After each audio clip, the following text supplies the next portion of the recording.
Okay, welcome everyone. We're gonna start up a new playthrough in Warriors All Stars. This is kind of the game that's like, it's kind of a bit similar to Orochi in a way. However, it's like a crossover game of many different things to do with Koei. As you can see, there's a DOA character, Kasumi there, Zhao Yun. That's a Samurai Warriors character, I think. Hey man, I've forgotten her name. Is it Ina?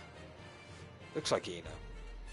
Like I said, I'm not too big on Samurai Warriors as much. Actually, no, that can't be Ina, because that's Yukimura with the spear, isn't it? So I don't know who that could be at the bottom, on the bottom left. Ryu Hayabusa, obviously from Gaiden. Dude in the white coat with the purple hair, I don't recognise.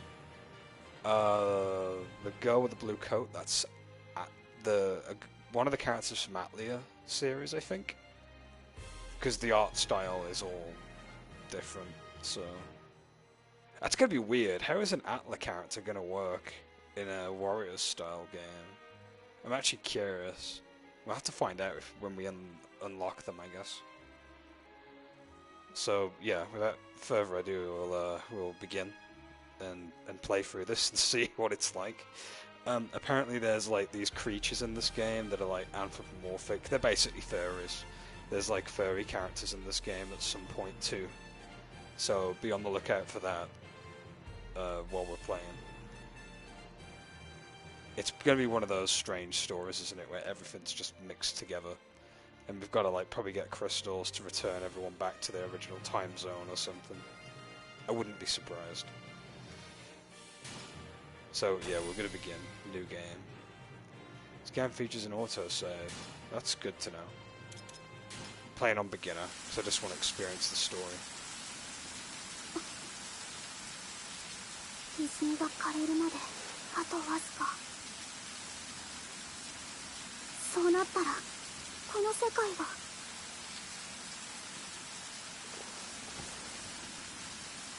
もう迷っている時間はありません。玉木。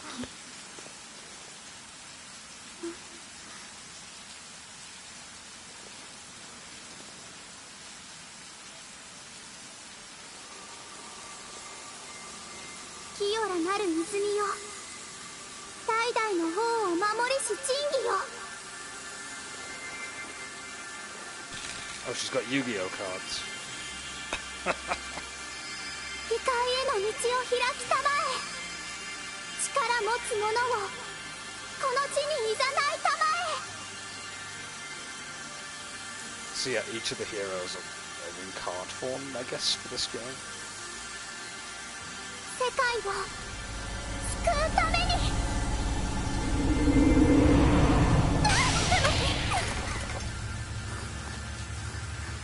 Hello there, by the way.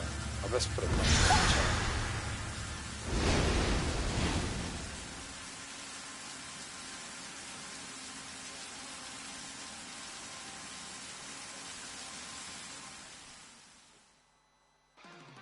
Okay, that's an interesting start. Oh, so who do we have? Obviously we've got Zhao Yun. I'm probably going to use him the most, since I like using my Dynasty Warriors characters. Yukimura. Hajime Arima. He's from Haruka Beyond the Stream of Time. Must have been Japan only. I don't recognise him. I recognise Nobunaga because of Tokuden Kiwami. There's actually an outfit that you can dress your character in, and it's basically Nobunaga Oda. There's Oka. Ah, it is Oka then. Yeah, I mentioned Tokuden. She looks a bit like No from Samurai Warriors. I think it's the ponytail, to be honest. Kasumi, obviously from Dead or Alive. Ninja waifu. Langrina. Deception Nightmare Princess. Is that the game where you're torturing people? I vaguely remember that. Vaguely. It's like a weird trap people simulator thing. Yeah, you imprison people. There we go. Yeah, I vaguely remember that game. Ryu Hayabusa needs no introduction. Gaiden's as classic as it gets. That's the dude from Neo. Okay, interesting. Blonde-haired and blue-eyed Irishman travels together with... I did not know he was Irish. Does that technically make him a weirdo? Yep, there we go. Sophie from Atlier. I'm curious to see how she plays. Knights of Azur, that's a game I've got to play actually. I might play as Arnis actually, because I do want to play Knights of Azur. There's 2 games of it, if I recall. 1 and 2. And Rio from the Goddess of Victory. Casino. Is she like a tie-in for like a card game or something?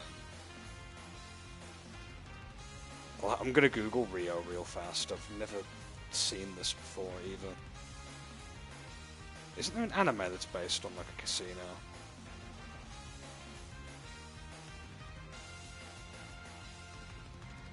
Oh, it's Rainbow Gate. Okay, now I know where they're from. Sorry, just the name Rio doesn't give me much info. I've seen Rainbow Gate. I think it was like shown on not Netflix, on a Crunchyroll or something. Oh, who to go with?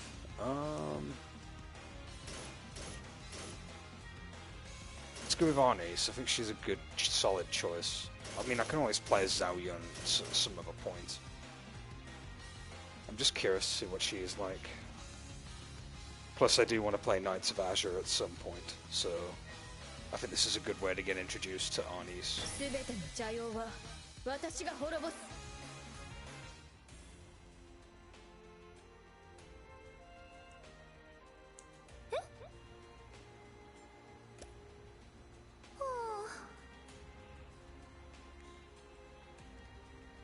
Is there no auto function for the dialogue? I don't think there is.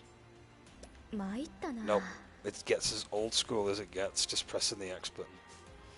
I'm too lazy to press the X button. Give me the auto function game. No, I'm joking. I don't mind it. The fuck is that male crystal? Fucking Star Fox or something. It does. It looks like gender swapped crystal. And you just look like a Fire Emblem character, actually. The typical Fire Emblem lolly character. It is, it's gender swapped crystal.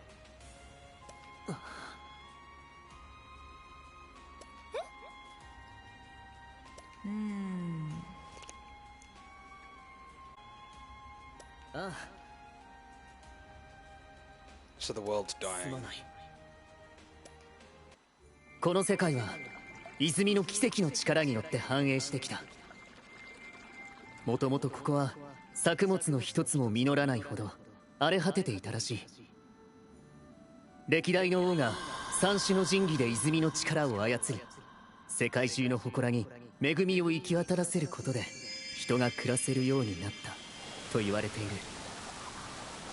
だが前の王が亡くなった時、泉と祠はなぜか急激に力を失ったんだ。そして新たな王が戴冠の儀を行う間もなく、泉も大地も枯れ果ててしまった。Okay. もはや打つ手はない。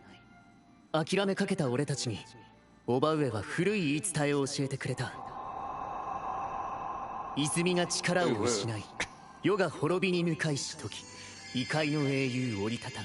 I saw Lubu's shadow. 英雄、祠に己が力を与え、泉を再び蘇らせん。Notoriously as well. 英雄を導きし者、戴冠の儀を経て王となり、世に大いなる繁栄をもたらさん。That's the gun girl from Tokyo. 泉に残された最後の力を使って、あなたたちはこの世界に呼ばれた。まあ、実際に儀式をしたのはいとこの玉木だけどな。異界の英雄はこの世界に対して多大な影響力を持ってる。だからその力を祠と大地に分け与えてほしいんだ。泉と祠の間で水脈を通じて正しく力が循環するようになれば泉も蘇るはず。それが叔母上の見立てだ。ずうずうしい頼みなのは百も承知だ。だがどうか世界を救うのに手を貸してほしい。そして俺と一緒に戦ってくれ。 Not gonna lie, I'd have that as a wallpaper.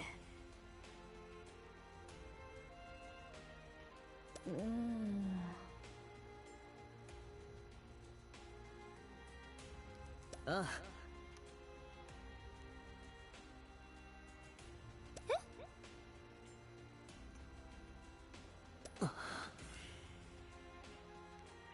Looks weird, everyone's got like different art styles going on.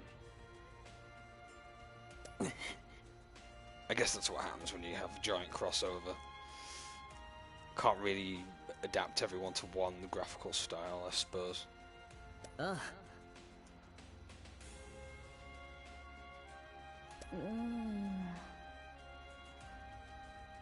Yeah.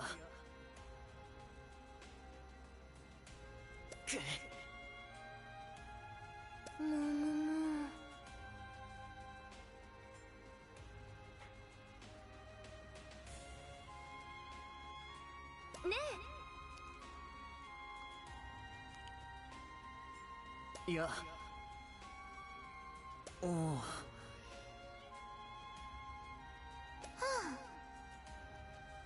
Yeah, so literally one of those storylines. You know, return the springs to normal, you can go home afterwards, kind of thing. Very similar to Orochi, actually. Except, like, it's not Orochi that's calling them all forward and acting like a dick about it.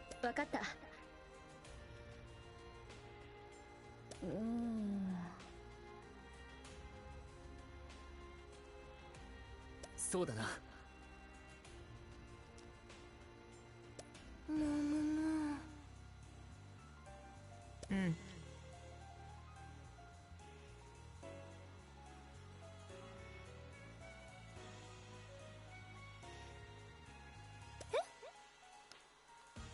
Oh, hey sis. Welcome to Warriors All Stars, the game I got on sale a while back. I think I got this for like £15 when it was on sale during the, because Sony have their like big in Japan sale occasionally every year, and this game was listed, and I thought, well, at the time I was like, I'll get this downloaded and play it one day. Which I'm doing right now, because I enjoy my Musou games. I'm doing alright, thank you. How are you doing? Ah.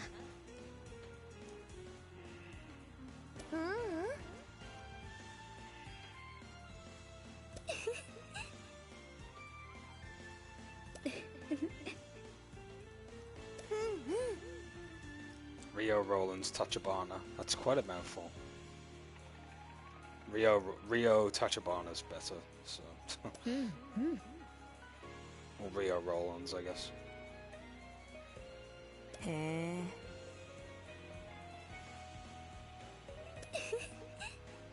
That's good to hear.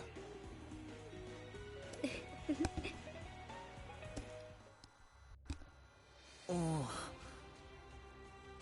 英雄さん。 Mock battle time.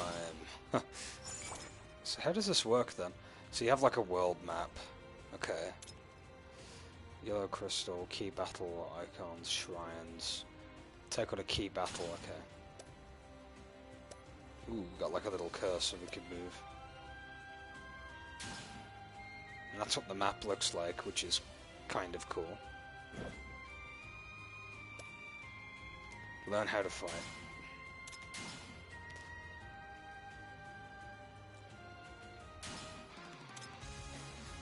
Team organization.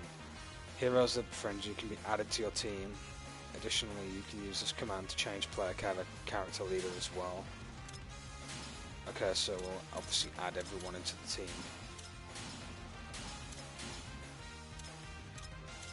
Okay, that's everybody. It's a very small team, but it'll work. 英雄さん。頼む。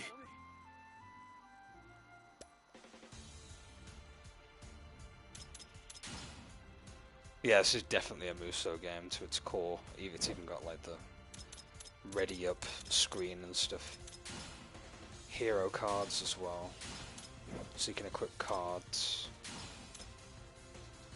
Regard represents the level of closeness between the heroes as the level so regard is the affinity system. Okay.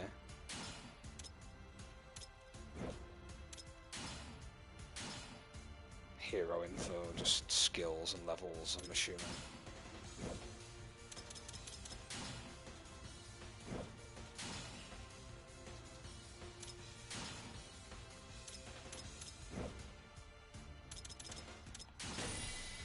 Right, let's begin. 英雄さんの役に立てるとは光栄だ。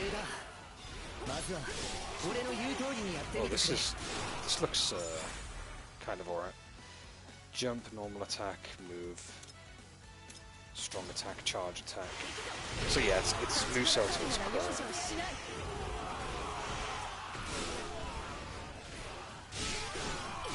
I like that moveset, it's kind of nice. Can you switch characters in battle? Oh, you can. With the D-pad. She's got like a sword thing. 2 trumpets and drums. What does Ryo do? Special attacks, you press circle.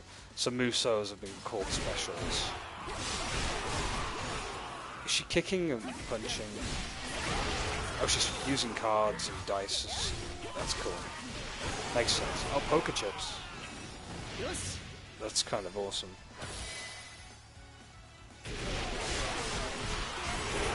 That's kind of imaginative. Okay, bravery is applied only during battle as an indicator of character strength. The higher the bravery, the higher the character's attack and defense will be, and the faster the SP gauge will fill. Bravery of your enemies will be displayed above their head. Enemies with high bravery will be harder to defeat. So yeah, the higher the number, the more bad it will be.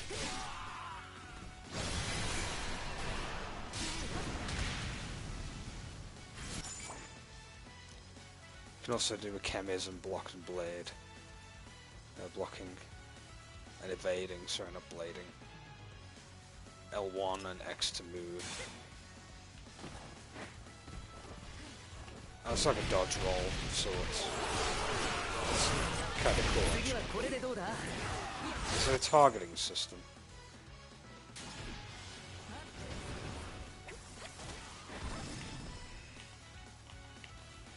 No, I don't think there's targeting per se, not like in the other.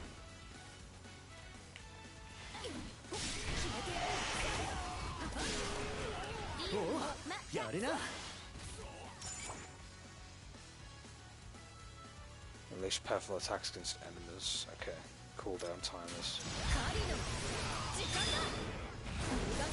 Oh, that special move's awesome. I should play Knights of Azur. Musou rushes a powerful tool, it calls other heroes to cheer you on. Oh, so there's like a cheer system? That's interesting. R3. So it's a bit like the attack and defense buff from Musou 4. Just with characters cheering you on, pretty much.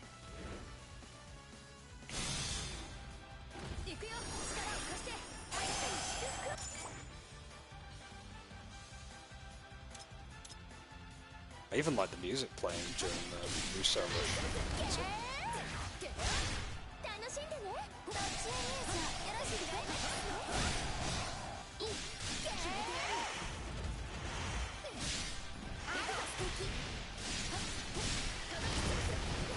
This looks so weird. There's so much stuff on screen.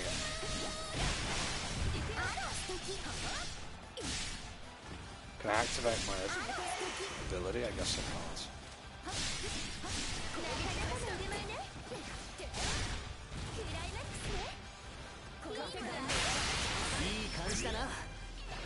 Yeah, so it's just like the boost from Musou 4. Not Musou, for Orochi. Defeat the swordsman captain. Submissions, so they're in this game too. That's fine.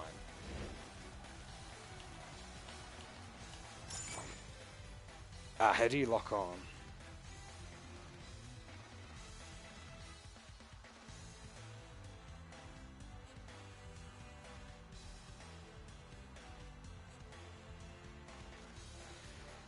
L2. Oh, it's L2 this time? Usually it's left stick, but that's what I'm looking for, because when I need to like lock on to characters, I'll at least know what I'm doing.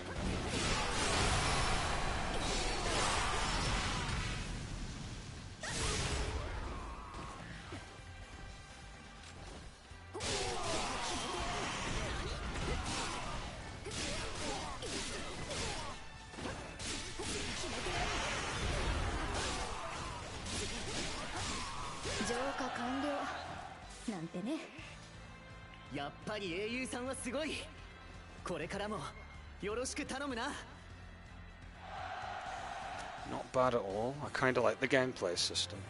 It's familiar, but yet it's got a few gimmicks.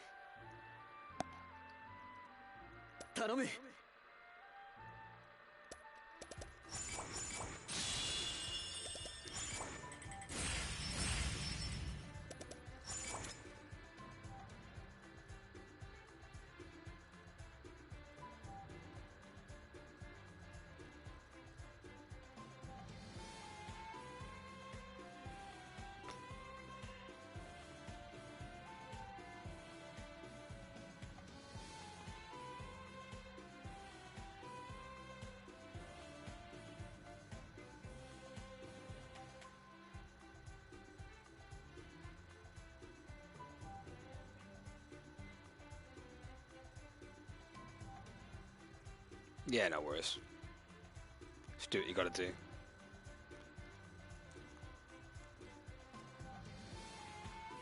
So we've got a leveling system, of course, just like every Musou game. You get materials, which I'm assuming will be used to craft better weapons or cards or something, maybe.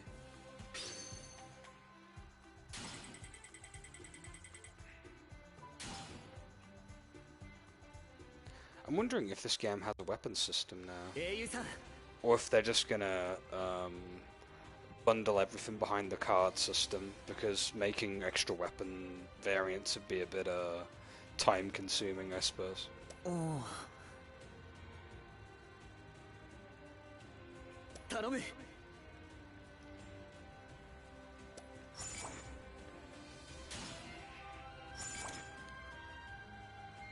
A new key battle was unlocked because you've cleared hero training. Similarly, each time you clear a key battle, a new key battle will appear and advance the story.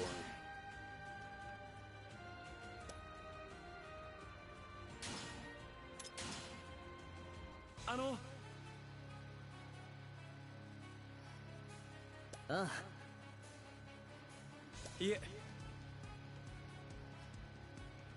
Oh. はい。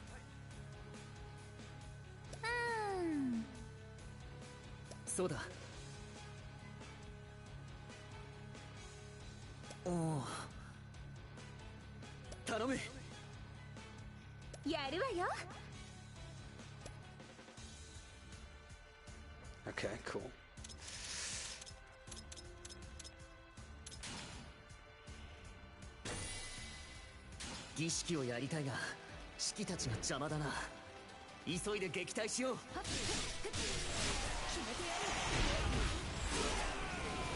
Like Yukimura.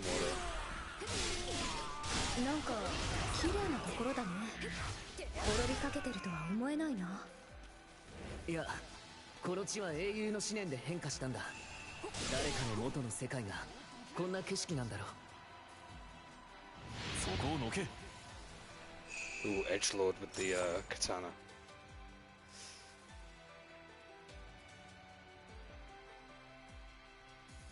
Oh, you have a hero combo. That's on every 4 to 6 strong attack.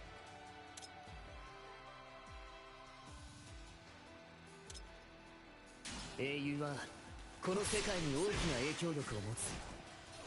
荒廃した大地を変えてしまうほど。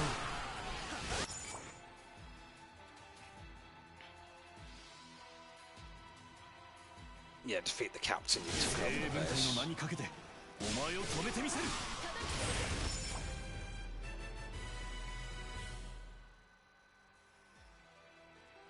Recovery bases to heal.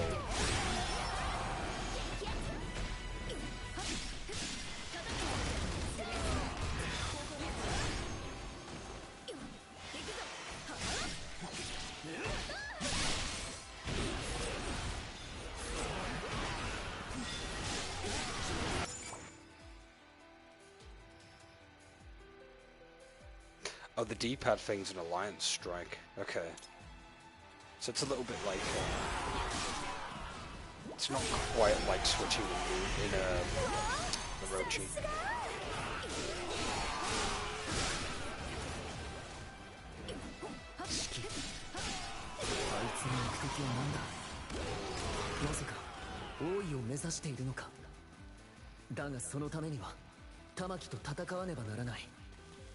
あいつはそんなやつじゃなかったはずだ。よし、いい感じだ。尋常に勝負。 There's Yukimura. 四季殿にはあなたが狩りの時間だ。私はしない。人を阻む理由がある。どうかお引きください。その理由とやらも説明せずによく言う。立ちふさがるなら倒すまでだ。あなたは本当に家族と I will say this, taking over bases in this seems a lot faster. そうじゃなきゃ死んだ父上が悲しむ。王になるのは父上にできる唯一の孝行なんだ。よし、いい感じだ。よし、この勢いで四季を倒すぞ。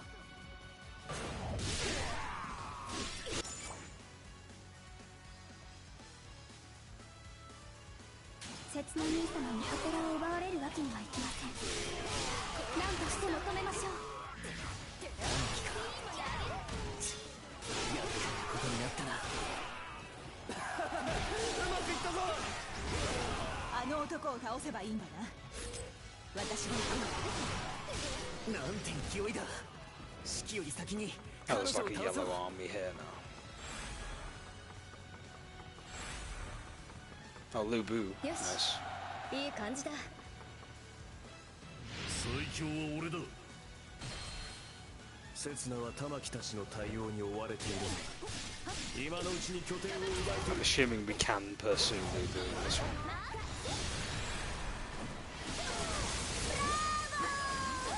実にお見事です。決めてやる。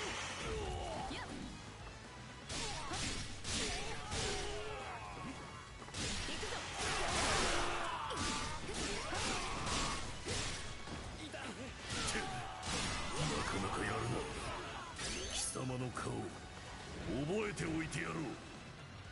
浄化完了。なんてね。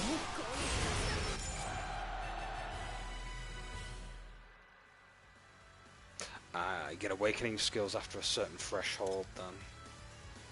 Okay, so it's basically a beefed up version of what you're using.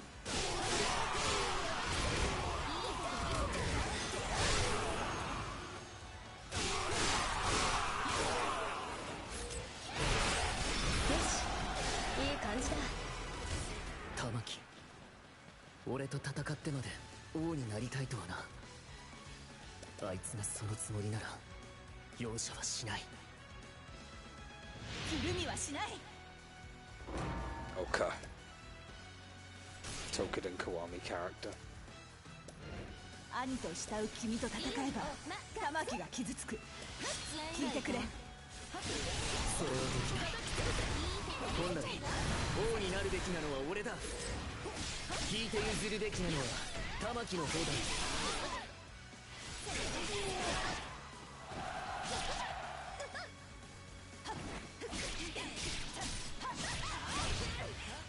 Jeez, her range. 狩りの時間ったぞ。うまくいったぞ。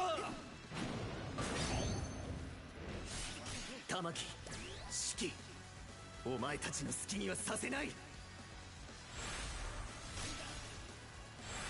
We'll go for Tanaki first, since Tanaki's over there. Tamaki, sorry, not Tanaki. I'm getting my pronunciations mixed up.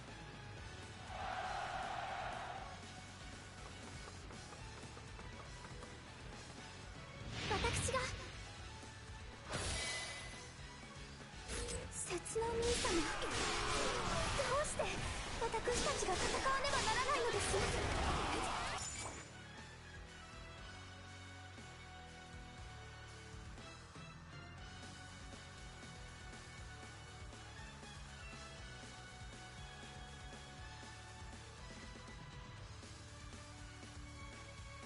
俺はお前の父に奪われた王位を取り戻す。お前を王にはさせない。このままではまずい。どなたか援軍を。お母様の占いでは次の王は私だと出たはずです。奪うのはお前の母親だ。そういうに決まっているだろう。お母様はそんな方ではありません。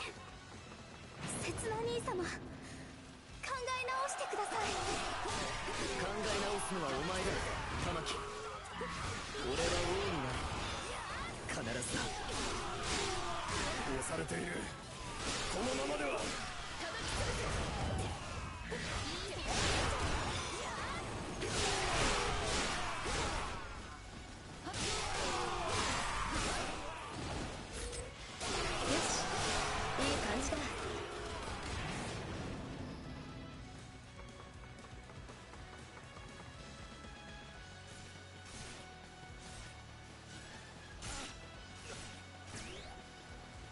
押されている。このままでは。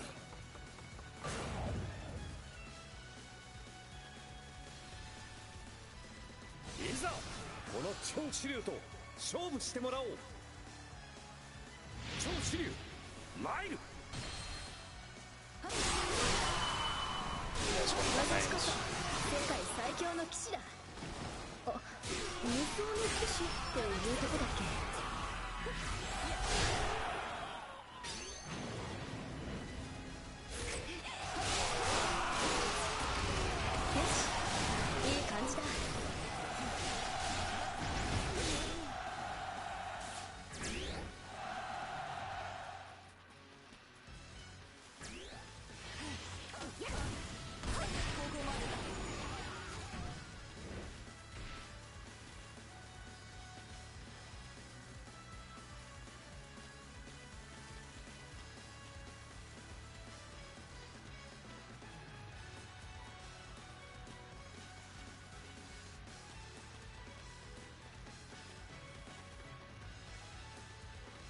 Music sounds a bit like something from Castlevania, actually. Oh, it's Sephiroth turned into a furry. I'm not joking, legit does. Furry Sephiroth.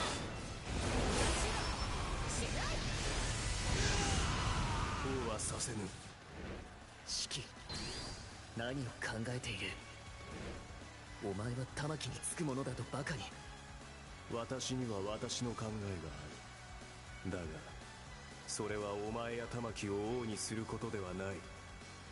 全部を話すつもりはないってことか。秘密主義とはお前らしいな。よし、これで儀式ができるな。みんなありがとう。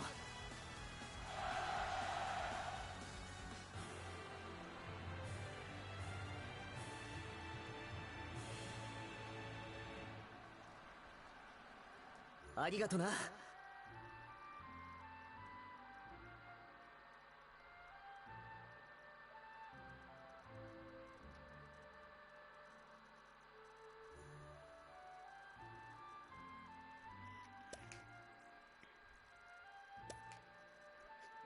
むむむ。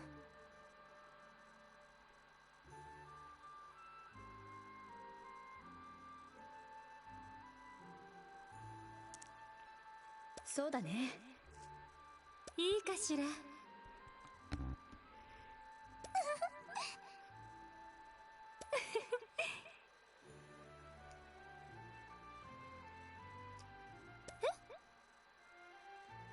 そうよ。 She reminds me of a character from was it Red the Hunter now on DS? That game. That was a game that had anthropomorphic characters in as well. I should play that one day. そうだ。おお。それでええ。そうだ。むむむ。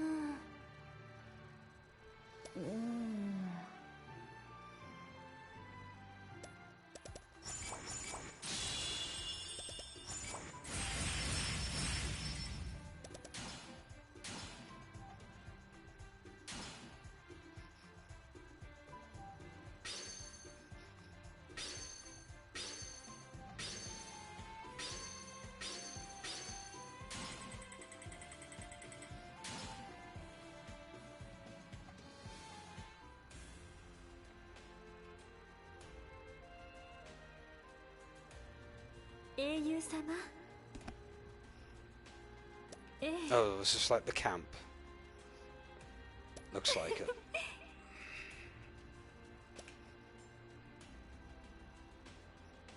Wonder what kind of system it'll be. I wonder if it'll be like the upgrade system like Conquest had in DW7. Maybe not. Well, there's a tavern in, so that's a start. Tavern's probably going to be for character events, isn't it?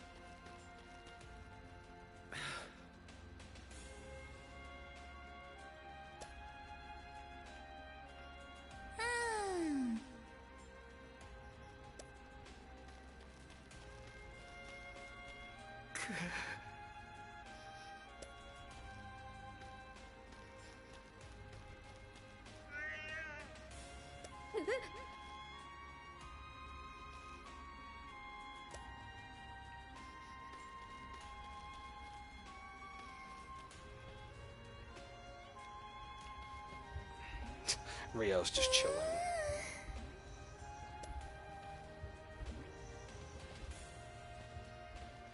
Oh!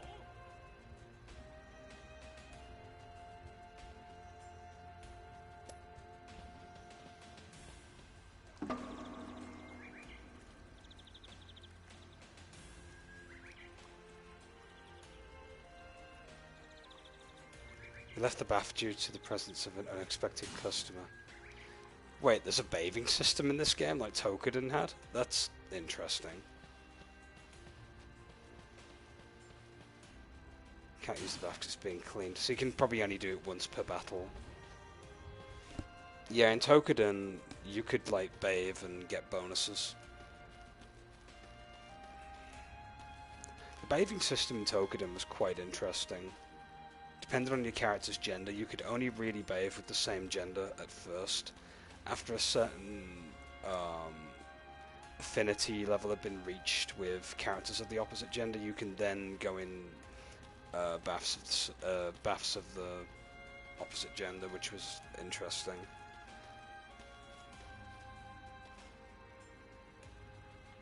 Which means you could get a ton of fan servicey dialogue.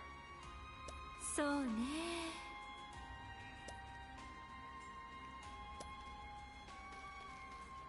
ああ。いや。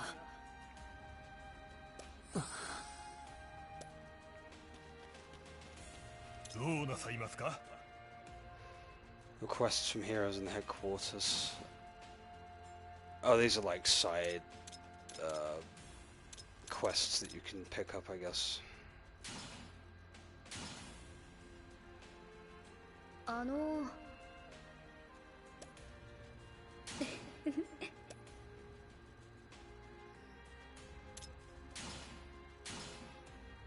Might as well pick all of them up and then we can clear them as we go. So it's defeat captains, collect stuff.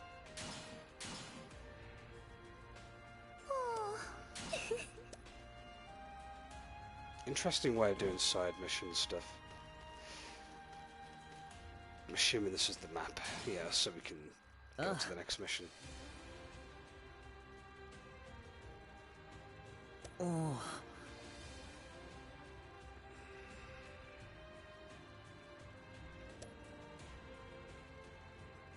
Tanomu. Anas-san. Oh. Tanomu. わかった。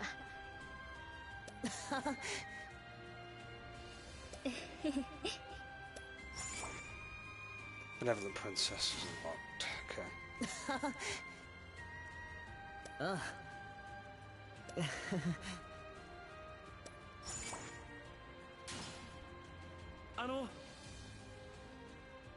なんだって。はい。さて。よし。 Koei of Destiny. おお。よし。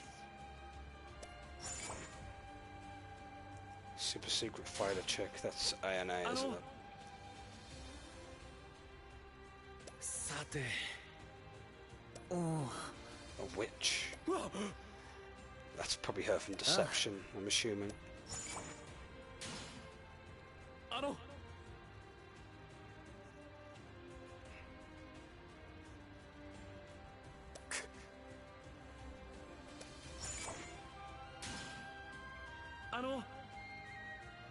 さて。ありがとうございます。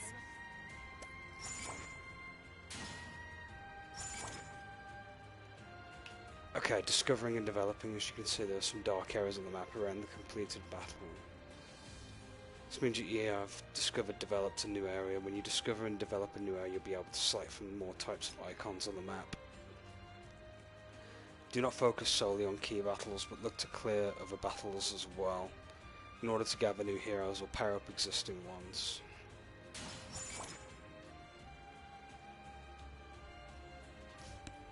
Challenge battles, they'll have like a recommended level for each of them as well, so that's not too bad.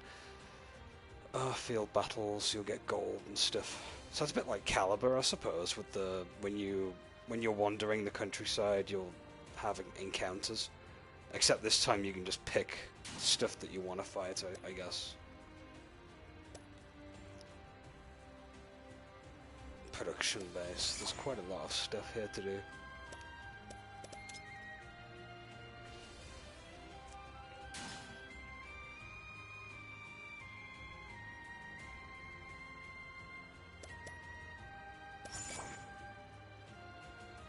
Can't get any of these yet. Treasure storehouse. I suppose we should do the get the waifus that we can get a hold of right now.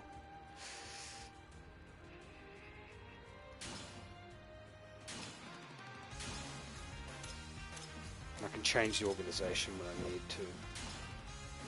Although I'll stick with Arnie's for now. She seems like a solid character at the moment. Oh.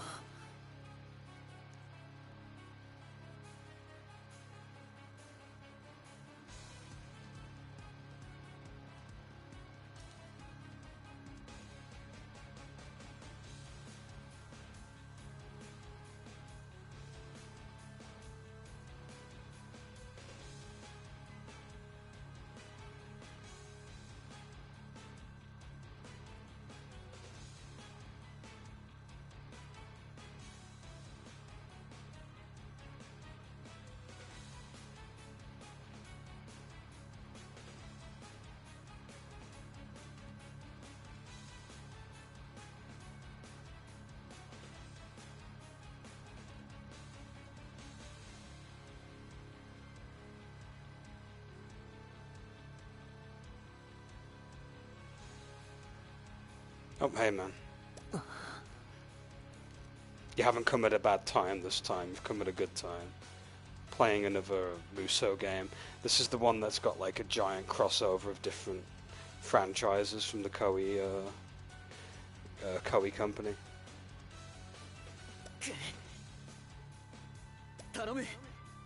There's also a bunch of Anthros in here, because why not? We've got like gender swapped crystal over here by the looks of it.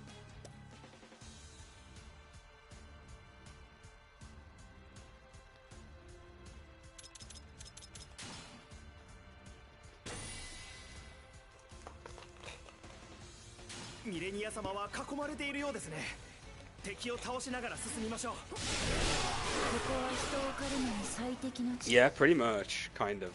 I don't know if you can play as any of the furries yet, but you probably can unlock them, if I had to guess. You can get it on PS4 on the store. I don't know if it's on PC. If it isn't, it should be. 'Cause it seems pretty awesome. I'm playing as Arnice right now. She's like a half human, half demon with a giant sword.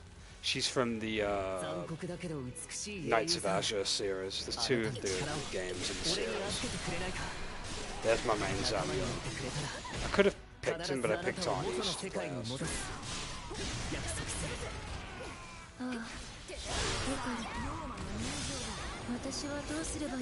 Here comes the cheer system.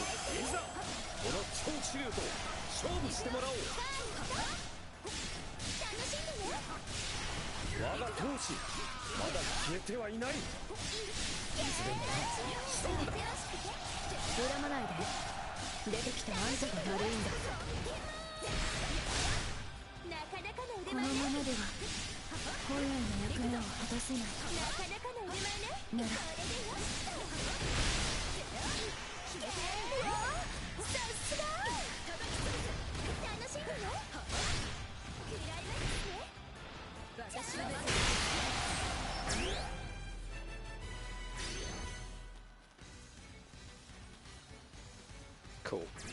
So, let's head over to the objective and stop distracting myself with, like, people on the field.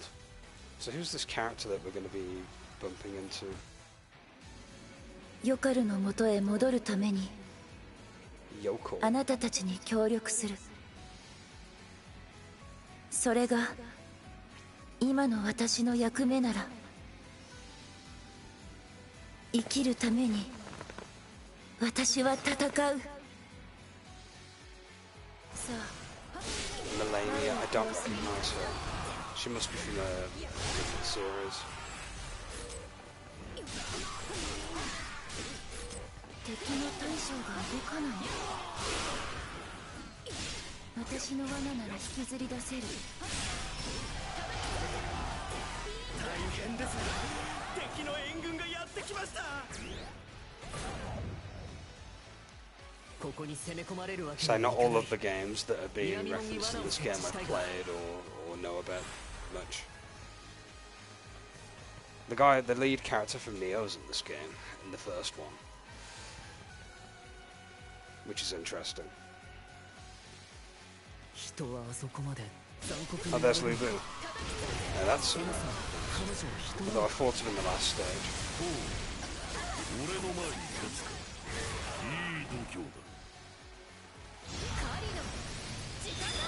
Demon.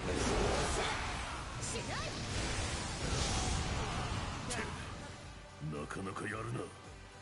貴様の顔覚えておいてやろう。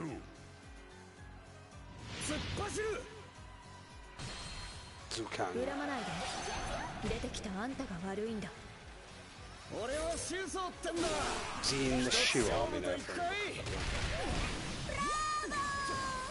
実にお見事です。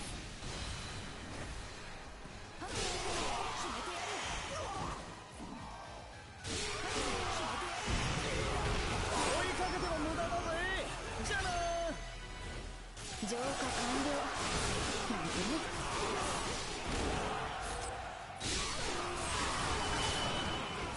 よし、いい感じだ。敵に勢いがなくなった。これでいい。もう敵は丸裸。あとは狩るだけ。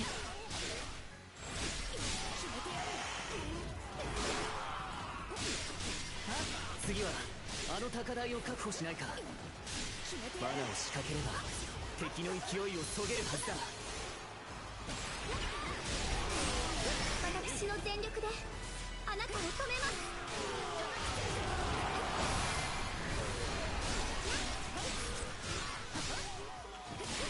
Oh yeah, no joke. There's one of the furry creatures that looks like Sephiroth, by the way.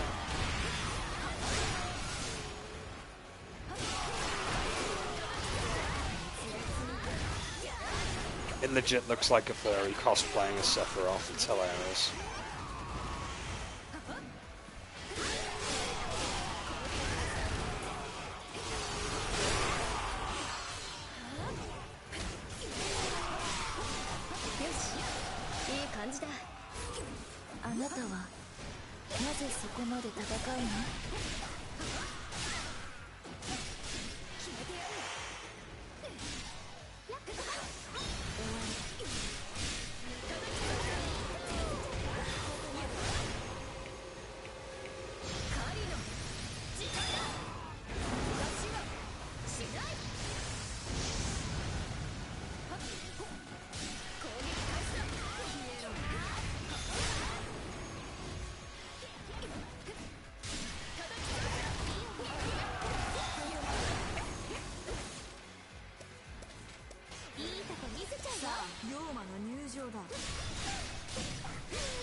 I'll have a look if this is on PC or not.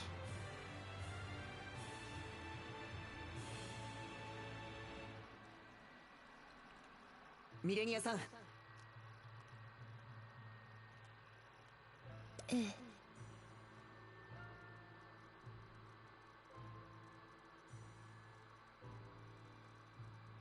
It is actually, it's on PC.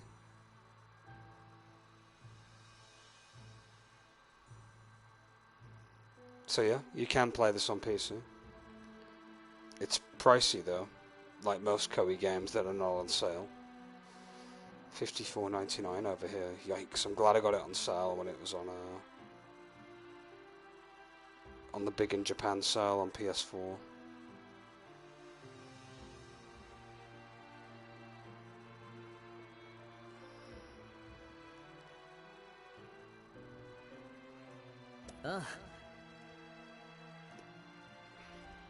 So.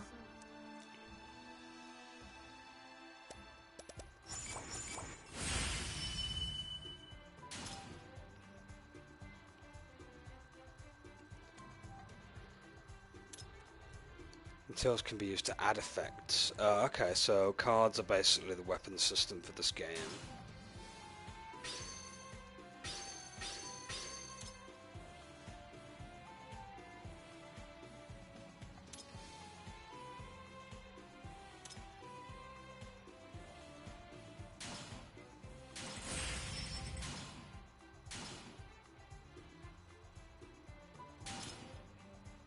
Friendship gifts.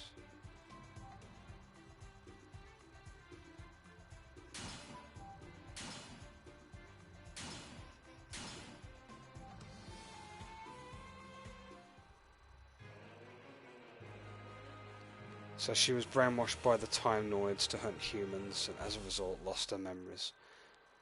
As well as any sense of remorse over her actions, she follows the teachings of Yokel, the mother who raised her, showing no interest in anything other than the offering up the souls of humans that she kills.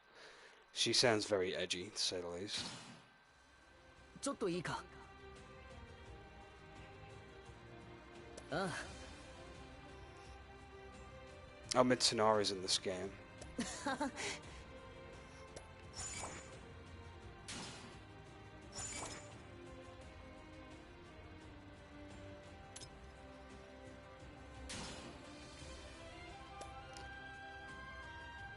That's the guy that uses...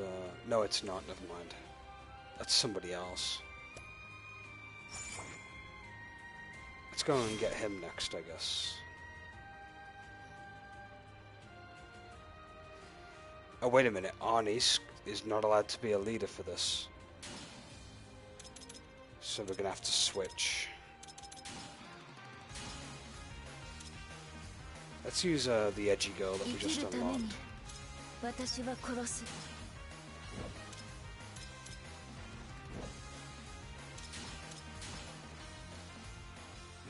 going to have to beef her up a little bit, I think. There's a rush battle. Let's do one of these quick battles that are in here. Stuff pops up on the map, and it's interesting. It's just ways to probably beef up and get materials, but hey.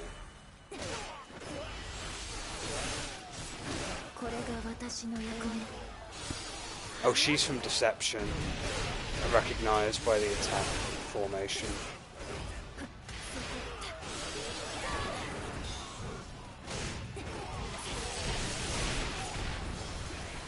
Don't really like her moveset all that much, to be honest.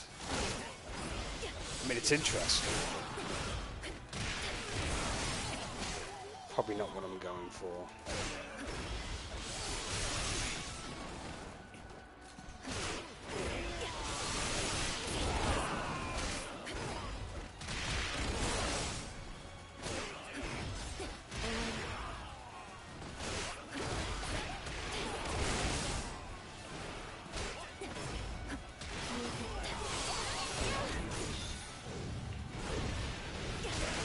It's cool that she can summon all of these cool pumpkins. That's kind of hilarious, actually.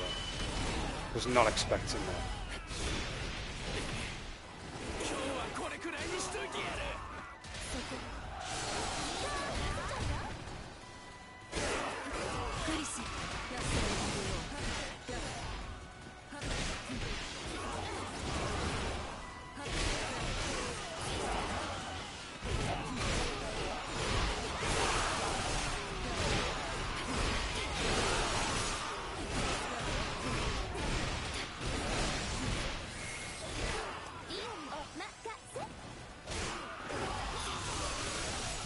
Win.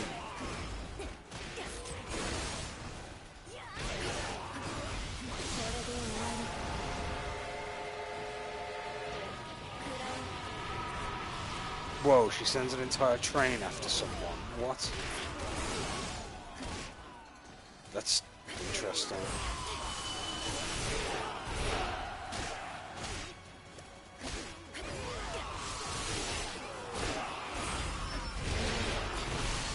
Okay, her moveset isn't that bad, actually.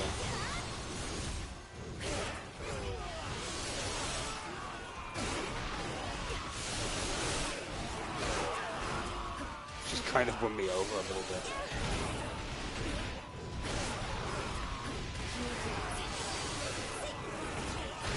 I still prefer melee-based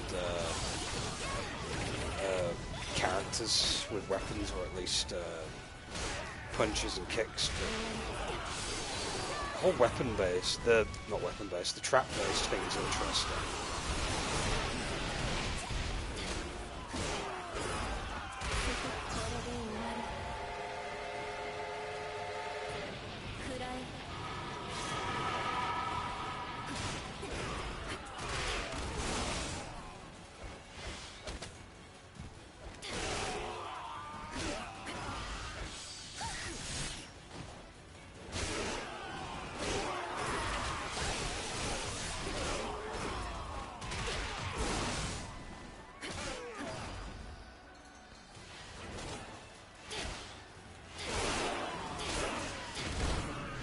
She got a charge combo.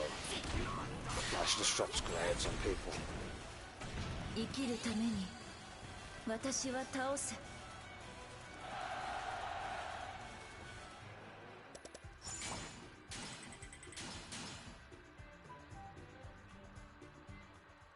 ええ。はは。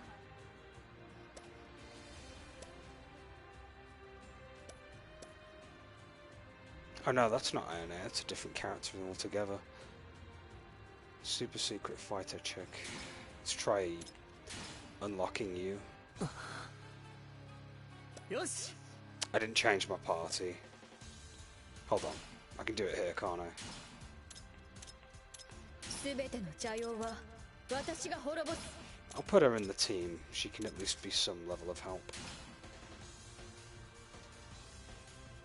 Even if it's chip damage.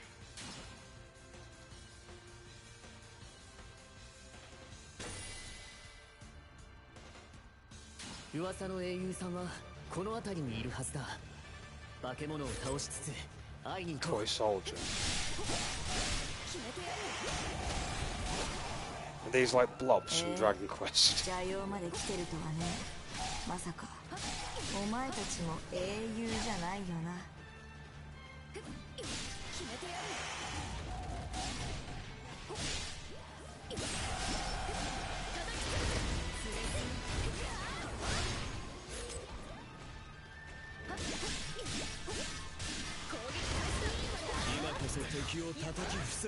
There he is. There's the Sephiroth furry. こんな時にあいつらが急いで迎撃態勢を取ろう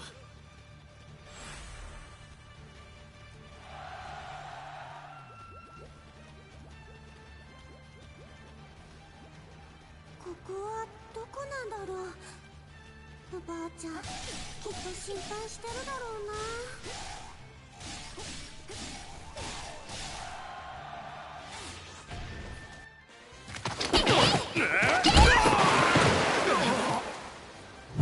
何これ熱い私どうしちゃったんだろう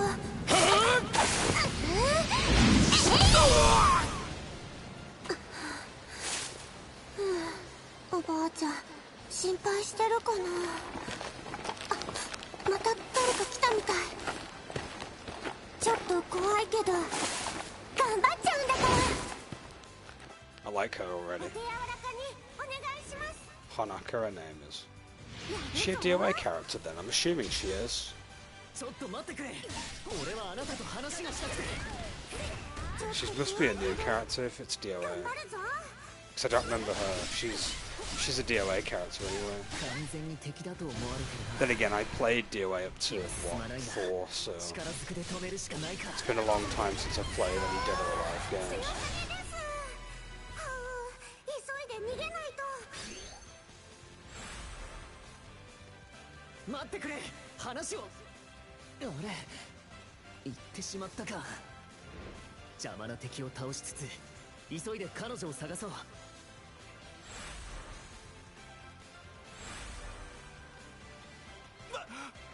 け物が現れたぞ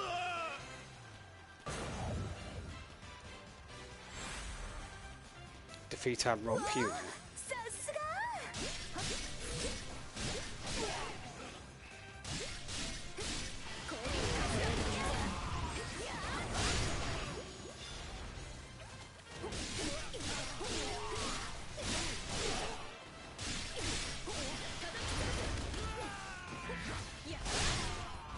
怖い人と怖いモンスターがたくさん捕まらないようにしなきゃけどどうしたらお家に帰れるのかな精鋭分隊の名にかけてお前を止めてみせる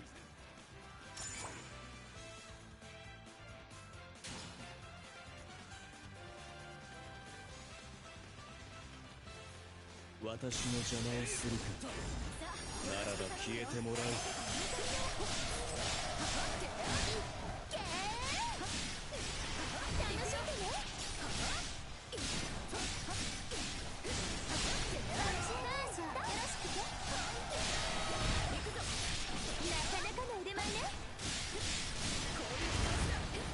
熱い思いを感じる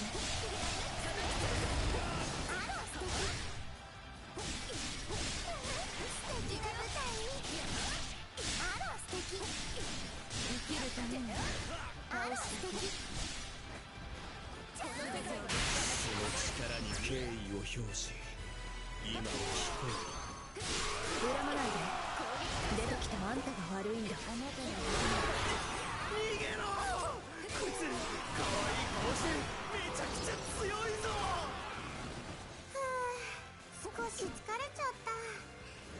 スマート。よし、いい感じだ。 Oh, she's reappeared. おばあちゃん、私が急にいなくなって腰抜かしてないかな。ブラボー、実にお見事です。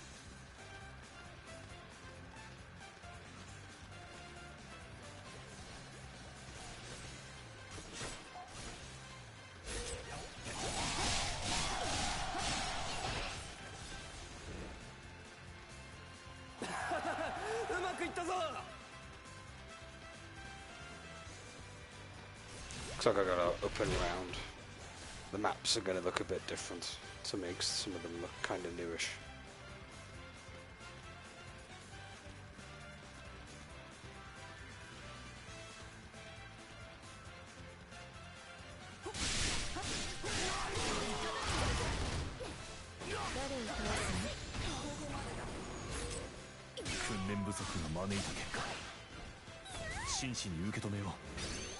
恨まないで。出てきたあんたが悪いんだ。よし、こちらの思い通りだ。あなたはなぜそこまで戦うの？あ、さっきの強敵さん。狩りの時間だ。逃がしはしない。追いつかれちゃったんだ。怖いけど頑張って倒さなきゃ。ほのか負けませんよ。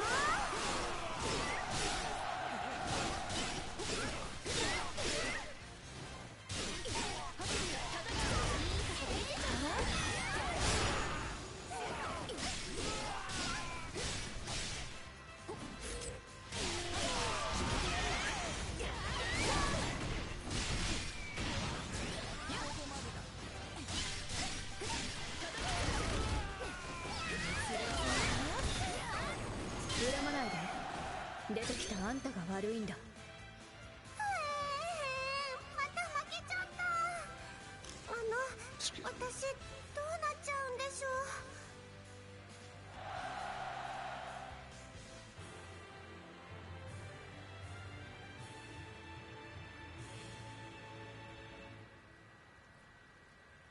ちょっといいか。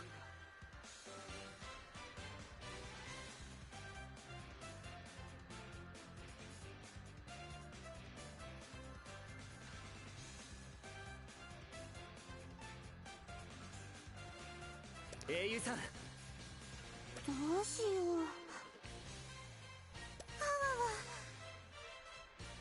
う。頼む。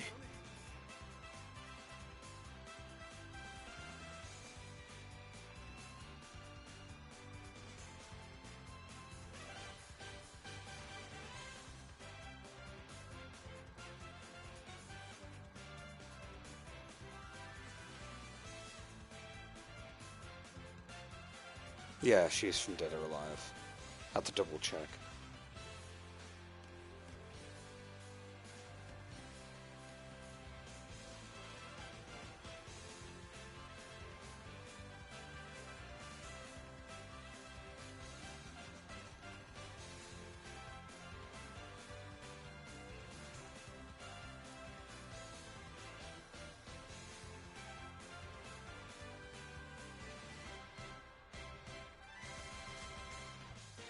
わかりました。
ちょっといいか。おお、いや。 Blonde-haired samurai. That's the guy from Neo. I suppose we'll go and get Tanari next. I'm also going to change my team up now. We'll have Hanaka in here. Put Arnis on the back burner for the time being. Actually, no, I best do that mission where she can't be a team member.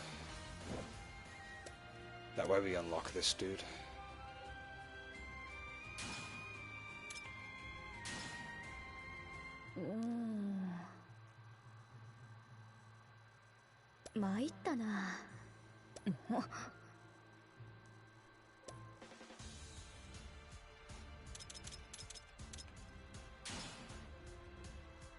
This would be a good time for Hanaka to finally get some experience.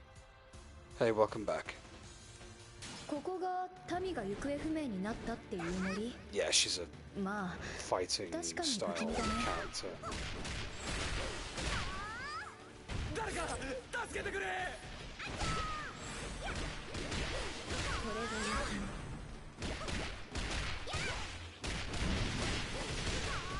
She's got a very unconventional style, I kinda like it. Does she have the flaming fist? I'm assuming it's worked into her other combos.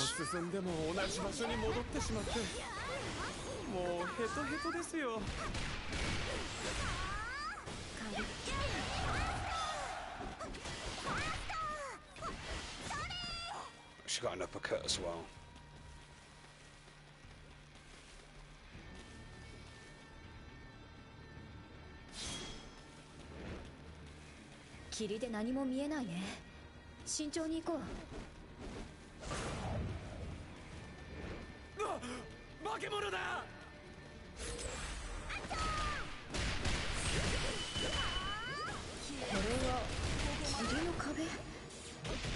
That's a razor talent from Token. Interesting. So they even got enemy varieties from the games as well.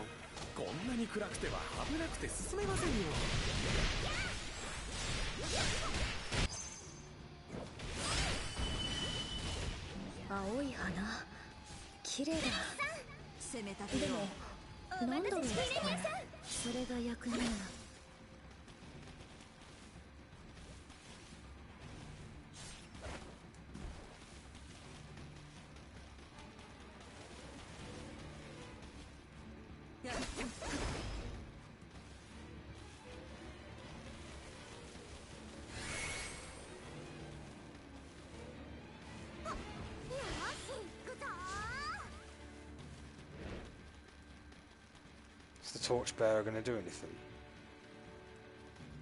Or do I have to push him to the right? Oh, I hate escort missions. I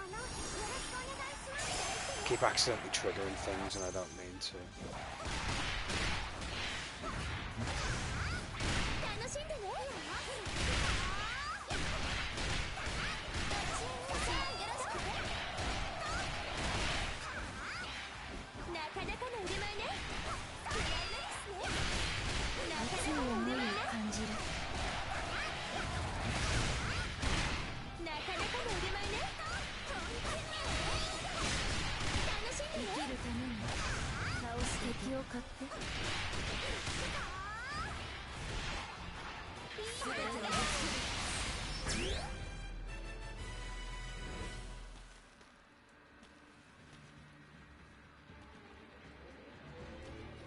Just find and rescue peasant.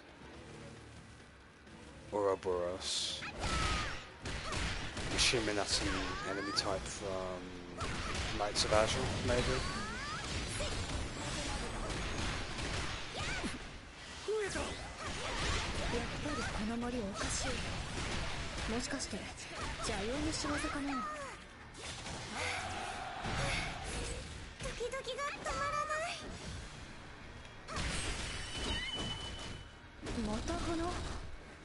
これ何かの目印かもしれないね。その通りに進んでみよう。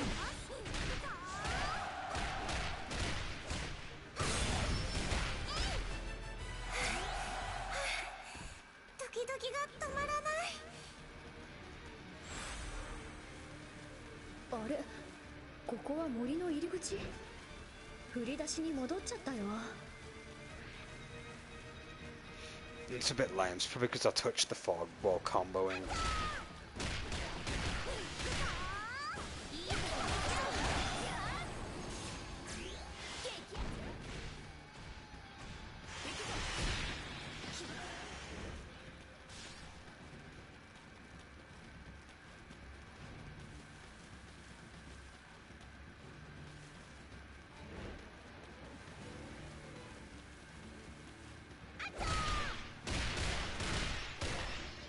So I'm assuming the Ouroboros are responsible for the fogs then.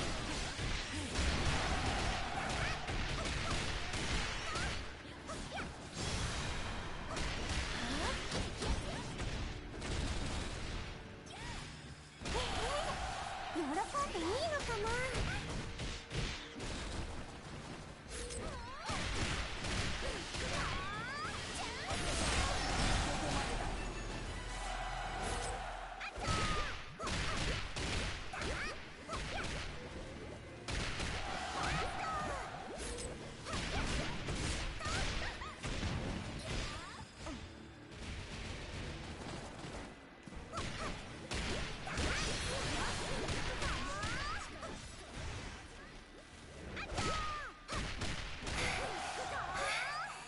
ドキドキが止まらない。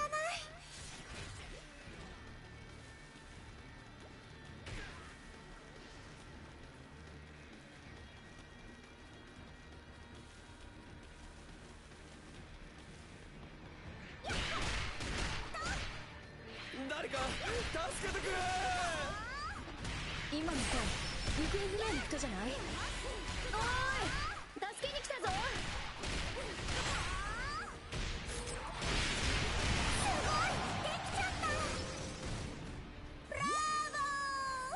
実にお見事です。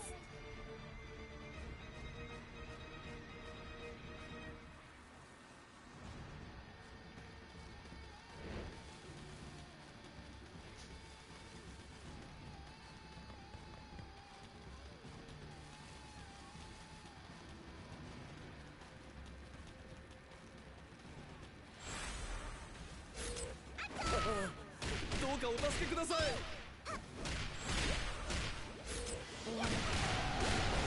ありがとうございます。もう二度と出られないと思っていました。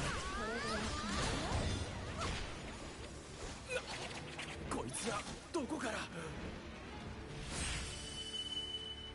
こいつら手強い。 Pat, what's that moveset? 誰か It's a 助け giant てくれない swing かな。 combo.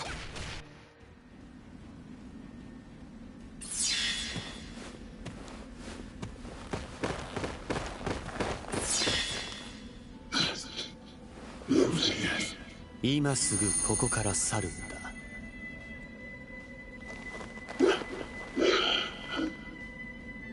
すぐには効かないか。美しいお嬢さん、少しだけ君の力を貸して。勇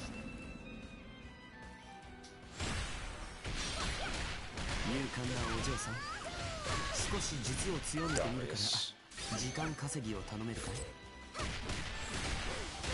あなたの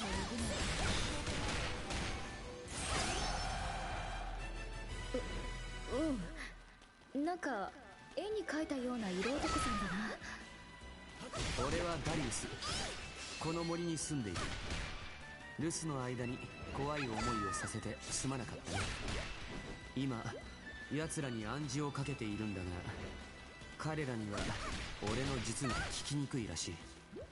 確かに敵の力が弱まってるみたい。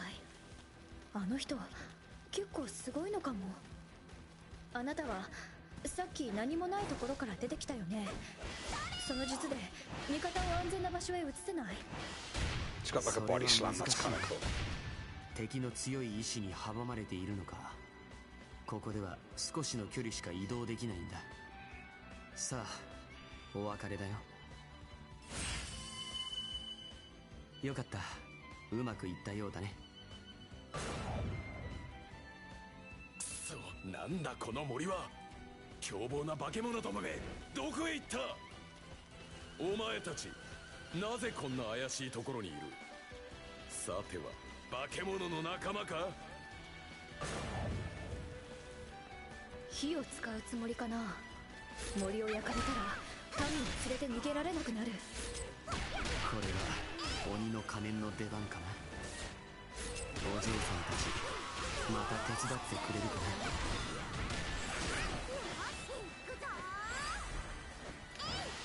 そいつを捕まえてくれ。俺が暗示をかける。俺の目を見るんだ。さあ元いた場所に火をつけなさい。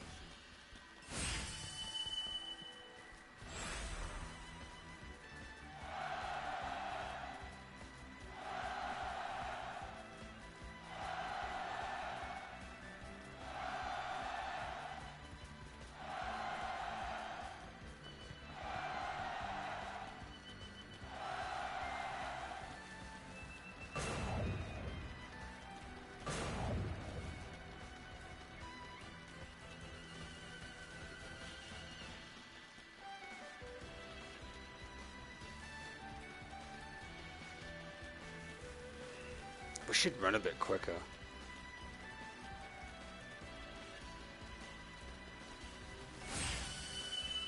Oh, there we go. That's one.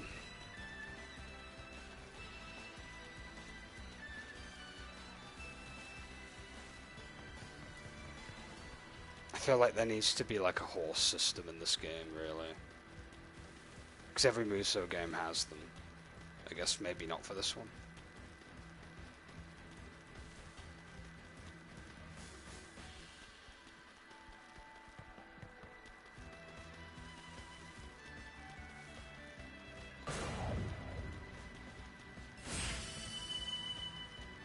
待て、森に火をつけろよ。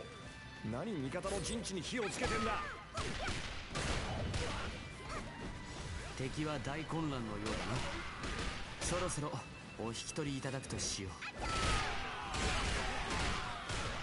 てめえらよくもやってくれたな。この森はこの世界での安住の地なんだ。それを燃やされては困るからね。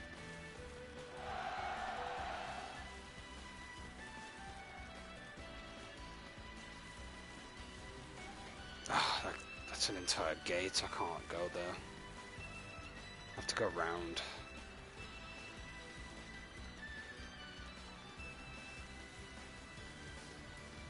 ねえ、その仮面は何？ああ、これは鬼の一族に伝わる仮面でね。俺の力を増幅させてくれるんだ。ここは一度引くしかないか。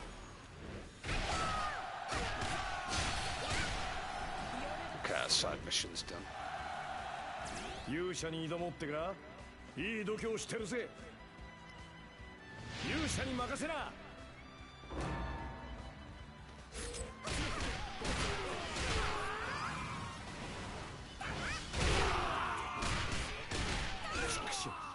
勇者も肩出しだ。次はこうはいかねえからな。喜んでいいのかな。騒がしい連中はようやく帰ってくれたね。君たちの協力のおかげだ。さあお嬢さん、帰り道はエスコートしよエスコートか。いいね。今度リルに行ってみよっと。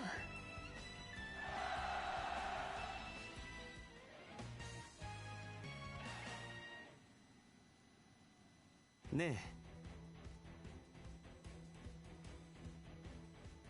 うん。はあ、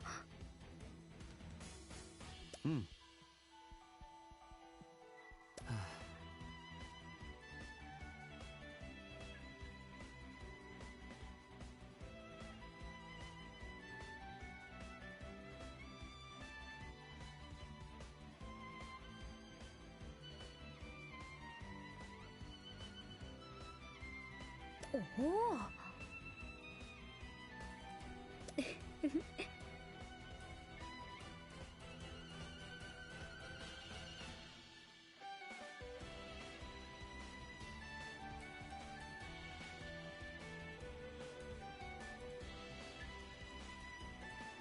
そうだね。ね Sorry, I'm back now.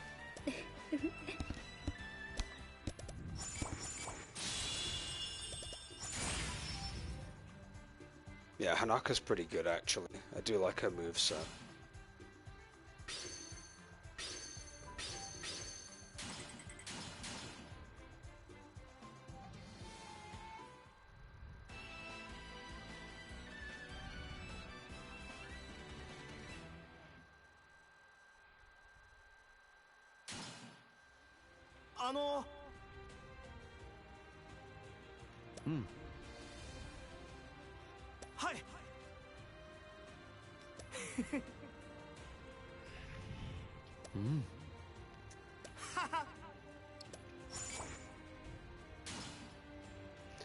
That's the chick from Tokuden. She uses the gun.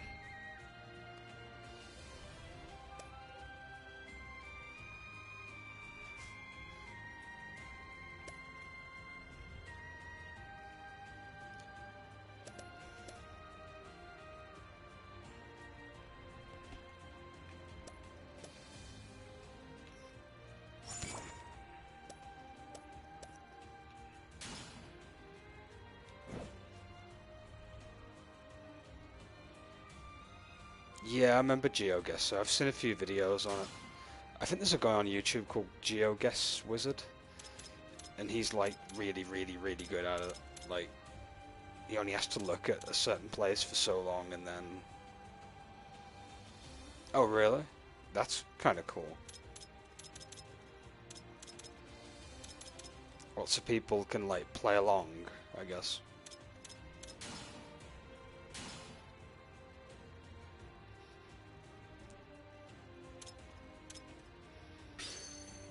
Oh, I see. You can equip cards like that. Guess I'll put that one on.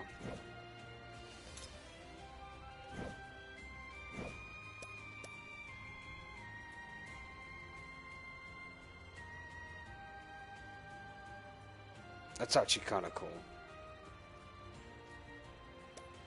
I've never done GeoGuessr, to be honest, ever. I see videos of it all the time, though.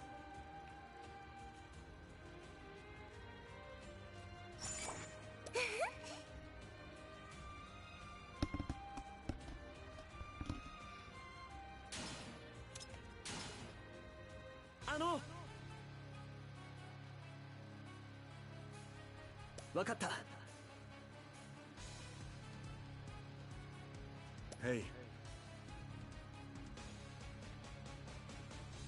なんと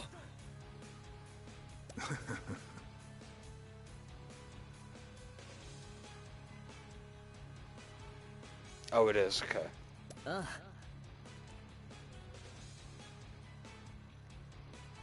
Sure.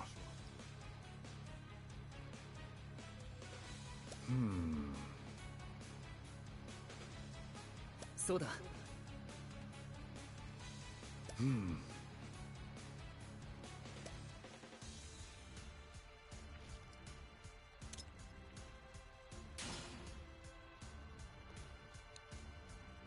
That's not too bad, to be fair. That's pretty paltry, I suppose, for that.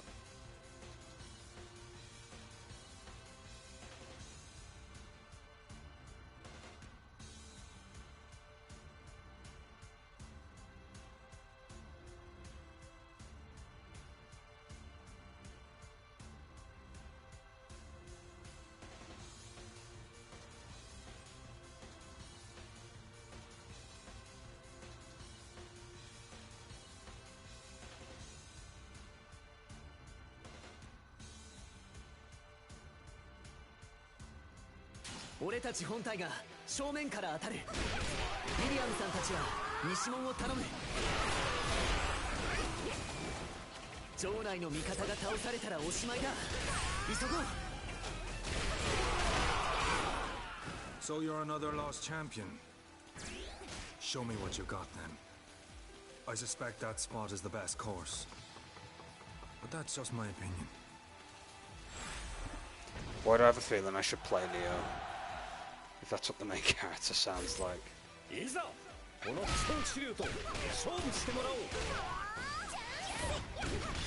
Sounds like Irish Bravehearts or something.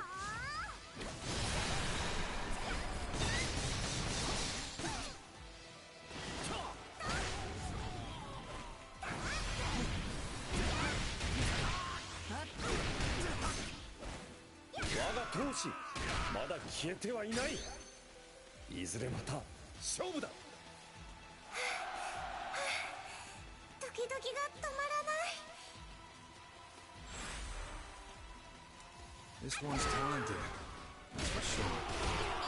I'm gonna have to work to keep up. 随分守りが硬いな。 To get it right 状態がう content. まくいってくれないと厳しいか。 I'll have to give Geogus a go. Like in my free time or whatever. Quite a welcoming party, that said. How many can you take on? Hanonka noises, I know her, right? She's kind of becoming my low-key favourite right Knock out now. their stronghold, and it will pave the way for our troops. She's like a rushdown We've been having character. that for strategy. That's probably a playstyle in DOA, actually. I should play the later DOA games. I haven't played DOA since like the fourth one, really. Best strategy.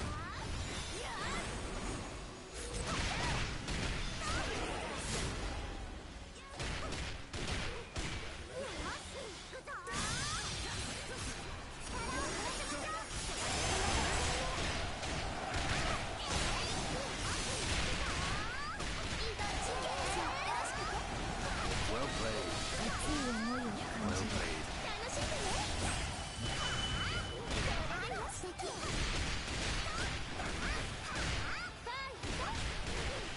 敵を買って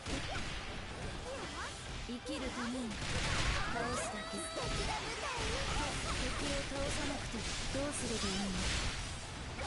この下流はなんか無双です。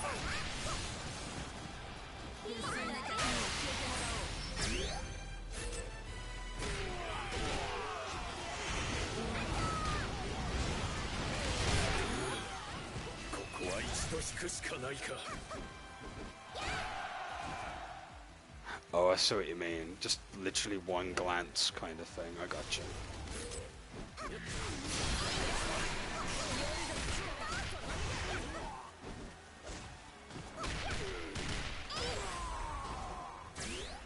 Saすが英雄さんだ。よし、急いで城内の敵を蹴散らそう。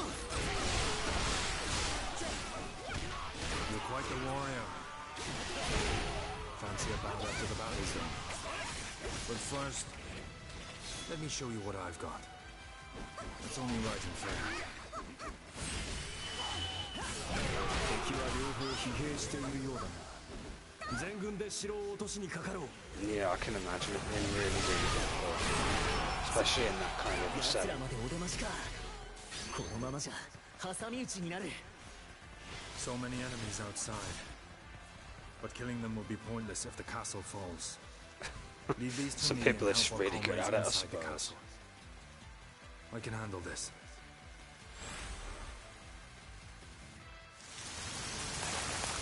Ooh, cutscene. Oh well. I guess I want them to live. Sorsha!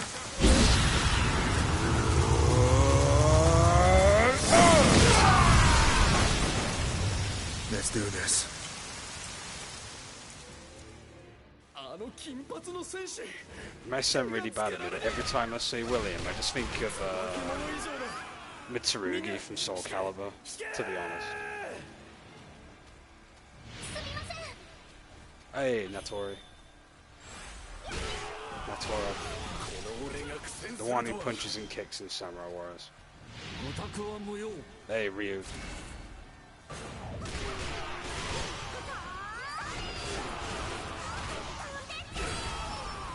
訓練不足が招いた結果真摯に受け止めよう。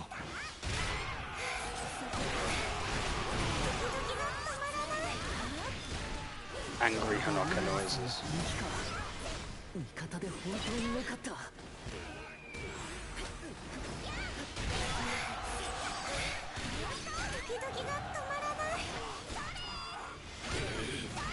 最後まで諦める。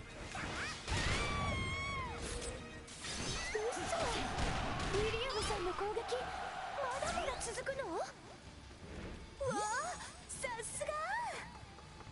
これで終わりとは情けない。間に合わなかったか。 Damn, did I fail them? Where's the main camp anyway? I was not paying attention to where the main camp was, not gonna lie. さすが英雄さんだ。よし、急いで城内の敵を蹴散らそう。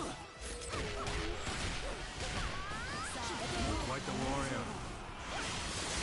Fancy a bout after the battle's done. But first, let me show you what I've got. Ukemis in this game seem a bit weird. They don't seem to come out as fluid. 敵は両方疲弊しているようだな。全軍で城を落としに It's かか probably ろ going う。 to take a bit of getting used to. 奴らまでお出ましか。このままじゃ挟み撃ちになる。 So many enemies outside. But killing them will be pointless if the castle falls. Leave these to me and help our comrades inside the castle. I can handle this.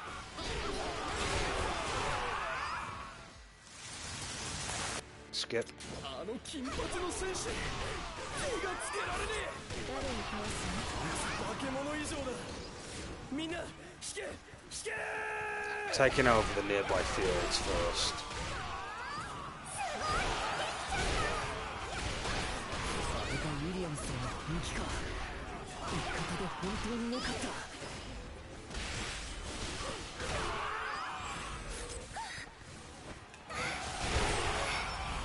ドキドキが止まらない。ウィリアムさんの攻撃まだまだ続くの？すごい、できちゃった。わあ、さすが。一撃一撃が重そうだ。敵に回したくはないかな。あなたはなぜそこまで戦うの？精鋭分隊の名にかけてお前を止めてみせる。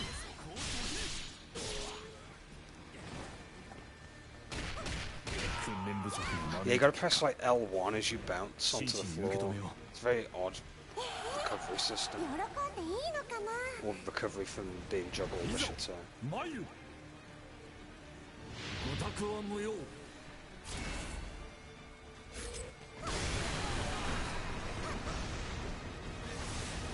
の俺が苦戦するとは。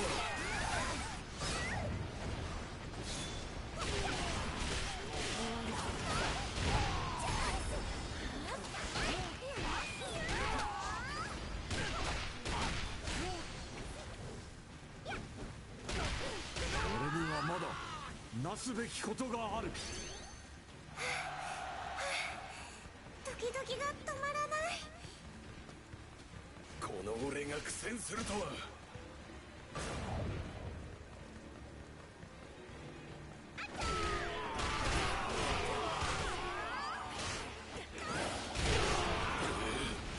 最後まで諦める。 Oh, no wonder the main camp's over there. It's obscured by the giant exclamation point. No wonder I barely saw it. 私の全力であなたを止めます。 I need to go and help the camp out first.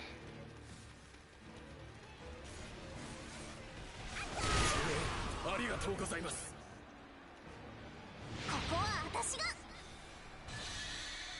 私と勝負してください。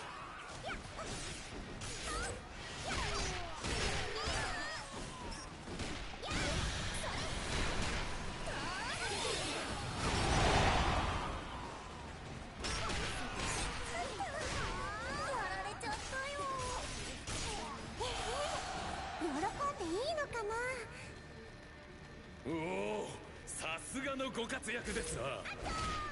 うまくいったようですね。なんと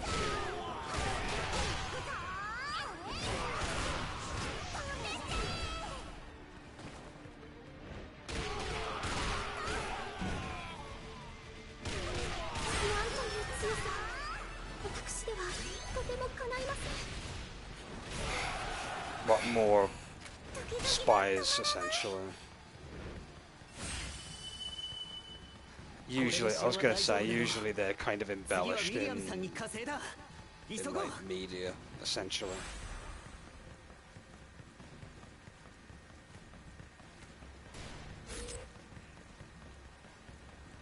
Oka is the one that I want unlocked eventually. She uses like a giant sword. 喜んでいいのかな。 Plus, I did play the first Looks like token you in cleaned Koei. up the castle. Here things are, well, as you see. So don't just stand around, lend a hand. The more of us, the faster it'll go.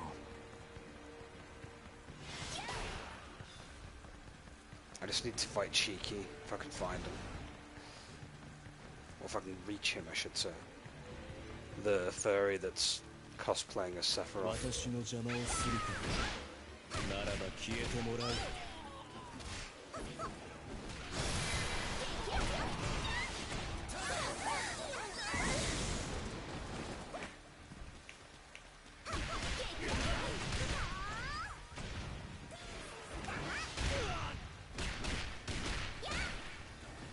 まずいな、これは。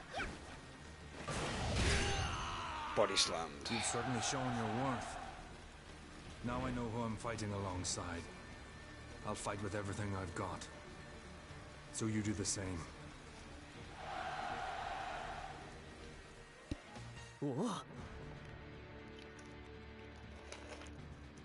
ありがとな。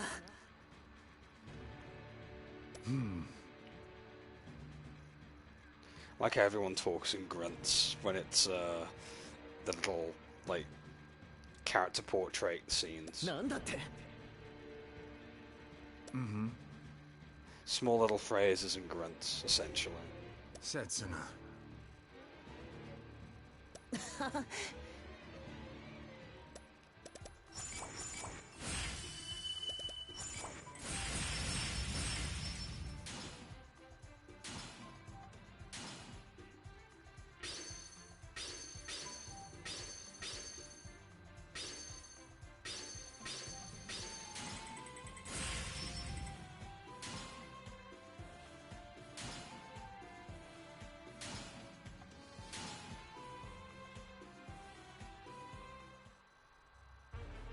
The creepy, goofy cosplay. I thought he just looked like Crystal from Star Fox, just gender swapped, to be honest.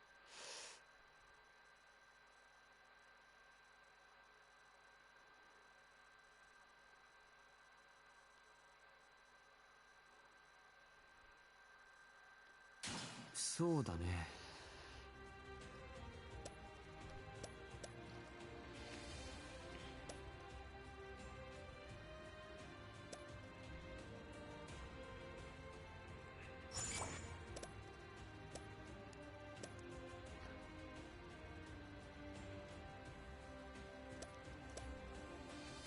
We'll go and get Kunoichi soonish.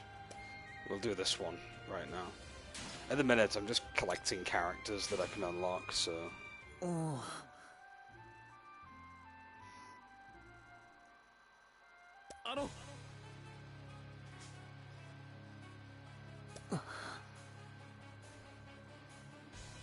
承知しました。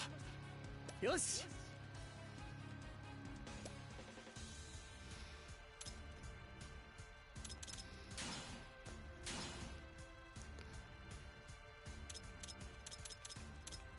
We got a 26 there.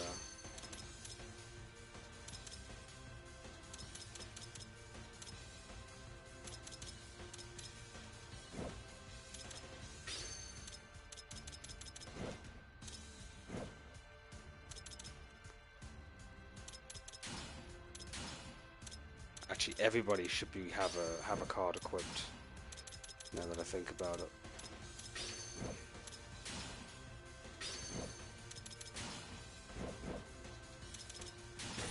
make the battles go a bit quicker. 敵の追撃を振り切らないと。味方と合流し体勢を立て直そう。 Simple escape mission. 観念しやがれ。誰かが山賊に襲われているのか。厳しい状況だが見捨てるわけにはいかないな。 Yeah, this is Dynasty Warriors music. It's been remixed a little. 手助けをお願いできませんか。ならず者に大切な腕輪を取られてしまって。 It's not Wallow Gate, it's the other battle theme. The more well-known one. いました。あの男だ。腕輪泥棒です。 I still miss the Wallow Gate theme. Doesn't seem to. It doesn't. I don't think it'll ever make a return, to be honest. 申し遅れました。私はプラフタ、錬金術師です。とはい Platcha. え、私は人形の体。 I'm assuming this is an Atlier 錬金 character. 術は行えません。戦うには腕輪が必要なのです。そうか。なら絶対に取り戻さないとまずいな。バカめ、腕輪はとっくに仲間に渡した。今頃はお頭が持ってるはずさ。あいつらよくも俺の部下を。こうなったら袋叩きにしてやる。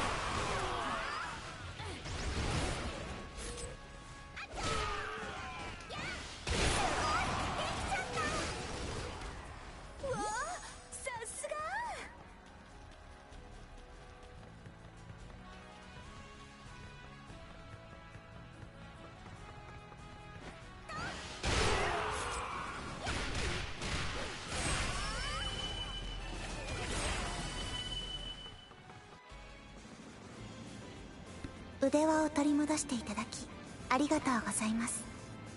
では私の力をお見せしましょう。 She kind of looks like a Tails character. なんだあれは。バカでかい腕。行きます。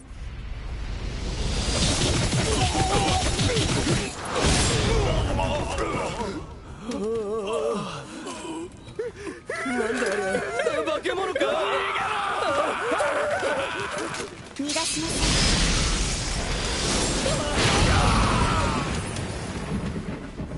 ん。錬金術の力思い知りましたか。 That was a pretty good cutscene, not gonna lie. 逃げろ。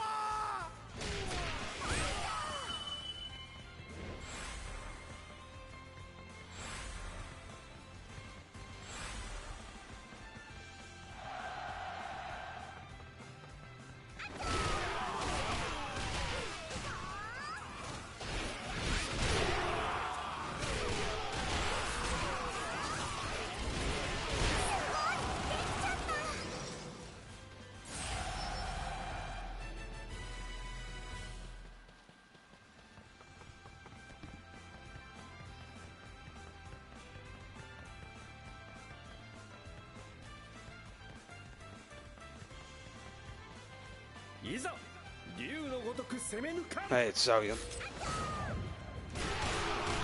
報告です。 When can I unlock you?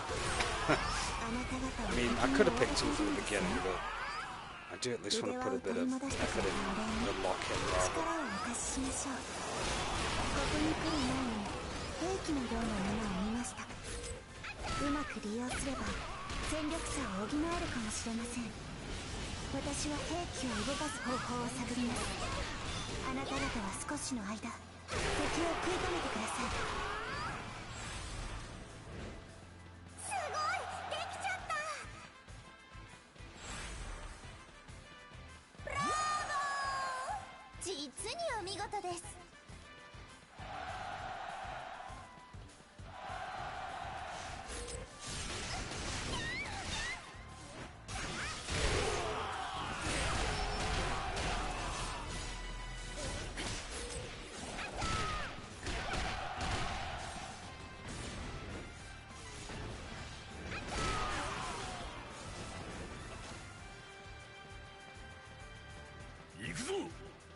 全て蹴散らしてやる。おいおい、冗談はやめてくれよ。さあ行きましょう。 Ooh, counted me in midair. いざこの超治療と勝負してもらおう。あなたはなぜそこまで戦うの？あの下流は天下無双です。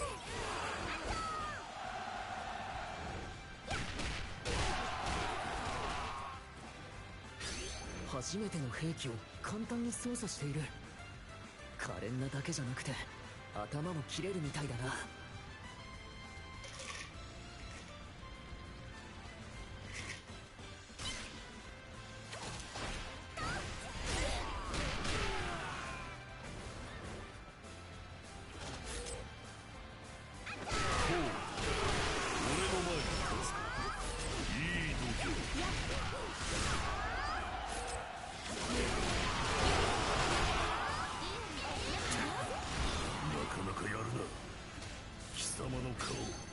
覚えておいてやろう。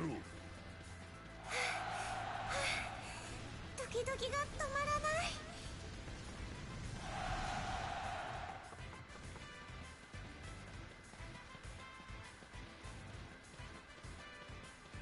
私の務め必ず果たしてみせます。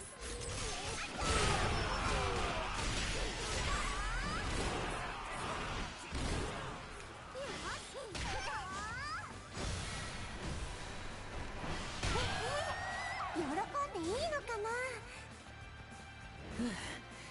敵の追撃を振り切れたか。プラフタさん、あなたは命の恩人だ。いえ、私こそお礼を言わなければなりません。大切な腕輪を取り戻していただいたのですから。おお、頼む。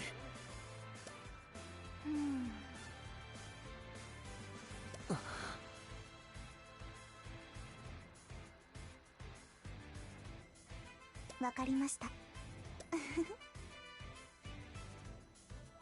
ありがとな。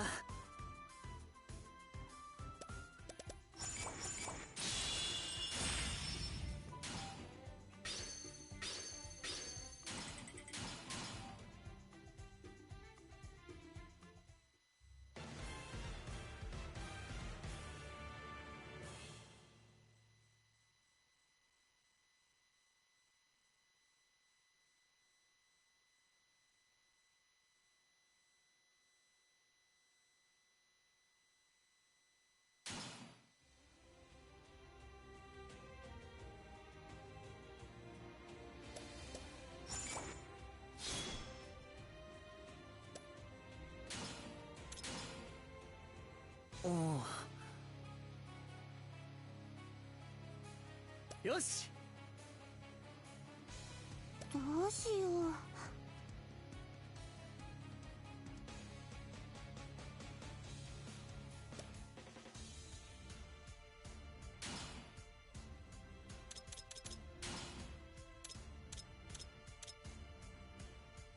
う。やってみせましょう。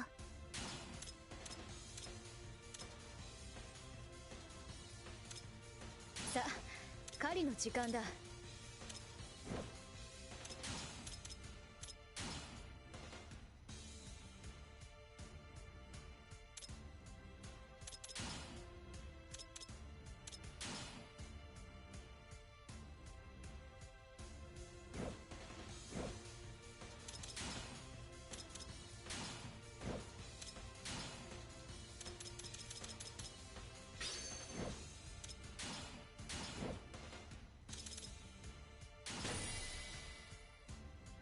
賊と戦ってる英雄さんか。仲間にすればきっと大きな戦力になる。でも残念ながらどこにいるかつかめていない。まずは目の前の敵を倒しつつ中央を制圧しよう。あれ、あの砂浜見たことがあるような。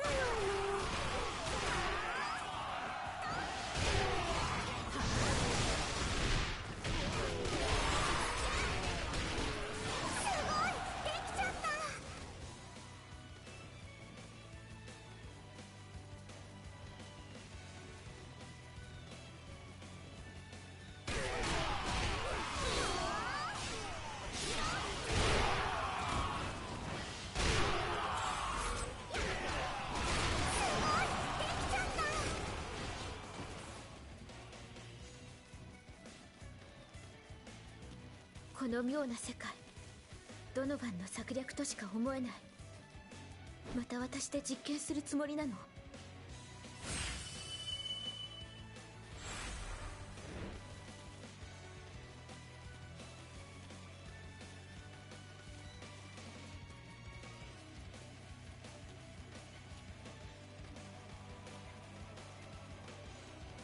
覚悟して。あなたたちを倒してここから抜け出してみせる。邪魔をしないで。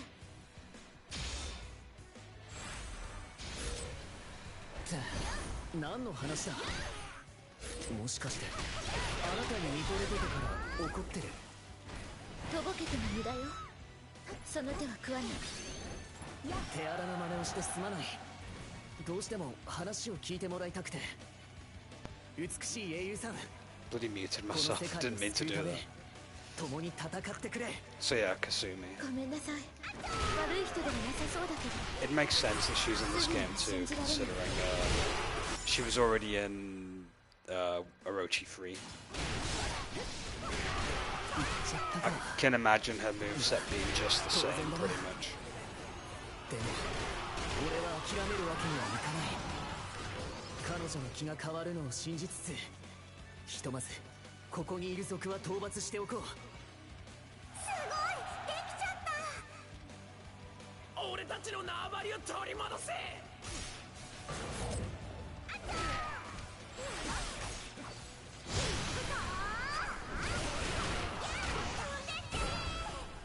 誰か助けて。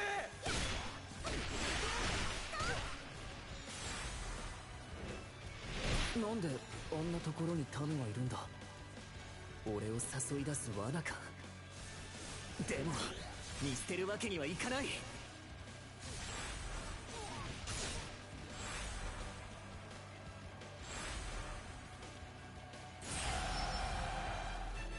強いんだね。腕は確かだ。 Glorified babysitting. Can't wait. 門を閉めろ。入り込んだ奴らをぶっ潰してやれ。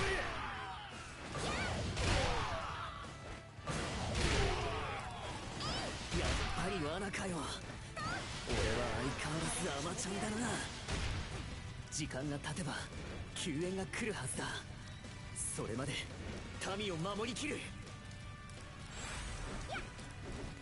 あの人危険な目に遭うと分かっていて民のために。俺が不覚を取るとは。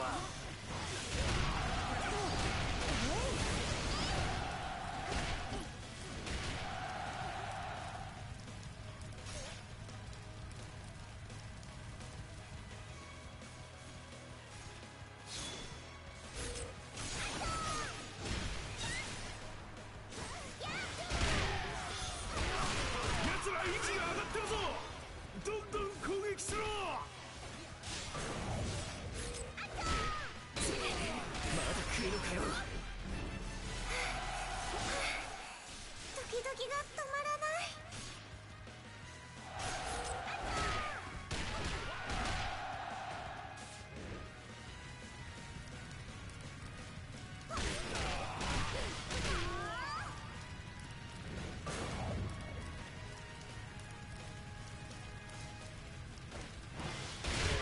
Stop right there, criminal scum.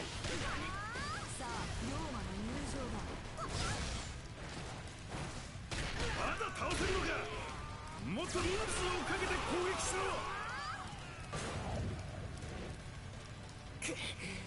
さすがにこれ以上は耐えられない。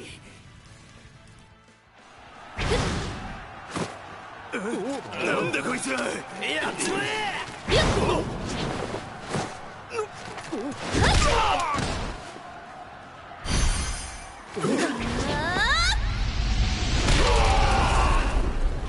あなたたちはこんなところで倒れるべきじゃない。そんな気がする。だから力を貸すわ。こっちは任せて。あなたたちは別の敵を。ありがとう。あなたには感謝してもしきれない。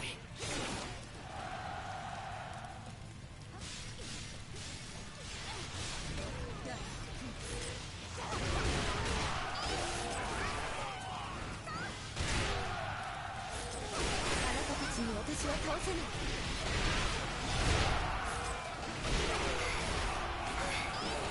ドキドキが止まらな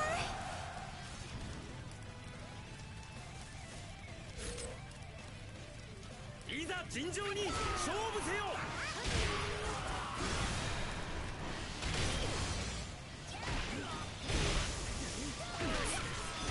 強い。一体引け。よし、門が開いた。味方と合流し敵本陣を目指そう。注意して。誰か隠れてる。遠回りした方がいいわ。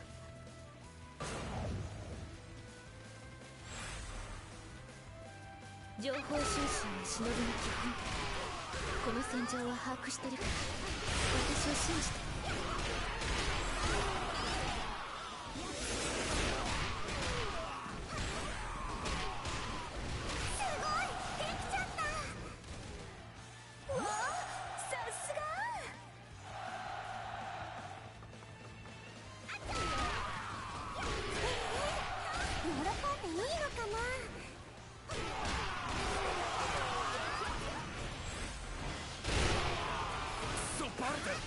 なんでわかったんだ。美しい英雄さんが教えてくれたんだ。残念だったな。すごい、できちゃった。味方を狙う殺気を感じる。こっちよ、来て。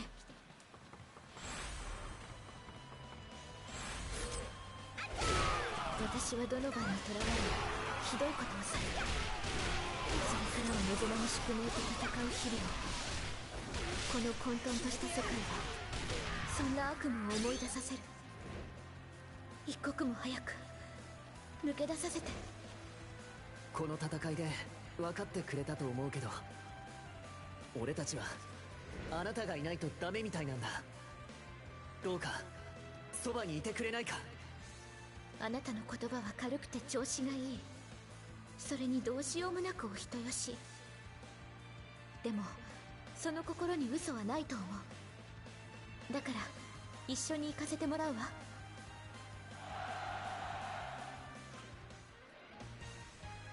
That was a pretty fun stage. ああ。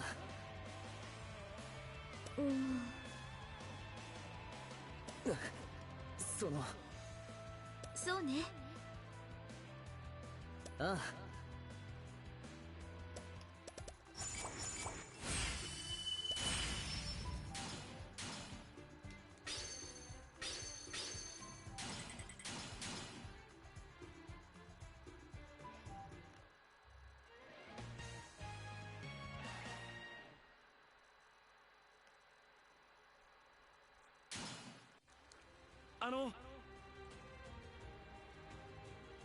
なんだって。え？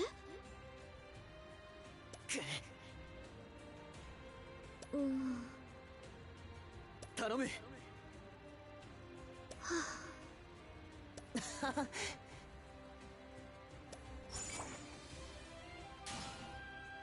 おお。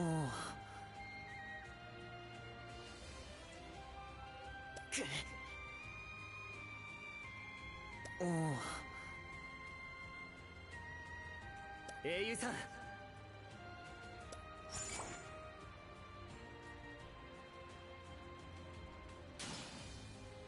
Nobunyaga. I suppose we can go and get him unlocked.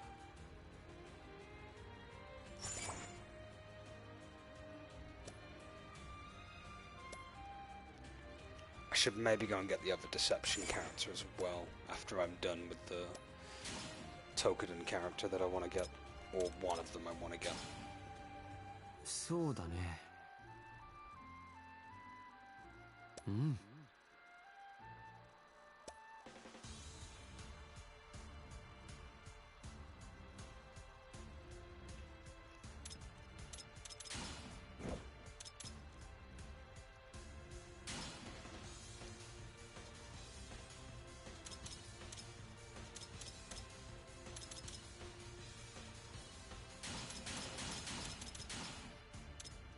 私は戦う。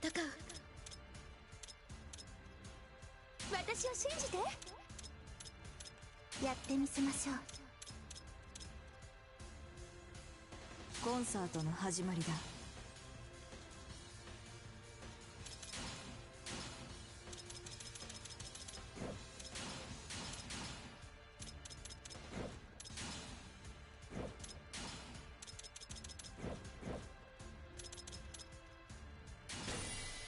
行こうか。村はあちらだ。どんな料理でもてなしてくれるのか楽しみだね。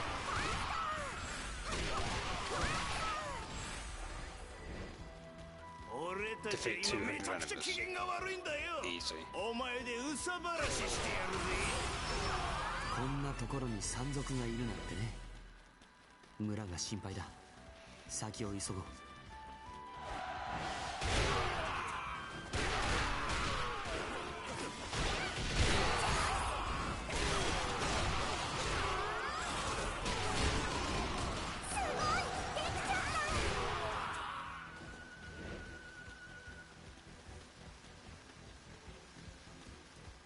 貴様ごときひねり潰してくれ。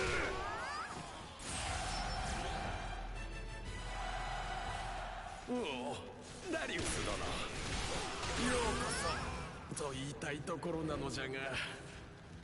大丈夫、安心して。賊を追い払ったら食事にしよう。実はかわいそうな腹ペコのお嬢さんに用意していた料理をあげてしまったんじゃ。 Very hungry young lady. 予備の食材 Very があったん hungry. じゃが、山賊に Insert 奪われてしまって ALR 料 reference 理が here. できねえ。それはひどいな。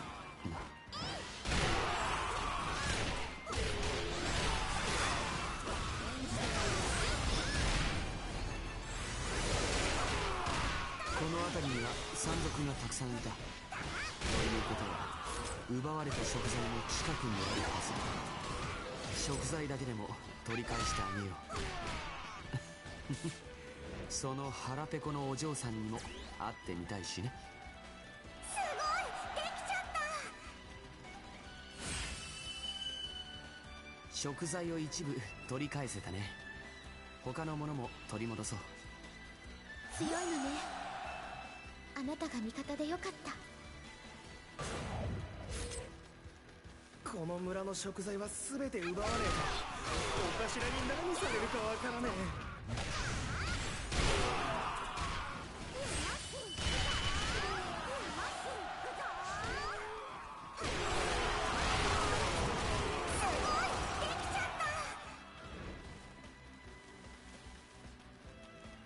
Naturally, when I end the stream, I'll be doing my gimmick where I chill in the gallery, as always, whenever I play a Musou-style game. It kind of became my running calling card for the for most of the games, actually. Plus, the music in the gallery is usually very chill. これで全ての食材を取り返せた。村長は料理をしてくれるかね。先ほどいただいた料理、とても美味しそうです。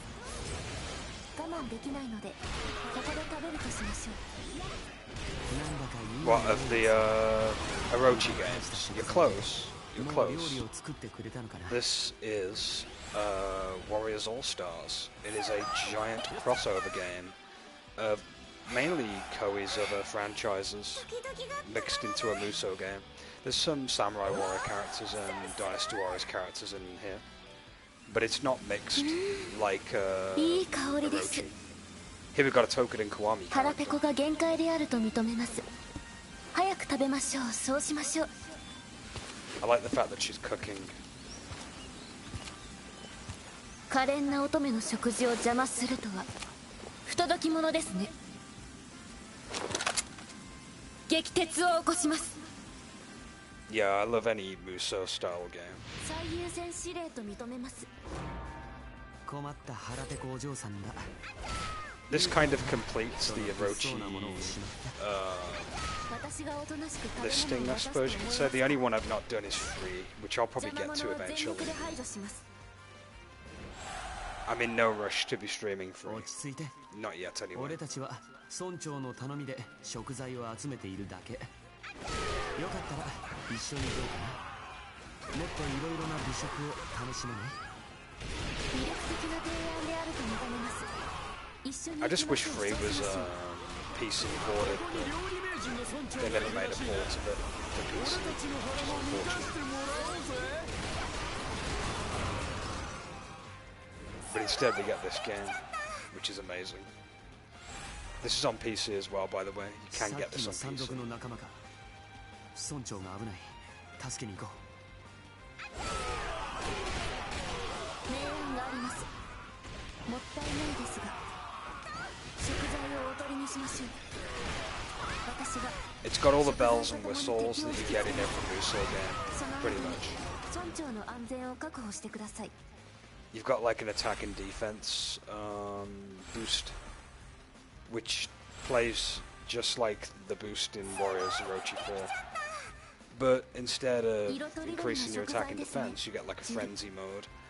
And characters cheering you on while it happens. You're watching the football. 村から奪った食材を運んでいるようだね。奪い返そうか。山賊の皆さん、美味しそうな食材はここに。私が食べても良いですか？ よこせ！ああ、せっかく奪った食材が全部返せとは言わない。 In fact, I'll show you the cheering mode thing in a moment. なんて優しい方なんだ。俺、あんたに協力します。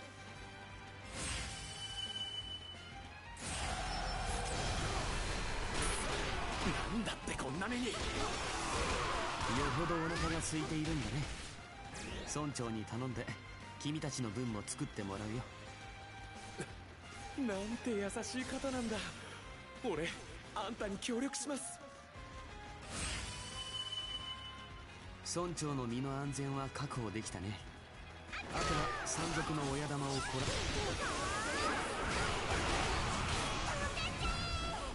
らしめるだけだ。残念なお知らせだよ。取り戻した食材だけど戦いの最中に傷んでしまったようだね。問題ありません。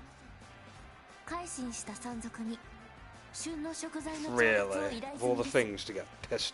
すぐに食材が来るでしょう。そしたらバリバリ食べましょう。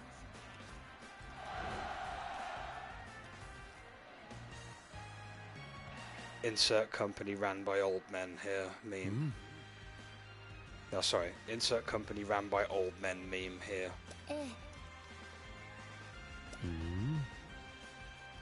ねえ。はあ。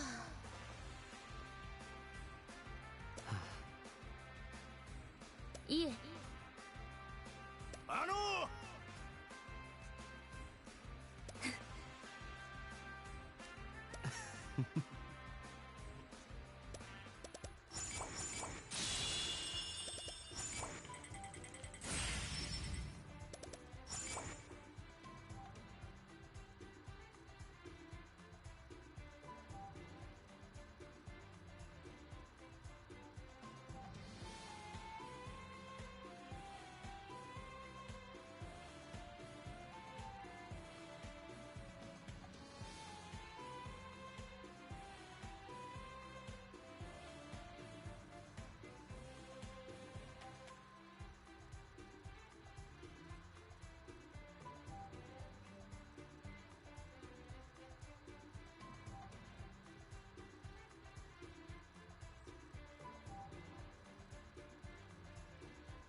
The music, yeah. Music's actually really good. Then again, I've never really seen a Musou game with bad music, really.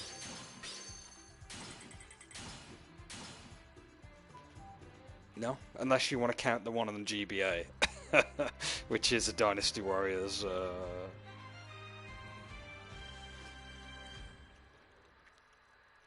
Oh, you'll hear that. There's a lot of remixes in certain games. Well, in this game, I should say. There's even a variation of one of the well-known Dynasty Warriors themes remixed.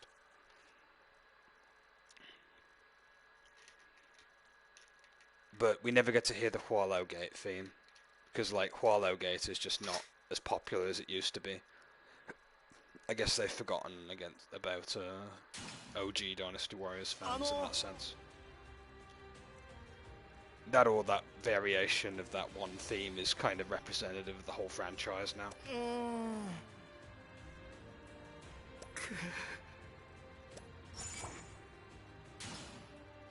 Oh, that's Wang Yuanji. I'll go and unlock her in a moment.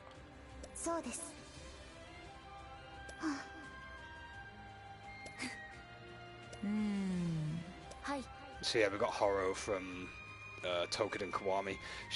It's funny actually. I'll quickly give you a random history lesson. She was not included in the original variation of Tokiden on the PSP/Vita. They ended up making a extended version of the first game of Tokiden, and Horo was the incentive for getting the extended version of that particular game, because they added a bunch of new chapters for the story, as well as her entire character arc, if my memory serves correctly. I'll have to stream the first Tokiden at some point. I did stream it back in the day when I was like starting out on Twitch, but like I only got so far in. I have beaten the game. It is quite good. It plays like a Monster Hunter clone, but it doesn't have the intricacies as much as what Monster Hunter has. But nonetheless, if you find Monster Hunter to be a bit too daunting or a bit too overcomplicating, I'd say pick up Tokiden and play that instead. It's not as in-depth as Monster Hunter, but it's as good as for an alternative in that sense. I mean, I've played Monster Hunter and I'm not very good at the series, really. But when I played Tokiden, I was like, oh, it's like Monster Hunter, except a little bit more easier, I guess you could say.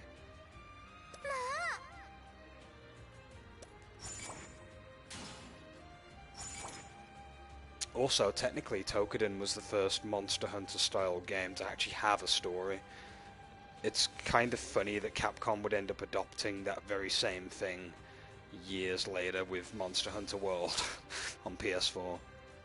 It's almost like Capcom kind of like looked at what Koei were doing with Tokiden series and thought, well, we should maybe make a Monster Hunter game with an actual storyline to it. Which is interesting.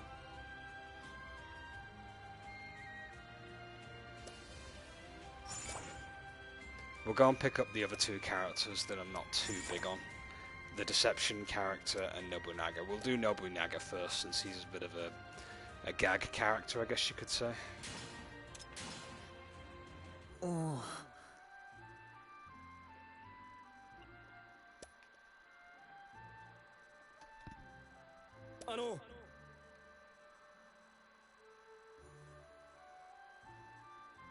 Nandate?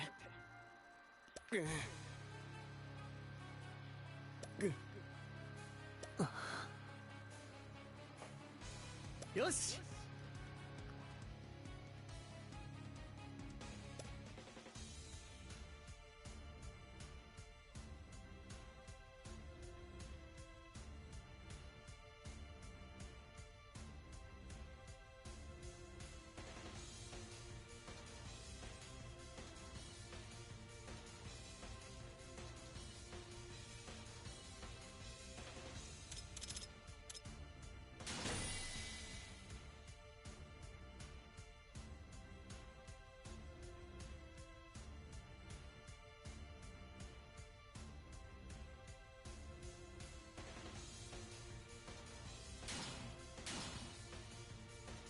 話し合いには応じてくれないようだ。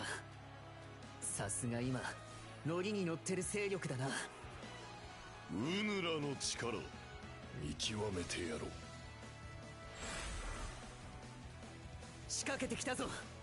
迎撃しつつ様子を見よう。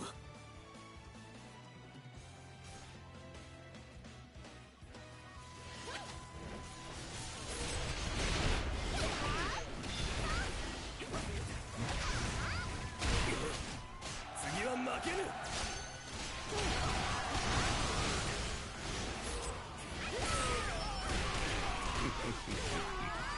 まだまだこれからよ。攻め立てい。こっちも攻める。門番たちを倒して敵の大将に会いに行こ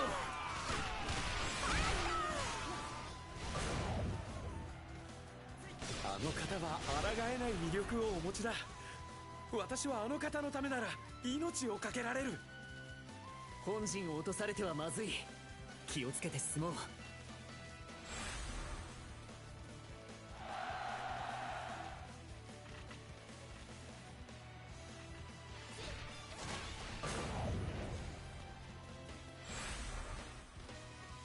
我らが主は苛烈だ。だがこの世界を救うにはそれが最善の道。兵が隠れていたか。火を持ってどこへ。まさか。敵本陣を焼き討ちにせよ。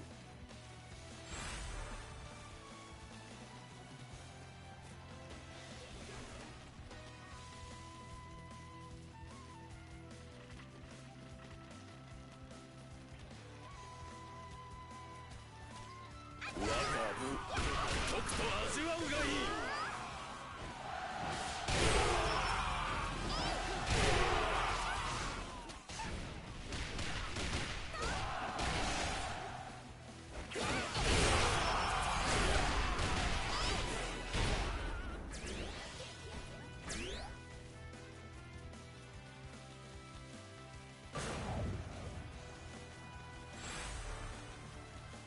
絶対に手柄を立てるぞ。もう引っかかれるのはごめんだからな。敵が物資を運んでいるみたいだ。中身は何だろうな。大量のマタタビだそうです。そこの猫に聞きました。なるほど。で、放浪さん猫と話せるのか。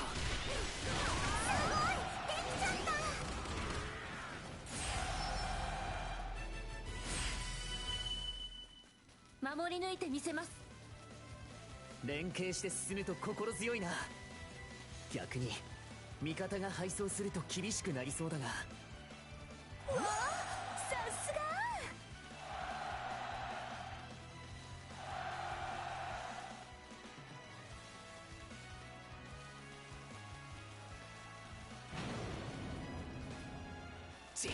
逃げられたか。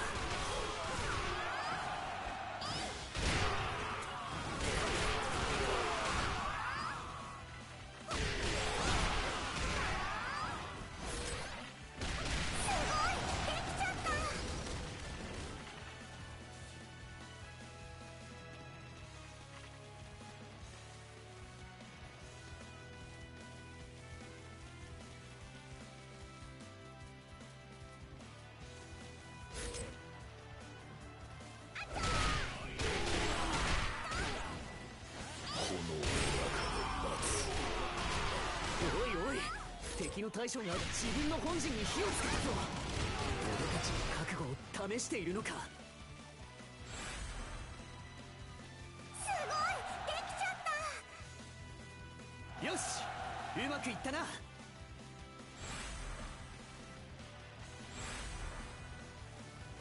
俺は勝つ。そしてあの方のお腹をサワサワするんだ。早く戦を終わらせよう。あの方の手足をもみもみするのが楽しみなんだ。ここで動いてくるとは憎いな。放っておくと本陣が危ない。これであ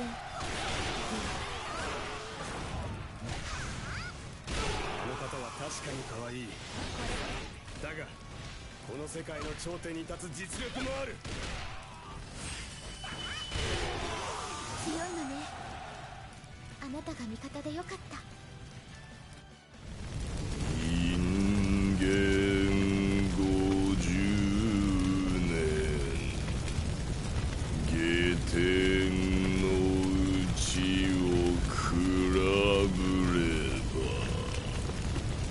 夢幻のごとくなり。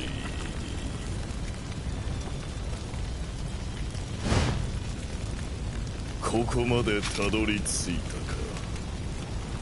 この信ニャが自らが力を試してやろう。わしはただの猫ではない。天下を滑る第六天魔王よ。是非もなし。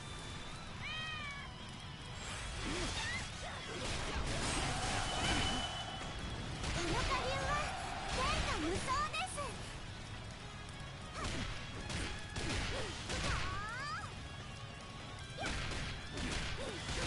終わらせる。ここまで。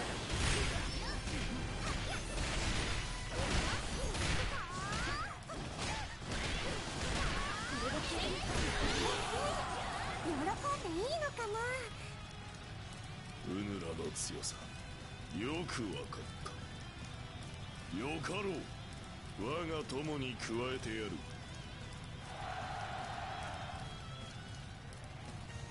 うん。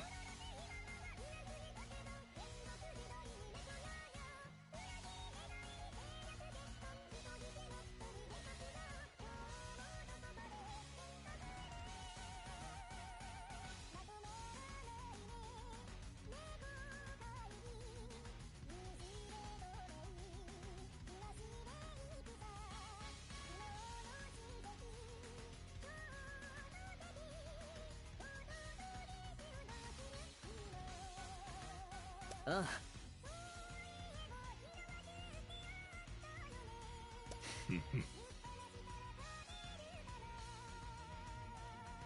面白い。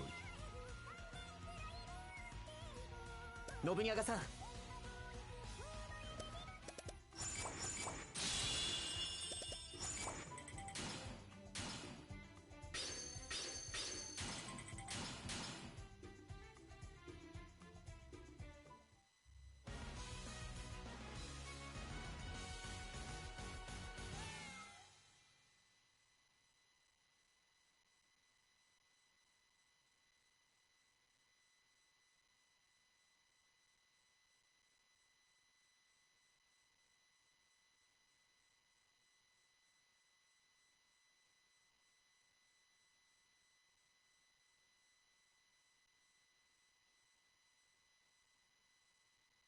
やれやれ。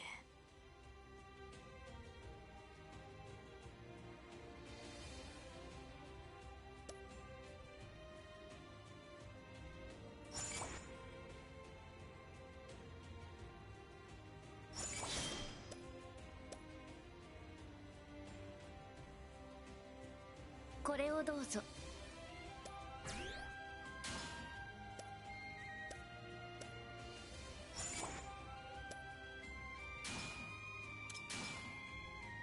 おお。ああ。よし。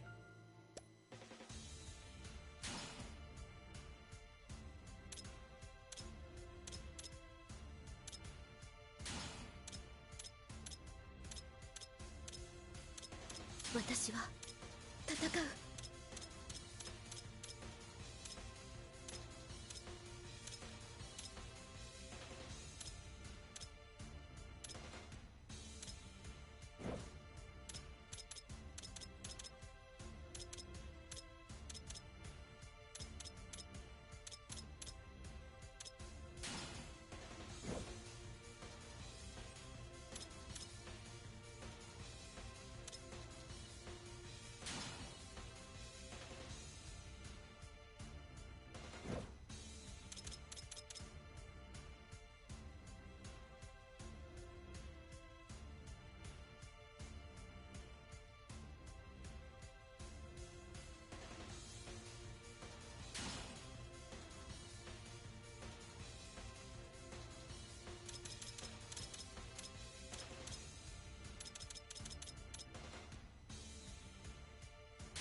愚かな人間たちよ、裁きの時は来た。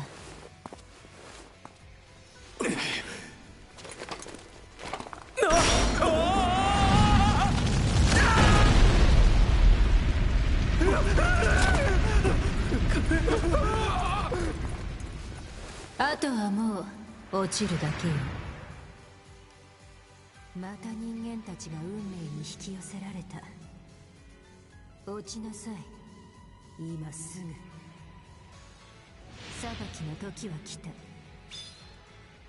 あの魔女さん、やる気満々だね。倒せば話を聞いてくれるだろうか。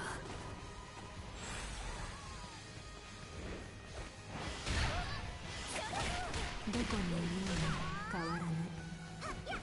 私はただ人間を裁くだけ。妙な相手だ。彼女はどこへ逃げたんだ。二手に分かれて探そう。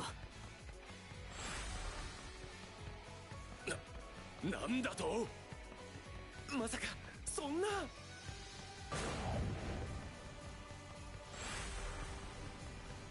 味方が罠に足止めされている。早く魔女さんを捕まえて解除してもらわないと。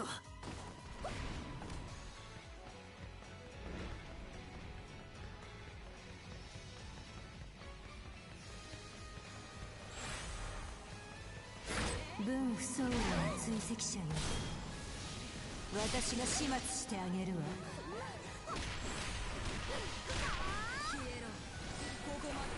人間を華麗にさばいたな。カエリアがいたら満足げにうなずくでしょうね。ここに罠を操る英雄がいると聞いた。力を貸してもらえないか交渉してみよう。こんな時に式のご登場かよ。魔女さん。さようなら。愚かな人間同士争うわね。またしても魔女さんに逃げられたか。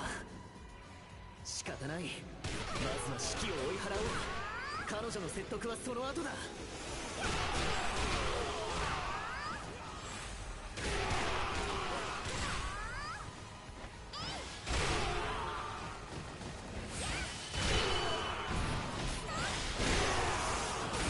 お見事です。これで流れも変わるでしょう。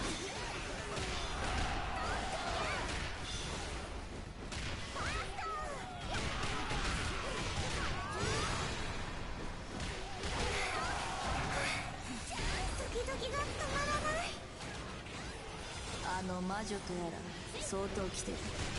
命をかけて味方にする意志はありやなし。すごい、できちゃった。わあ、さすが。このままではまずい。どなたか援軍を。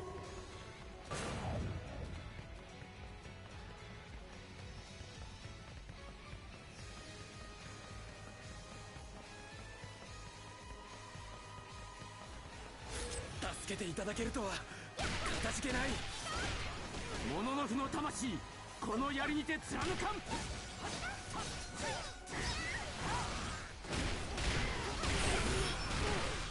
は一度引くしかないか。ドキドキが止まらない。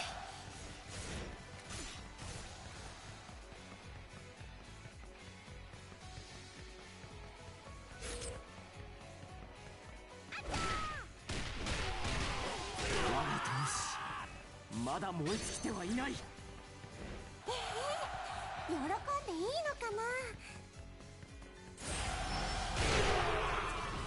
いざ参る。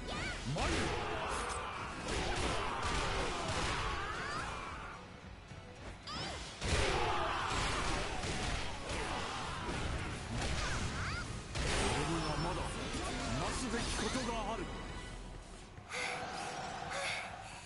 ドキドキが止まらない。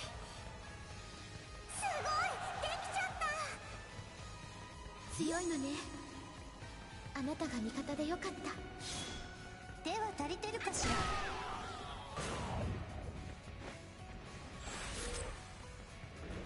精鋭軍隊の名にかけてお前を止めてみせる。訓練不足が招いた結果、真摯に受け止めよう。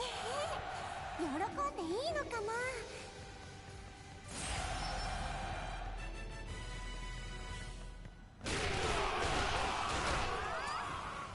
私の邪魔をするか。ならば消えてもらう。 If it's a little bit loud, then I'll turn the volume down a little if you want.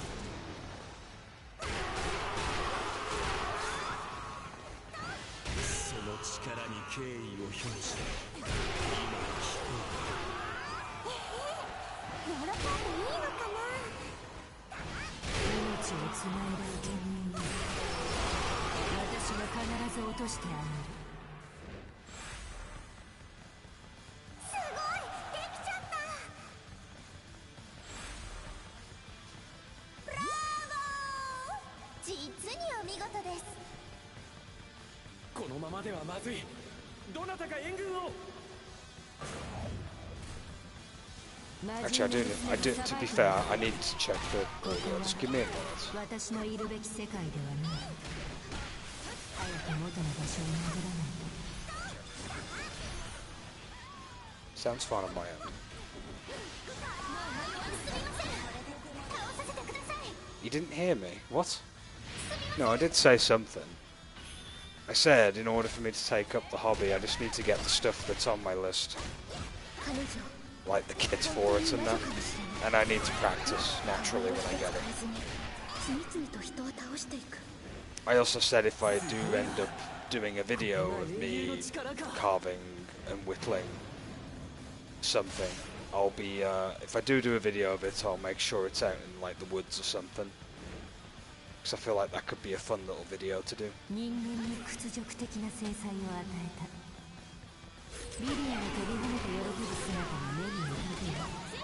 So, yeah. And don't music stuff I'm still doing. I'm just put that on hold for the time being. The reason it's on hold is because I cannot really think of anything to compose at the moment. So I'm going to have to give it a bit of time before I go back to that. Which is why I'm taking up the carving, because that might give me some inspiration. Plus, if I get good at it and I can make a little bit of, you know, money on the side of it, then hey, there's no problems with that. I'd probably have to open up some kind of store online if I was going to sell them online. Yeah. Something like Depop, I guess, or what's the other one that people use? Etsy. Etsy's another one.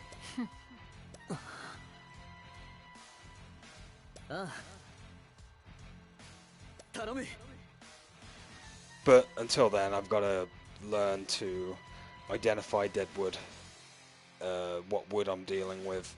Bark stripping I've got to learn as well. Stuff like that, pretty much. Never eBay. I could do an eBay account maybe. But I feel like Depop or Etsy would be better in that sense. But one thing at a time, I've got to get good at the craft before I can even start selling anything. So, you know, I best collect the resources I'm going to be getting. The kit comes with some sample wood that you can shape and mess around with. So I'll probably practice on that first too.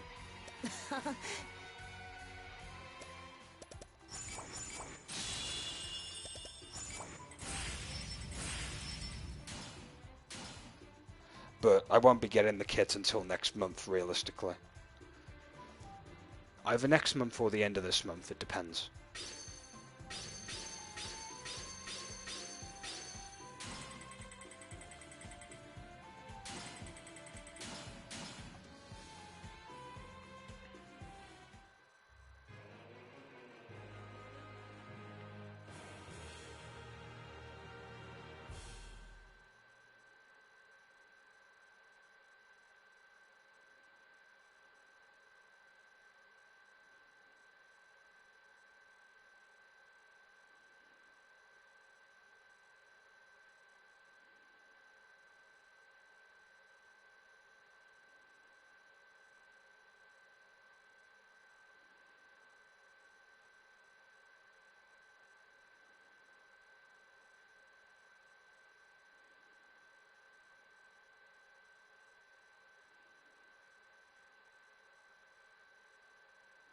can't spell today.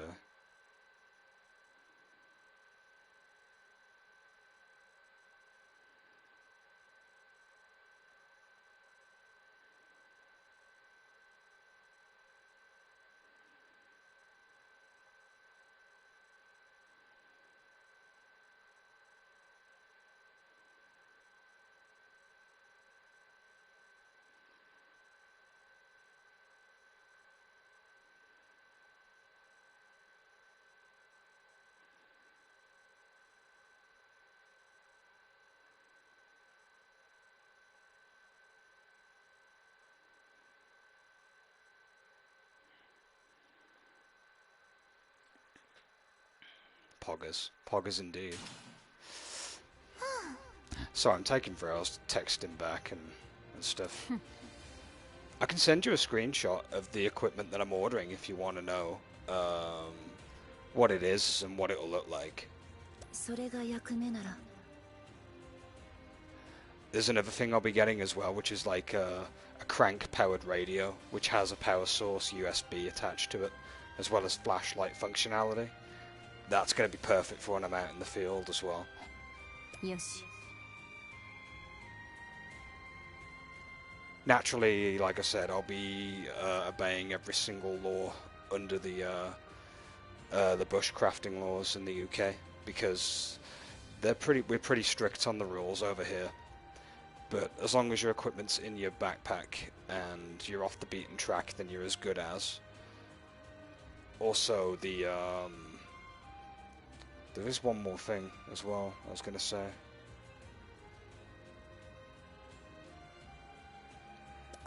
I'll remember it in a minute. Oh yeah, that's it.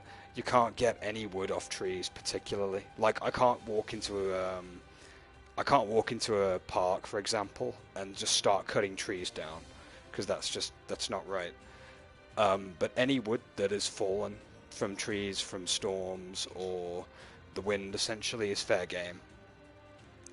So, like, if I'm walking off the beaten track and I'm scavenging for wood, and I see, like, a big giant branch has been, like, you know, cracked off from the wind, by all accounts, I can unzip my backpack, pull out the rope saw, and cut the branch down to the length that I need it to, and then I can use the utility knife to strip the bark off, and then when the bark's been stripped and it's completely clean, then I can put it in the canvas bag and take it with me. That's roughly the gist of it. Any dead wood is completely fine, because it's fallen from the tree onto the ground. And it will only die anyway, and be infested with bugs and going back into the ecosystem anyway. So, as long as I'm not going into places and cutting trees down, it should be fine. Which, you know, I'll naturally be taking a lunch with me, Lumberjack Milky.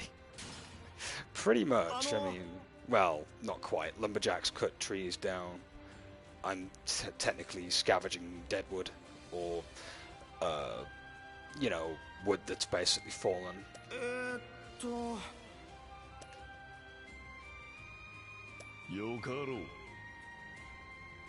Yeah. It's free wood, you know, that's the way it is, really. It's fair game in that sense. It's crazy, man, the amount of, like, places I've walked around in my local area, and I just see, like, wood that's, like, fallen from trees, and it's just sitting there, not being used.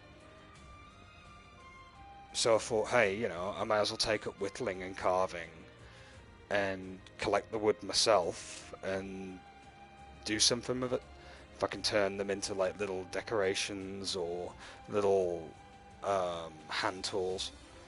And another thing you can do, I mean, you can craft fucking door wedges and stuff, and sell them off, and people will buy that stuff, because, hey, everyone needs a door wedge to keep a door open in some cases.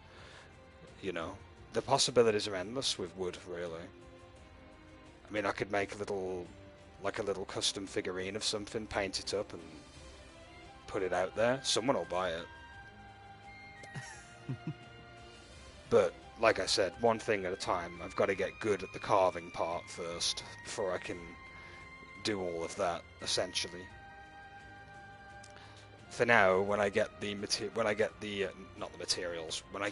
tools, I'll be focusing more on exploring and picking up the materials that I'm looking for, debarking them, because naturally I don't really want to take them back to my house with bark attached to them still, really.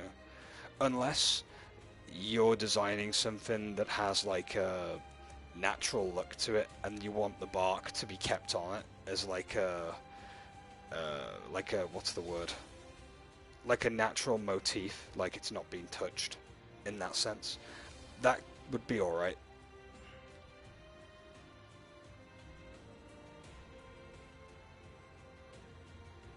That's true, yes. I'll make sure to put some sort of decoration onto the wedge, yeah. I'm not just going to do a plain wooden wedge, because that would be a bit boring, to be honest. I could fashion it to look like a cheese, Swiss cheese wedge that you see in the cartoons. I mean, that could be something. I'd probably need like some sort of punching tool to get the holes, to get the desired effect, but I mean, that could work too. I'd have to do the whole punching part at home, though.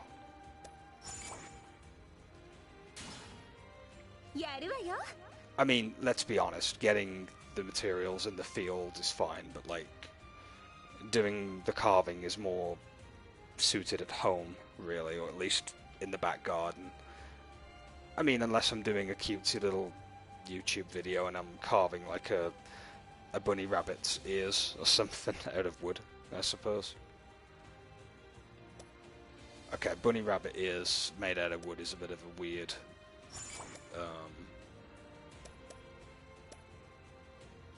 thing to carve, so I don't know.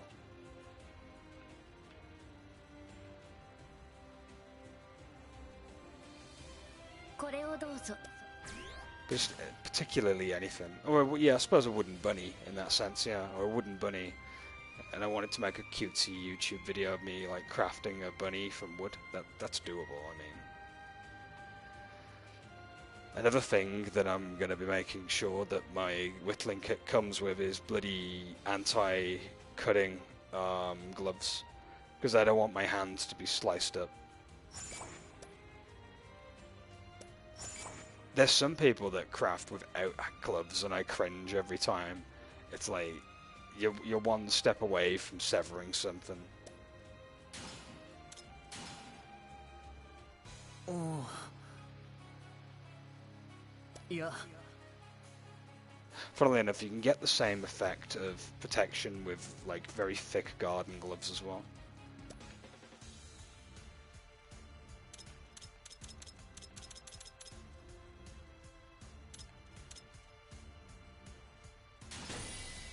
Milknyte殿、ぜひ我らと来ていただきたい。お誘いは痛み入るが、得体の知れぬ奴のために働きたくはないのだな。Another thing I'll be doing is writing down in a little booklet the UK laws of bushcraft practicing, essentially. That way, so if I ever get stopped, I can produce the booklet with the rules written down.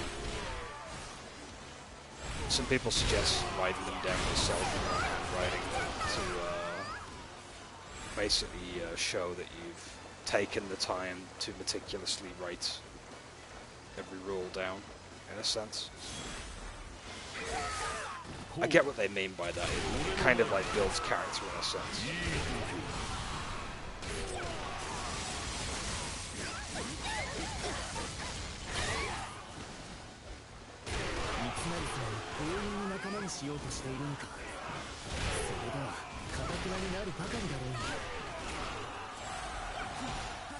There's plenty of like wood areas in my vicinity.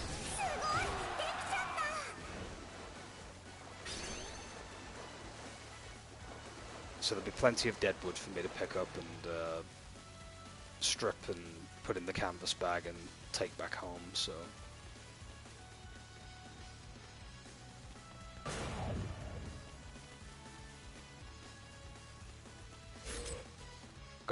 Mitsunari out. 断る。なぜどこの馬の骨とも知れぬ奴にホイホイついていかねばならぬのだ。英雄殿とはいえその言い草許せぬ。 What about us? 鬱陶しいのだよ。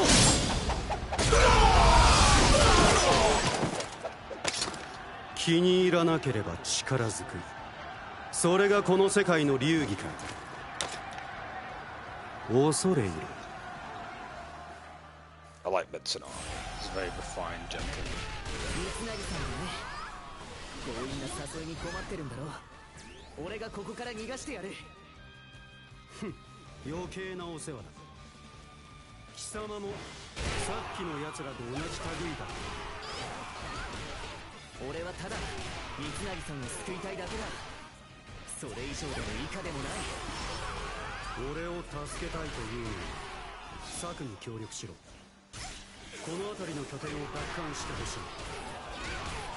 And when I used to play Dynasty Warriors, 8 Empires, I actually did make all of the Samurai Warriors characters like, as custom officers. And I remember like following Mitsunari's like army. It was composed full of random OCs. It was just ridiculous. With fun. Somebody had made the giant girl from Seven Deadly Sins, and she'd like joined up in Mitsunari's crew. It was brilliant.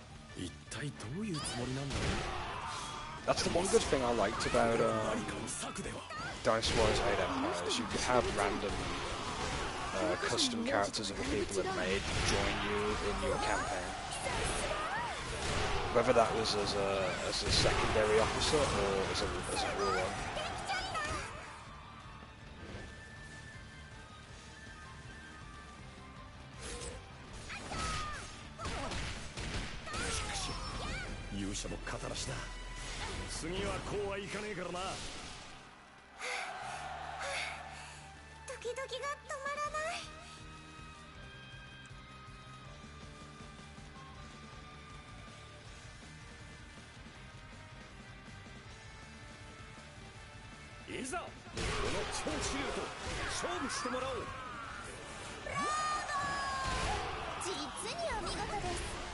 Yeah, I like Hanako quite a lot. Her moveset is very good.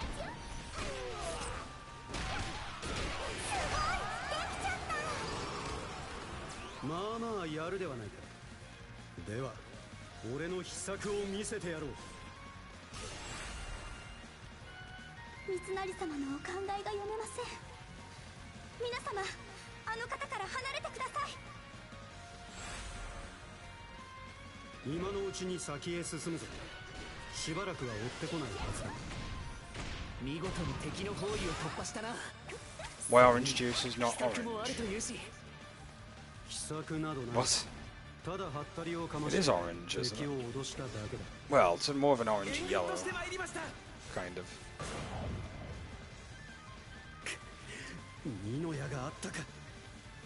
I'm assuming he means squashly freezed. Freshly squeezed, fuck's sake, squashly freezed. Can't talk today. Do you want some squashly freezed orange juice?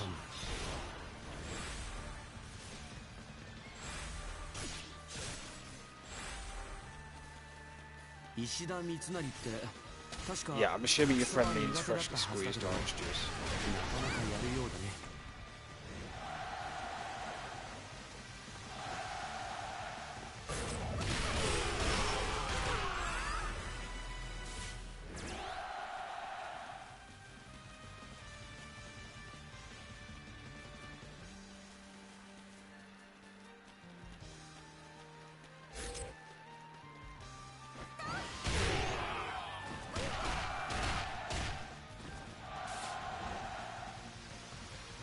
Bruh.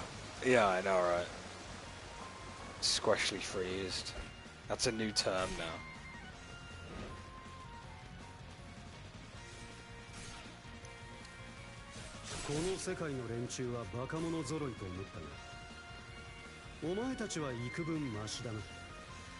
伝令、付近の調査を完了しました。特に怪しい仕掛けは見当たらず。そんな、三成様は何も仕掛けず逃げたということですか？さっさと逃げるぞ。時が経てば敵もさすがに感づくだろう。あと少しで策になる。変装した兵を敵にぶつけろ。I wish Mitsunari would hurry up and come up with his plan already. It's taking forever.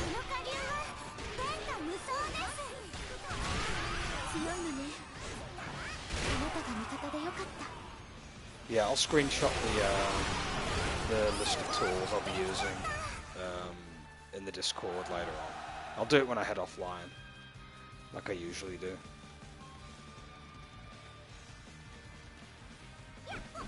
That way, so you have an idea of what I'm working with. Why aren't that landing? 障壁は排除した。進むとするか。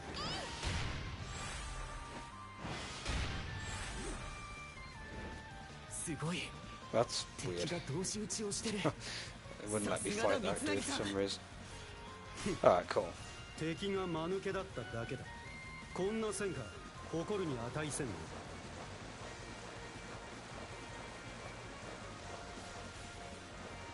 見せてやろう。歌方の者の負の力を。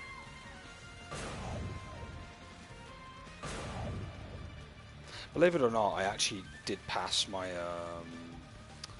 grades in woodwork at school. I never took it to the A-level experience, I guess you could say, when I passed, because I didn't take on DT further during my extended years at school. But I got a C grade, so I passed pretty decently.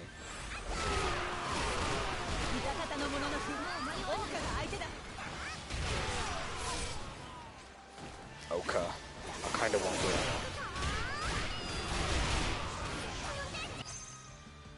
What's this you sent me, Wilder?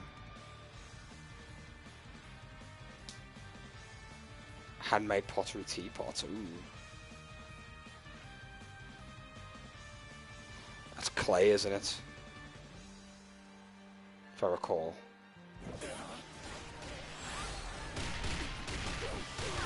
I have like one experience of clay, and that's when I went to like a clay pottery sort of place as a kid at primary school, and it was in the winter, and it was the coldest winter ever.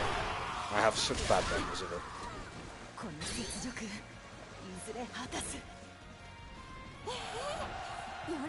It wasn't very pleasant. It was like a pottery. It was like a field, you know, like field trip kind of thing. It was one of those, and we all got to like go there and see how the you know, how clay stuff's done.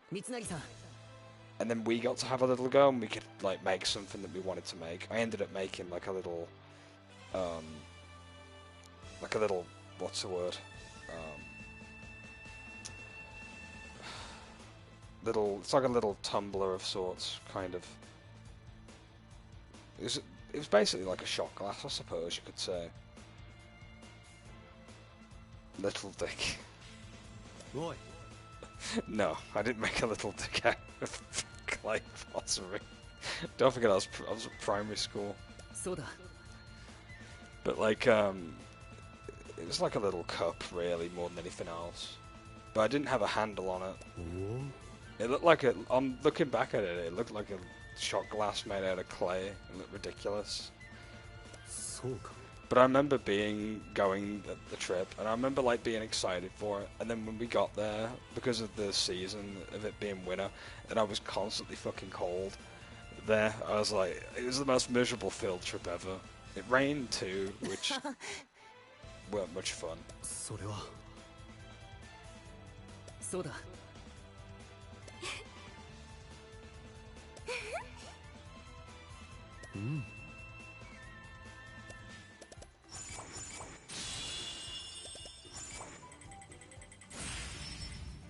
don't forget, this was like this was in like the 90s, so like central heating in buildings wasn't really as common, really. I'm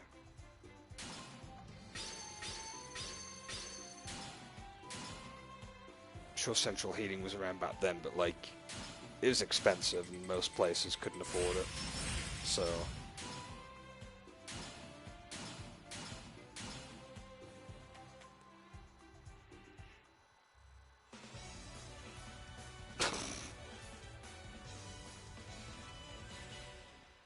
there we go, we got Mitsunari unlocked, which is good.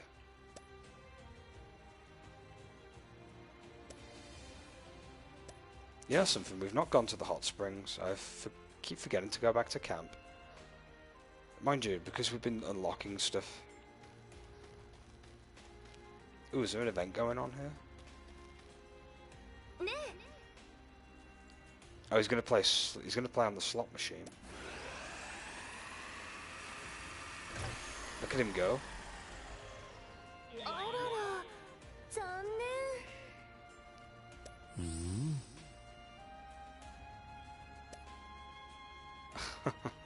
Nice to see these two getting on. Okay, we can skip that, but we've seen it. What else is going on? What do we have? People are at the inn. What are they doing? This is interesting, the fact that like people are doing stuff. It feels like a bit more of a breathing, living world, kind of. Let's go bathing.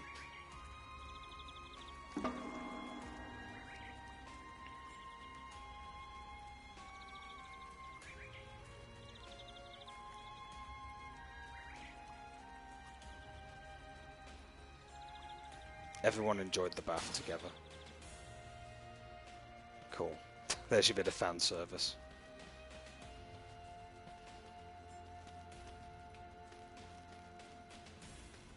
Practice area. What's this? Wait, are they actually playing volleyball? Oh, please tell me you can play volleyball in this. That'd be poggers.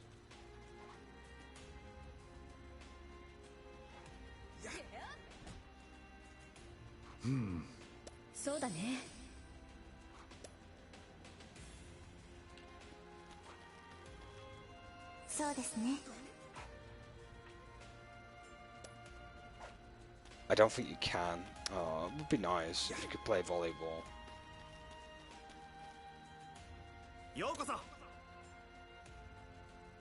Train your heroes.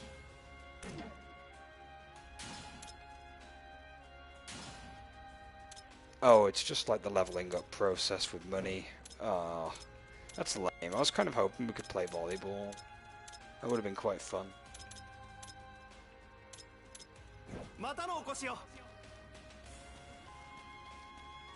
Yeah, this game really does have a lot in common with the Orochi game. By far, there's a lot of similarities. In fact, let's check these requests. Is there any I can clear? This one's been done.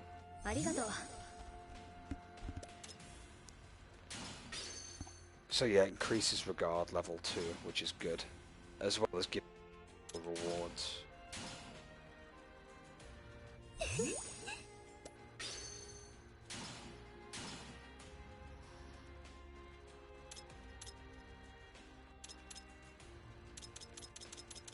Problem is, you have to accept these before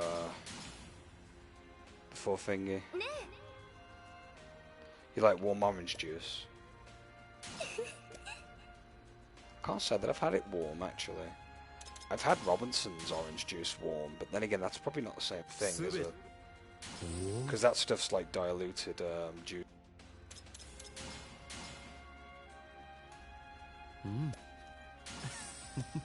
We're taking on these requests because we can keep them in the field.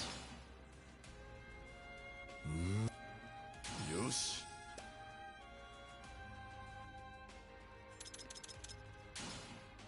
Oh, you can only do so many at a time, okay. That kind of makes sense, because they don't want the player to like get everything and then just clear it all in one fell swoop. It's kind of a soft cap, I guess you could say. Is that everyone in the field for character?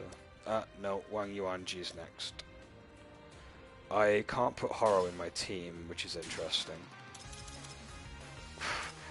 Well, she's not in my team, funnily enough, so it doesn't matter anyway, but...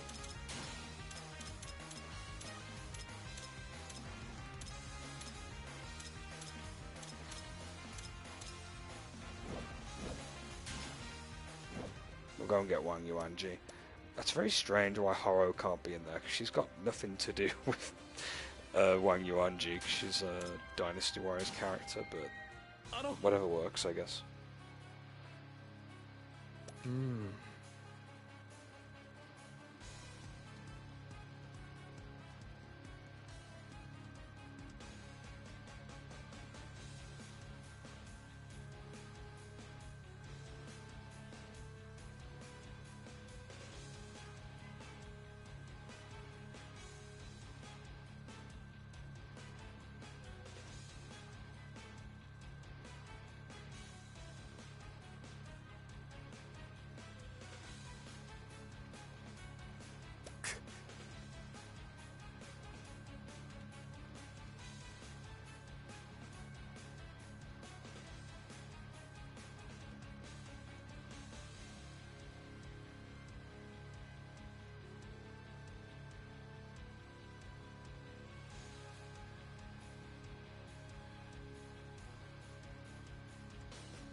See what I sent you on Discord. Let's have a look. The hell?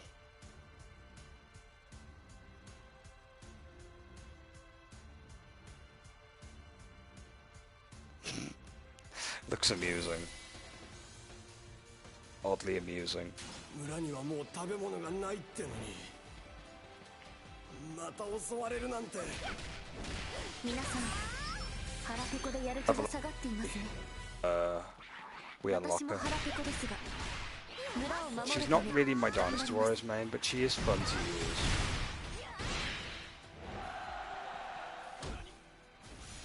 I'm pretty old school, prefer like Zhao Yun, but...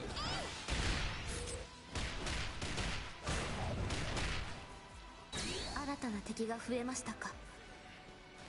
Why has it been deleted? 続けるのは厳しいですね。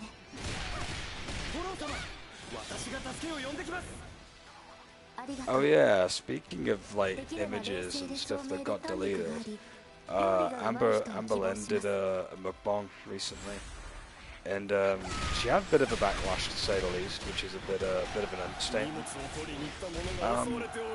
She then went on to post on her community tab on YouTube that basically her fans that wish her well, as well as memberships that pay for her live streams, are all idiots.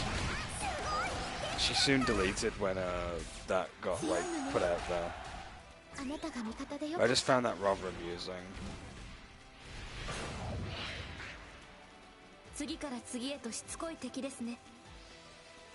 I just literally imagine calling all of your viewers idiots. Like what? I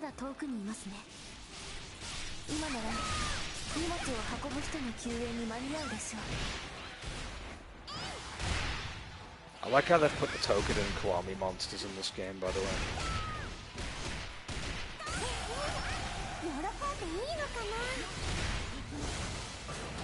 If I can find a screenshot of it, I'll have to like send it. It is humorous. Like the sheer irony is just staggering.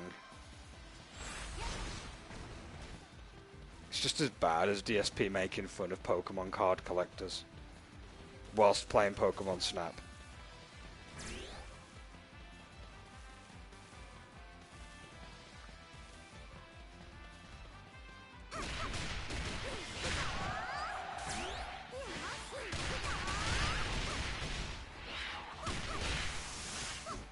Not gonna lie, that clip triggered me, but at the same time it made me laugh so much, and then made me realise how much I like the Pokemon series.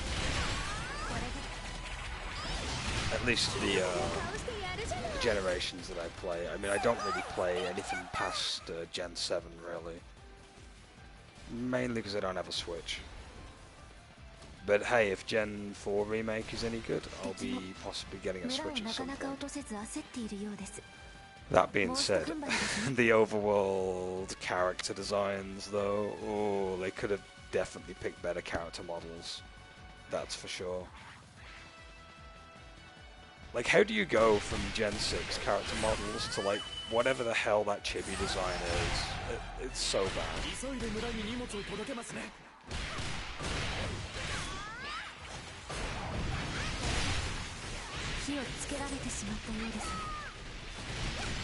And I know there's like chibi overworld arts for like the, I think it was Gen 5 and Gen 4 to an extent. I'm fine with that, but like for 2D it makes sense, but for 3D it looks weird.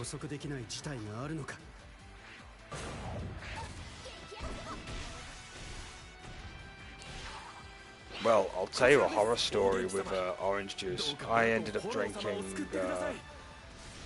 orange juice with bits in, and it was the biggest mistake ever, because I had a bit literally stick in my throat and I felt sick. In fact, I ended up being sick as a result. So, if you're ever going to have orange juice, don't have it with the bits in.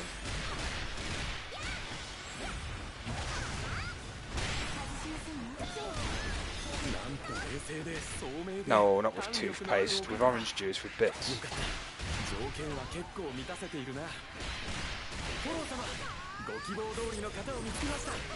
Why don't I stick with toothpaste? I mean, if I swallow toothpaste, I mean, okay, fair enough. But...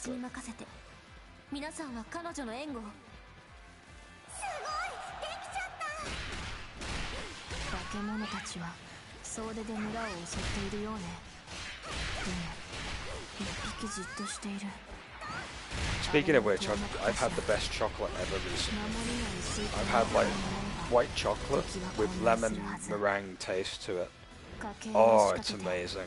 It's the best thing ever that I've tasted in a while. It's literally like, it literally has the taste of lemon meringue pie. It's just, oh, it's just nice. I dare say it's even better than Lindell. あなたたちは私が助ける。できないことは言わ Oh, ない if you から drink 安 orange 心して juice with toothpaste. To be fair, drinking anything after brushing your teeth. 大元気様についていきます。 Yeah, lemon お meringue. 見事です。これで流れも変わるでしょう。あなたたちも全力で戦って、そうすればきっ Yeah, と it 村を is. 救えるはずだ Even か just ら。 lemon meringue on its own. はい大元気様のためならたとえ火の中水の中手強い敵であると認めます。 I like the yogurts, they've got like lemon meringue taste to them as well. よければサクの手助けをしてくれる？この一帯に火をつけるあたりの敵の想定を手伝って。 What the hell are we doing in this fight here? Oh, we're clearing them out with fire apparently. また新しい敵ね。サクを邪魔される前に倒した方が良さそう。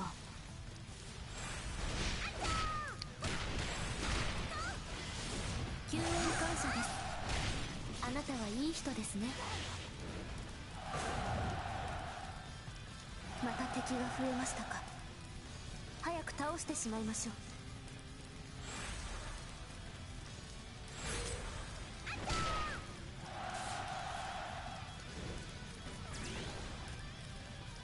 どの世界でも虐げられるの I'm は so 弱者。 confused by this mission right 彼 now. らはそんな人たちを懸命に守っている。こんな混沌とした世界にもなすべきことをなしている人たちがい They るの were ね。 setting fire to targets or something. Also, I think あの Horo 銀 needs 髪 help. の女性、いい腕ね。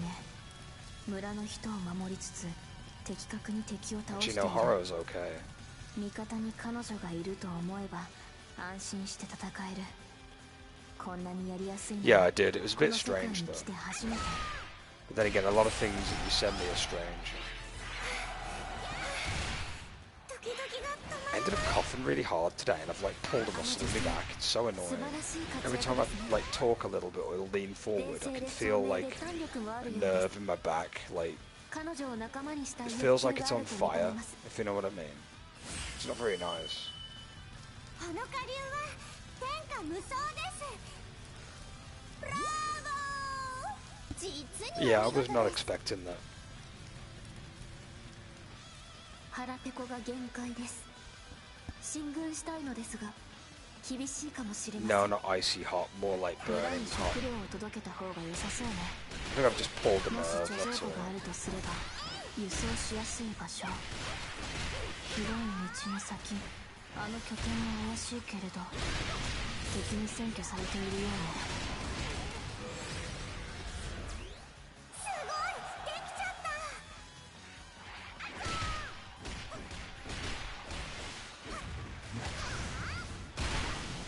Why do I have the endless waltz theme in my head right now? Da da da da da da da da da da da da. I gotta listen to that when I go off stream. Speaking of which, that's like a Musou game that needs to come back. The Gundam series, very good series.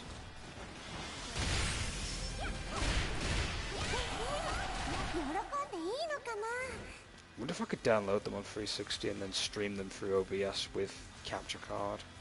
I'll have to look into that. I've got to make a new Xbox Live account now for that.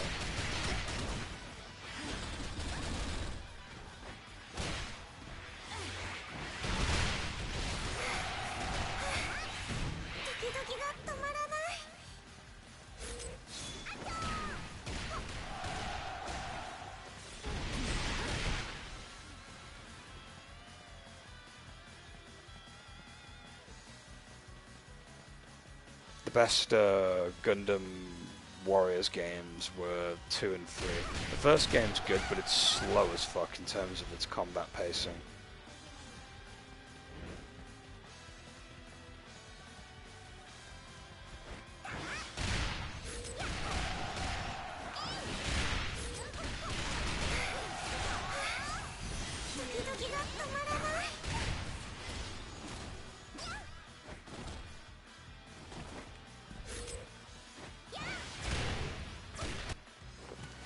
さてと Here she is.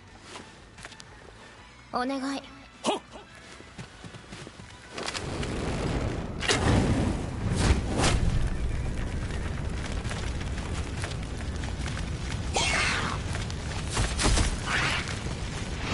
耐えられる？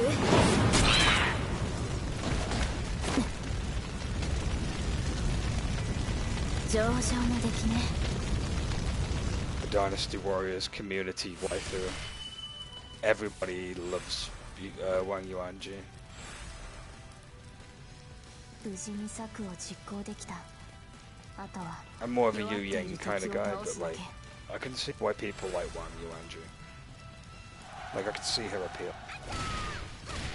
あなたは料理が得意ですか？料理？人並みにはできるけれど。おお、あなたこそ私たちが求めていた人材です。一緒に来てくれますね。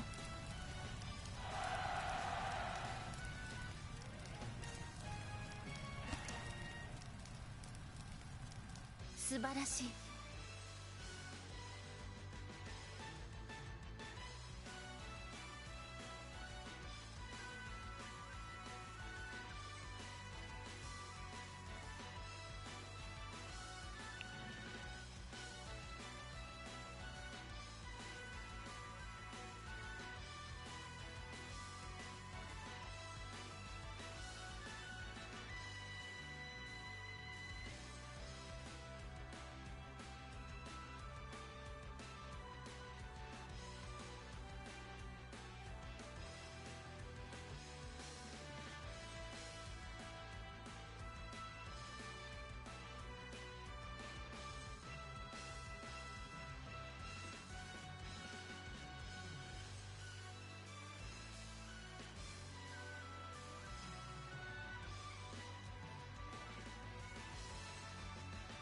Have I ever had a payday? You mean the chocolate bar? Don't think I have actually. Had Butterfinger and it was not as good. It was not as good as I thought it would be. To be honest, it didn't live up to the hype that I was expecting. ええ。はい。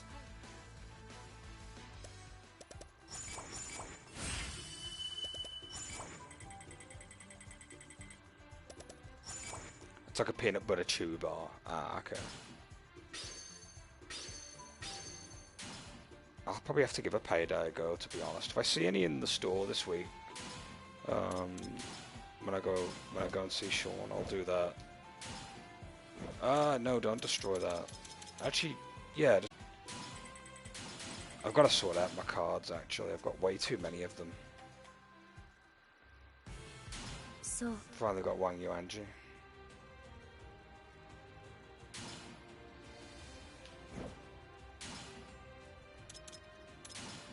Right, let me just quickly sort out the cards real quick. How'd you destroy them?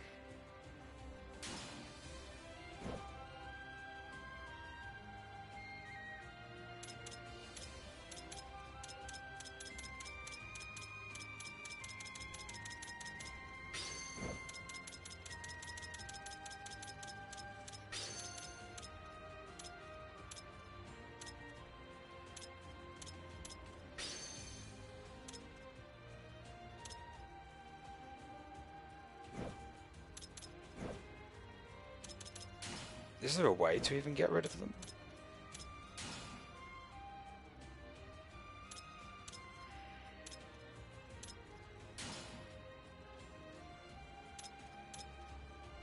Oh, here we go. This is the materials list.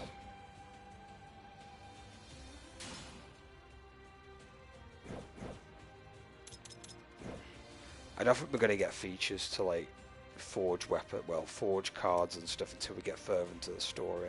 I mean, at the minute I've been unlocking characters more than anything else.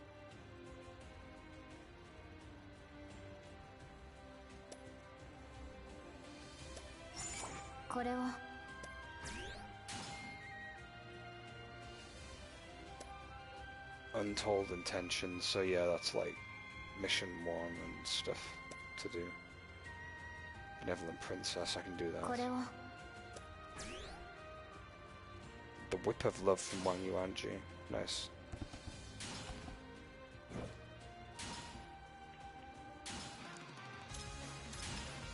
In fact, I'll go back to camp a minute, hold on.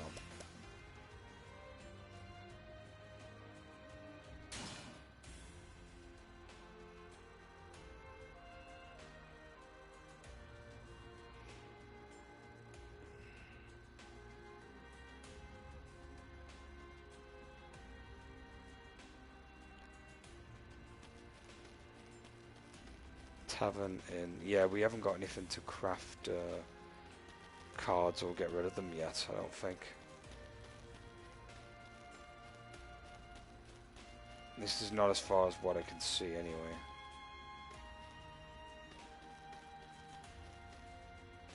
You think there'd be like a blacksmith or something?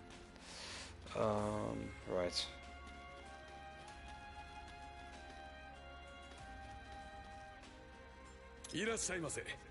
Refinery.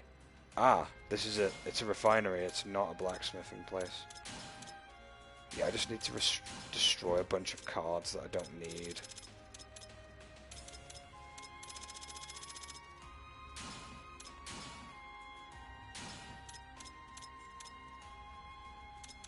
Hold on, I just want to sort them out. We should do in the Siri thing like Nico does.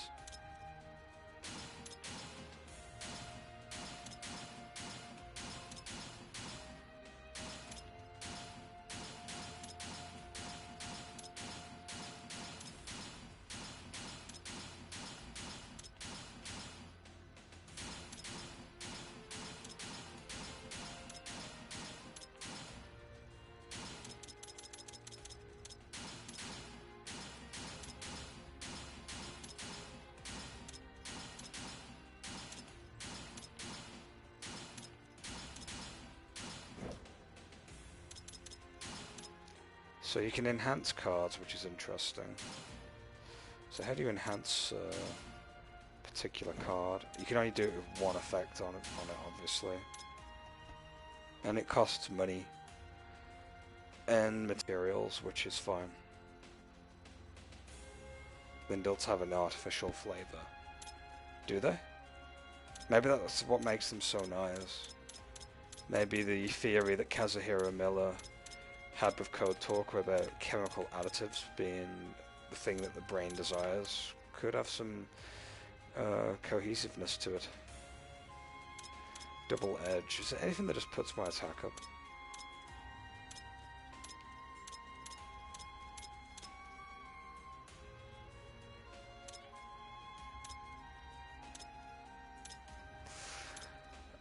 This is one of those systems, isn't it? Where it's like, you gain something, but you lose something. At a certain rate, unleashes a shockwave that emanates out from a defeated enemy. Chain reaction could be alright.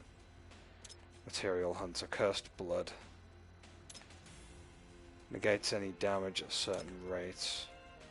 Double up. Money could be alright, I suppose. I don't have the right material for it though. Automatic regain your balance after being knocked into the air. Allows you to block attacks from behind. Mighty Blow might be a good one because I'm sick of enemies defending themselves lately. I need the other material for it though. You can create cards as well.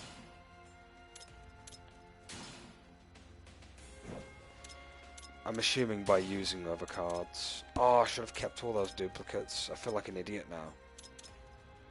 Mind you, we could test with Anne Reese's cards. Why not?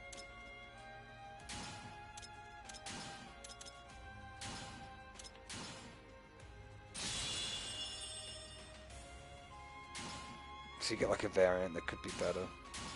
So what happens if you combine other cards, like these two?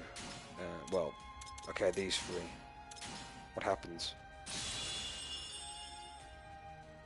I guess it's randomized what you get.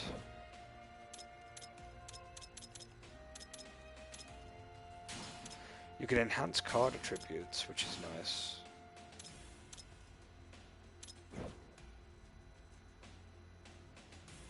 This card doesn't have any attributes to it.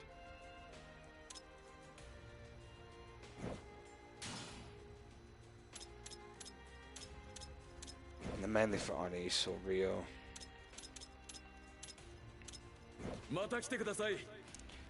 Okay, so you can like mess around with the card system and sell stuff off, which is pretty alright.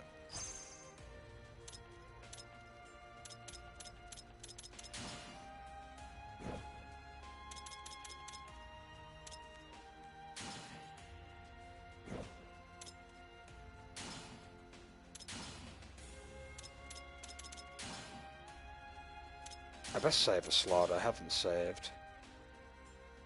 You know, another good thing about this game, there's actually a slot system. The game doesn't have you save at, like with the giant PS4 menu thing, which can be a bit irritating, not gonna lie.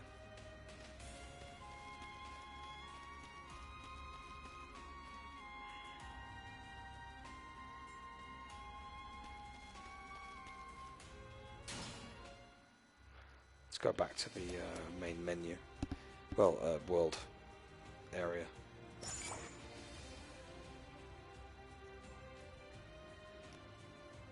I suppose we should maybe do a big mission for one of the shrines. So I have to have fixed members for that one.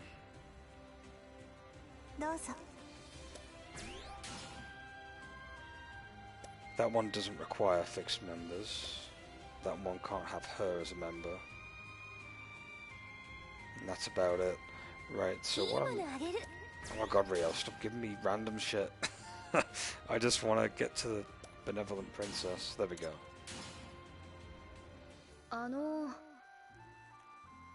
So da na.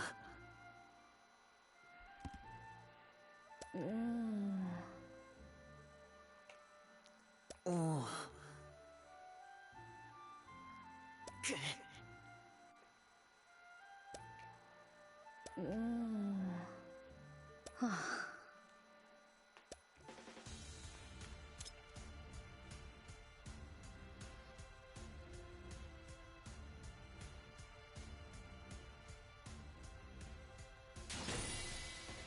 Tamakiを倒す。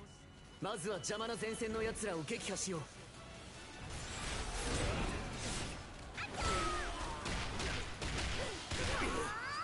次は負けぬ。I didn't level up Wang Yuanji, did I? Oh, whatever. I'll do it in the next mission. I was like, oh, let's use her, and then I just don't. It's because I've gotten used to using Honaka. She's just so good to use.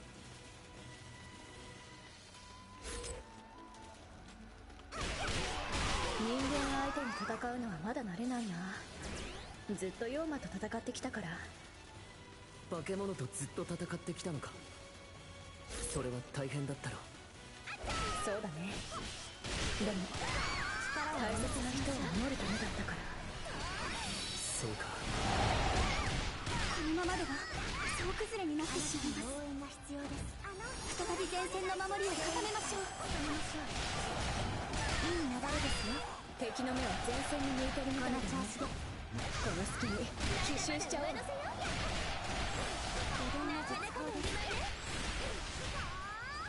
戦いは膠着状態になる。私が奇襲をして戦局を打開しよう。逃げ場はありません。ありがとうございます。じゃあいいな。どうかお気をつけて。頑張ってくださいね。お見事です。これで流れも変わるでしょう。外しませんよ。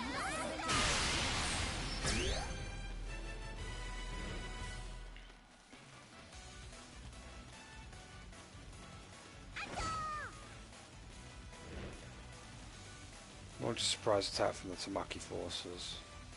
Or on the Tamaki forces. We'll quickly go and do that then.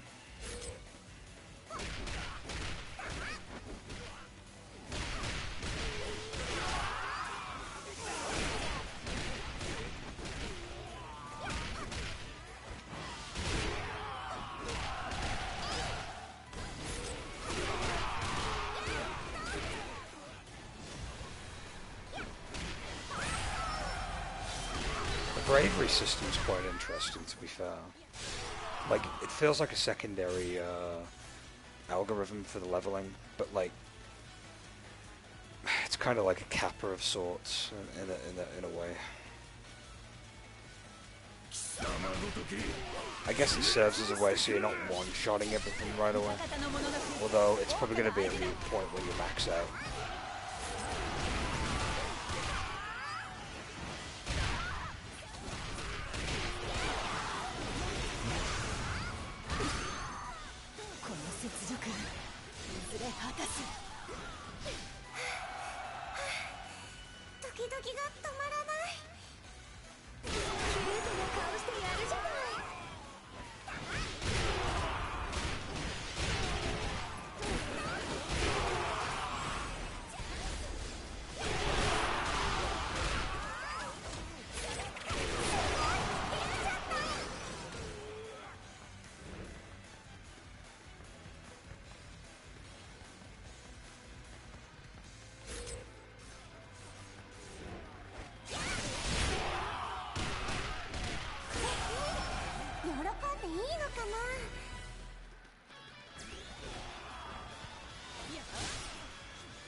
That looks so calm again. This is what, his second time appearing.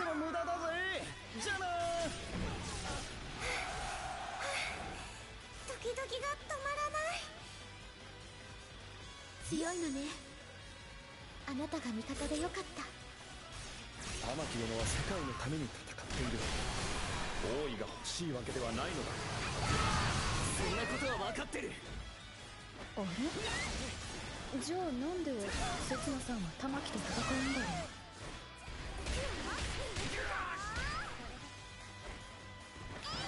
我が闘志、まだ消えてはいない。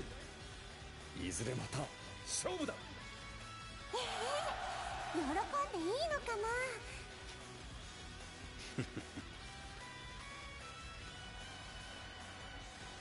I'm liking the game. The story's a bit slow though. But then again, no, I've spent most of the time getting characters unlocked, so yeah, the story is not exactly in a rush right now. 刹那さん、とても玉木って子を憎んでるようには見えない。だとしたらなぜ戦うんだ。彼は何かを隠している。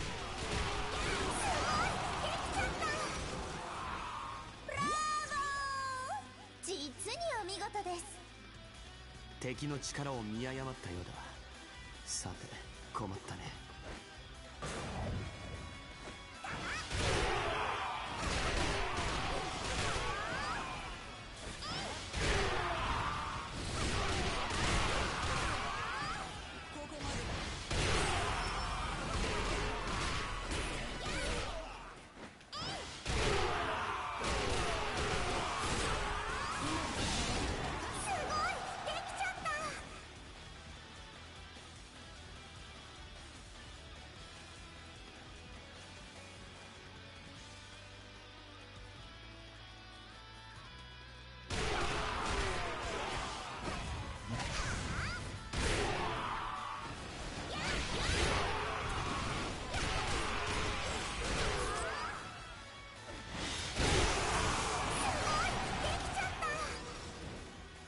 強いんだね。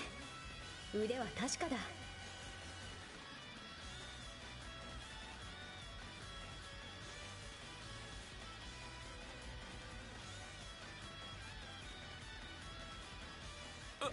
なぜ本陣に敵が。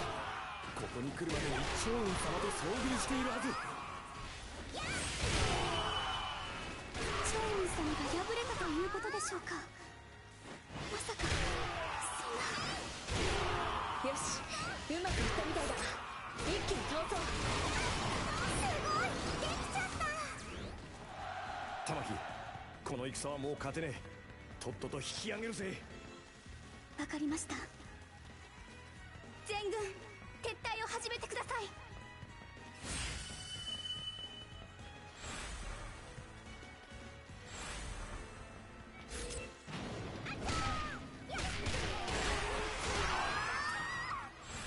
There we go. I feel like I took too long in that. お兄様、どうぞ一息に。行け、玉木。これに懲りたら二度と俺の邪魔をするな。刹那兄様。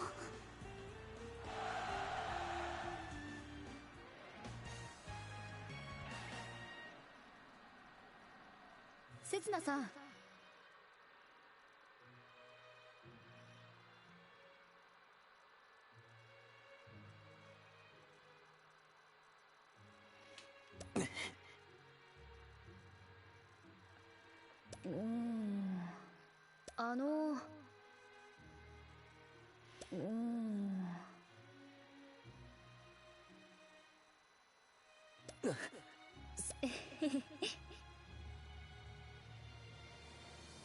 はあ、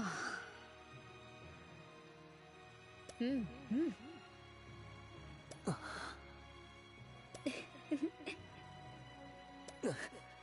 その参ったな。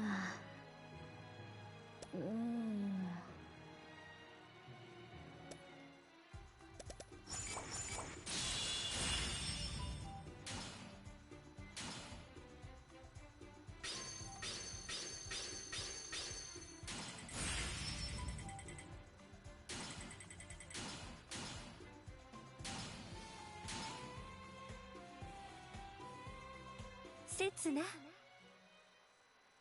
いや、そうね。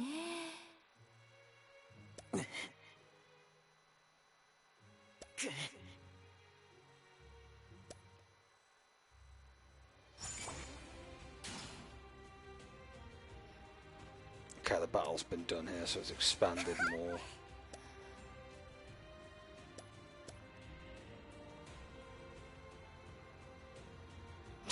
Oh, is it? It sounds a little irritating.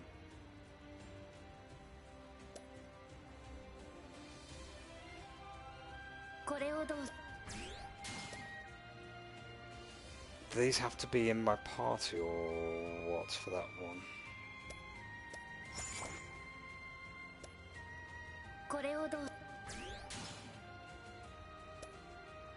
Kasumi can't be part of my team for that one.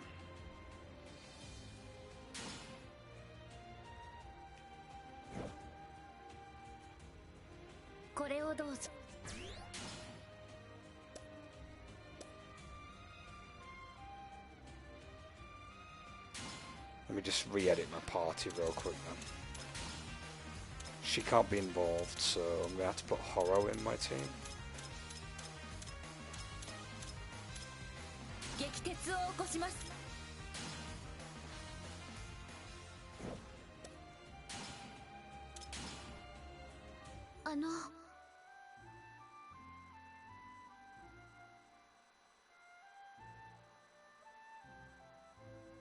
Ah.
Ah.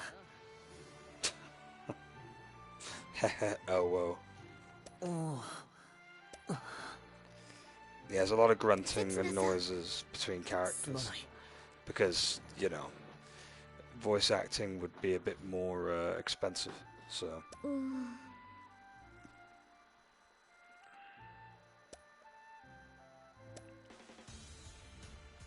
Yeah, I don't like how secretive Setsuna is being myself too. I think he's a bit of a dick personally, leading people on. 敵の勢いに押されてるな。もっと守りやすい場所に移って体勢を立て直そう。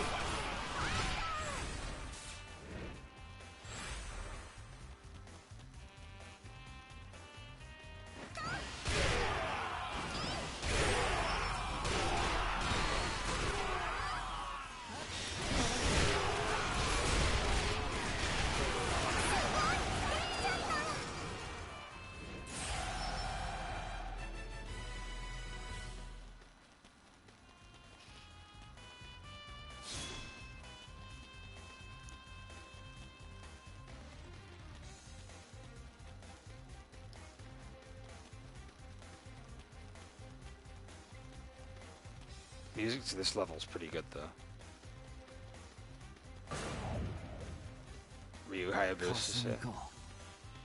ここでお前と戦うことになるとはな。かすみさん、元の世界での知り合いか。なら戦うのは辛いだろう。下がっててくれ。せつなさん、ありがとう。でも大丈夫。私は戦うのが宿命だから。Nice.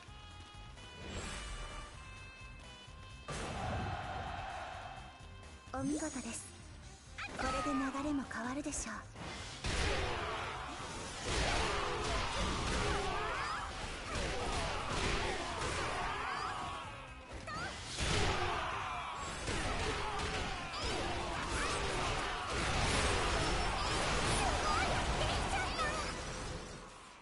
いいところだな。ここなら猛攻にも耐えられそうだ。敵はあなたを追ってきているみたい。この隙に私が手薄な敵本陣を奇襲するわ。分かった。俺はここで敵をおびき寄せておく。だがかすみさん、絶対に無理はしないでくれ。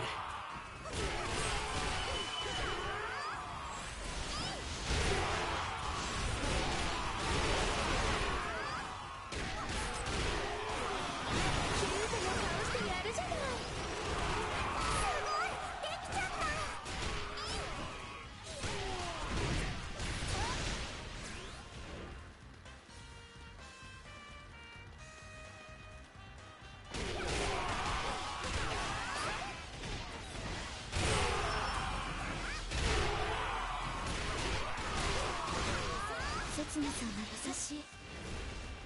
でも何かを心の内に隠している。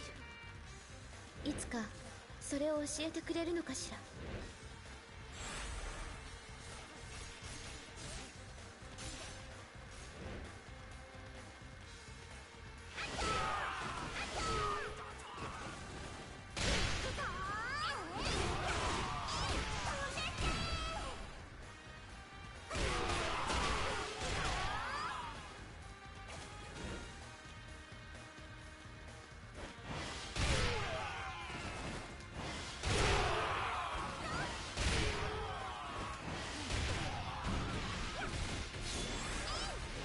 How did you?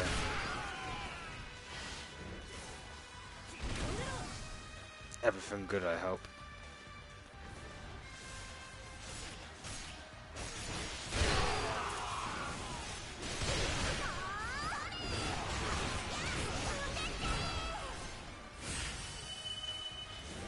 よし、敵の目がこちらに向いている。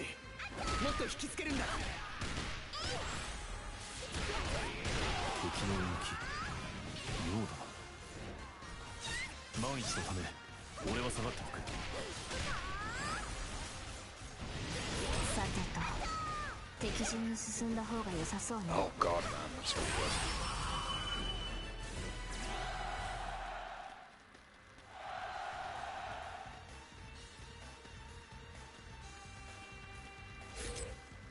俺が相手になろう。行くぞ。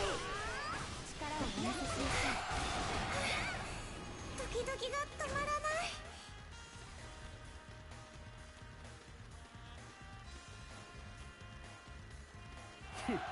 造作もない。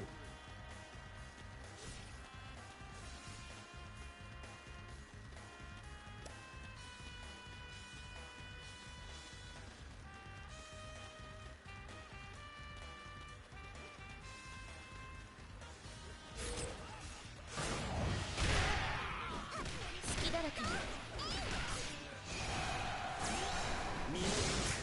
敵か。一体どこから。よし、奇襲が成功したみたいだ。急いでかすみさんと合流しよう。本人が奇襲を受けただと。戻るぞ。四季様をお守りするのだ。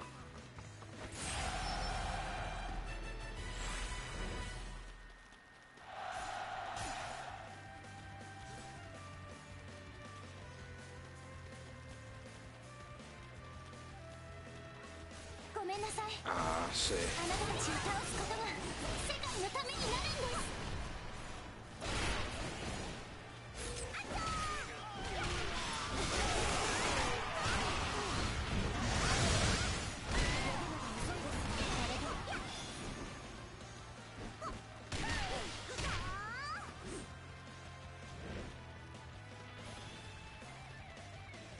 立ちふさがる者は Oh, I don't know. 邪魔よ。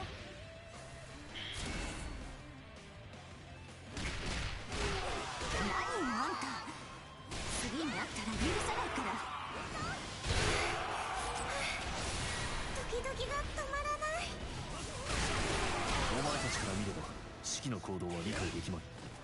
だが奴は信念を持って進んでいる。かすみさん、おかげで助かったよ。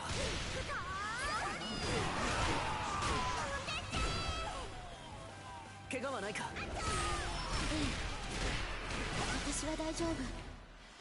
せつな、聞け。お前には何もできない。いい流れですよ。頑張ってくださいね。よし、俺たちの勝利だ。 Stop twerking. What do you mean sitting back in my chair? 祠を奪ってどうするつもりだ。決まってるだろう。泉を復活させて奪われた王位を取り戻す。バカなことを。いくつ祠を奪ったとてお前は王になどなれぬのに。それどういうこと。聞くな、ざれ言だ。刹那では強大な泉の力を操れぬ。それができるのは王たる器を持つのはこの世に玉木だけだ。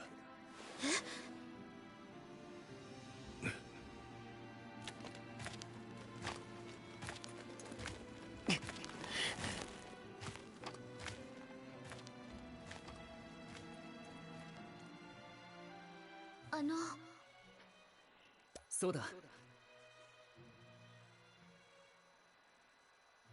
え？そんな。いや。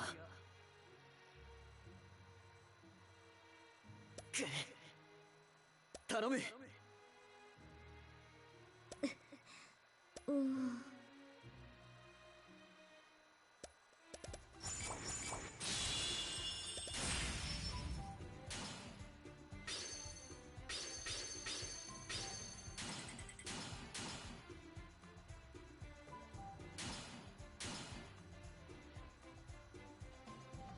せつなさん。おお。ええ。うんうん。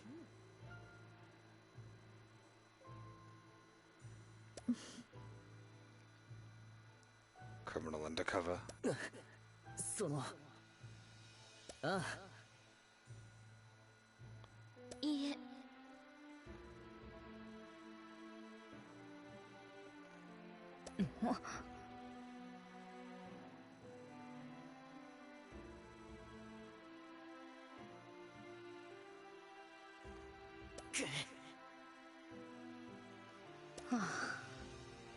いや、せつなさん。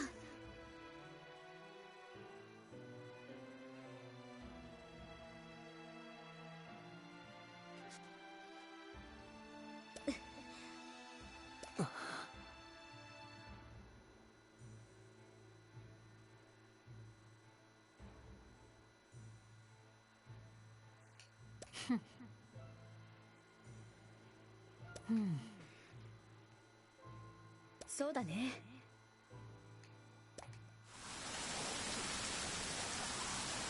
不思議なもんだな。悩みがあるとどうしてここに来ちまうんだか。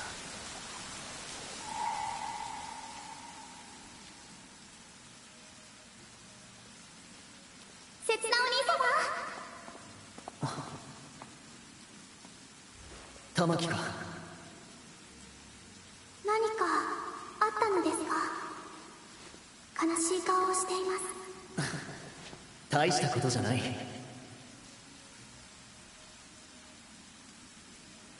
木ではお役に立てませんか？まだ子供だか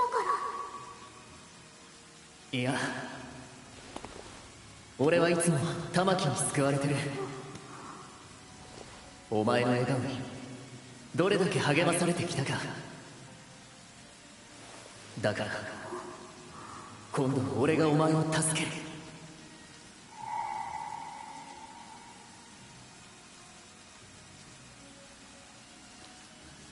また何か考え込んでいるようだな。お前は人を頼るのが下手すぎる。自分一人で何とかしたいんだ。弱音を吐いて幻滅されるのが怖いか。それもある。あと誰かを頼ってそいつがいなくなったら俺はもう。叔父上が亡くなってお前が苦労してきたのは知っている。だが信頼してもらえないのも悲しいものだな。私たちを仲間だと思ってないのはあなたの方じゃないか。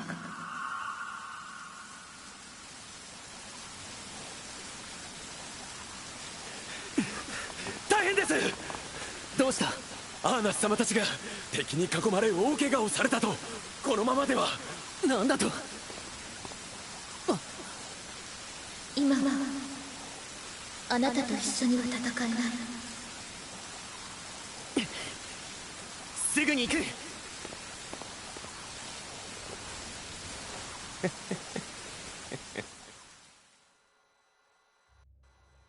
はあ、そうね。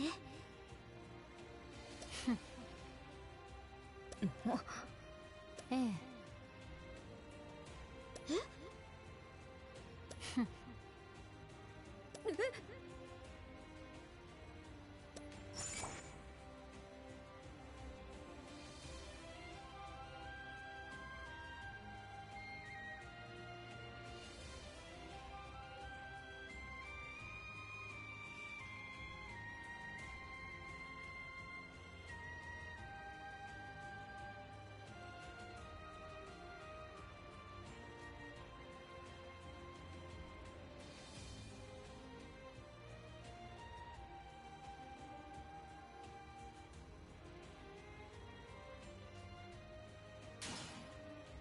たわけ。ええ。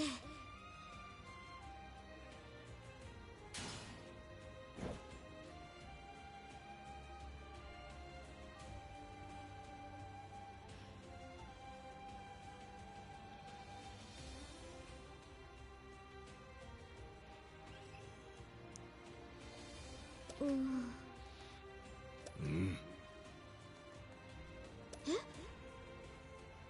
にゃにゃ。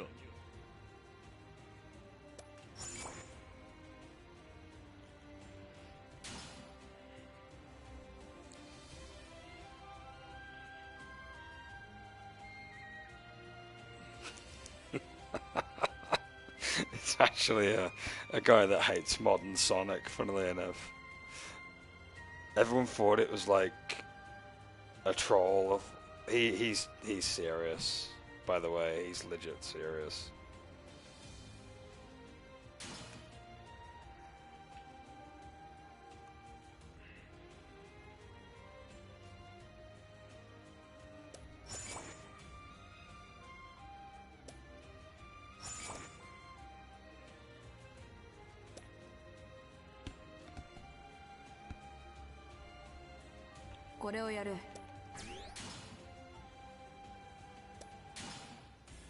Modern Moran, Modern Moran.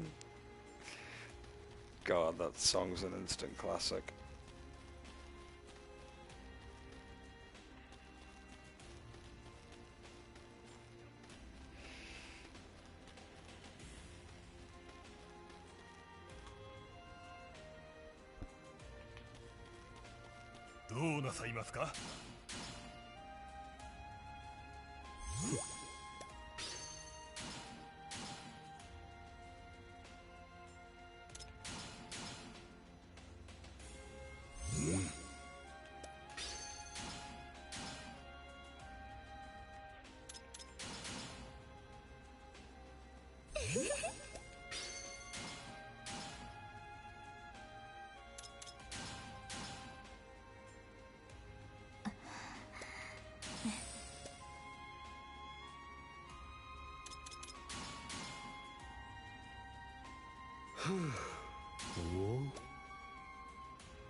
Okay, I've maxed out on the quests for the time being. I'll quickly go and level up Wang Yuanji and put her in our team. Because why not? We can do that.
Just gonna quickly save.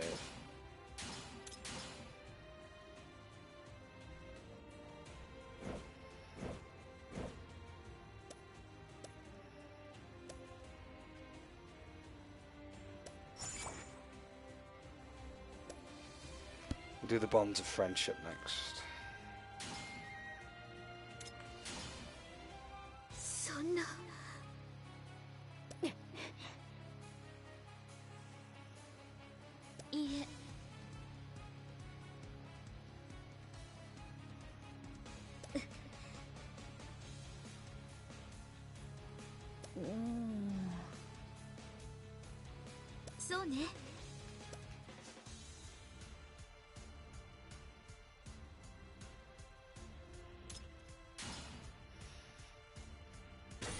刹那さんが危ない。急ごう。ここの景色、泣くようによく似ている。みんな元気にしているかしら。進路は2つ。どちらに選ぶか慎重に決めなくちゃ。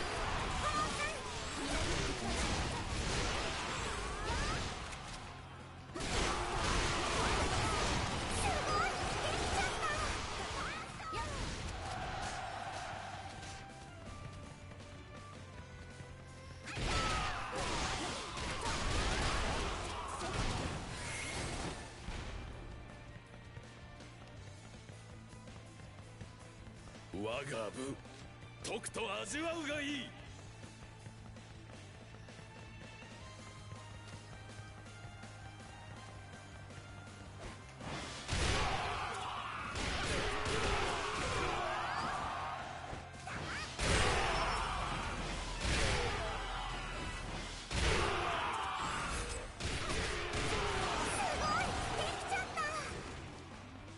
なるほど。あなたは手だれであると認めます。元気さん、お仕置きね。俺が来たからにはもう安心だ。喜ん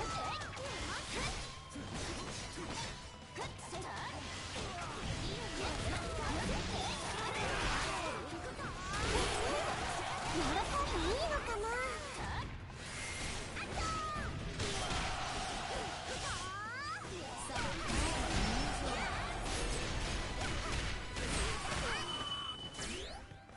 どうしてここに。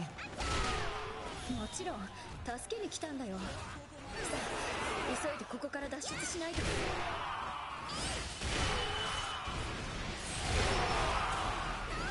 皆様こちらからお逃げください。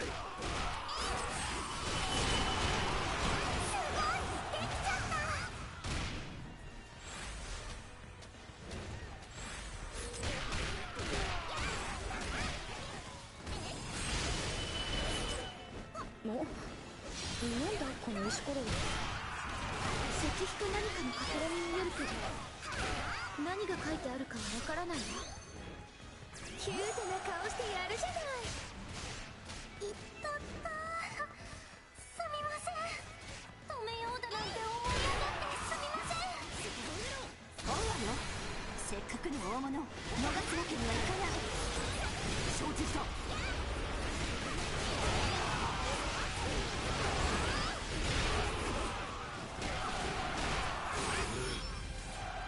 一度引くしかないか。喜んでいいのかな。この俺が苦戦するとは。う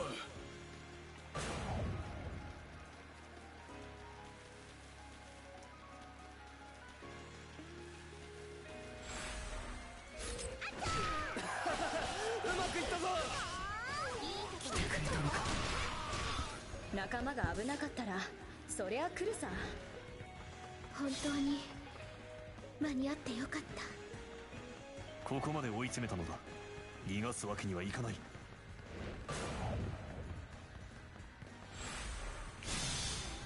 退路は立たせてもらう。おお、なんだお前は。いい流れね。あなたならできる。いい流れね。まだまだ上乗せよ。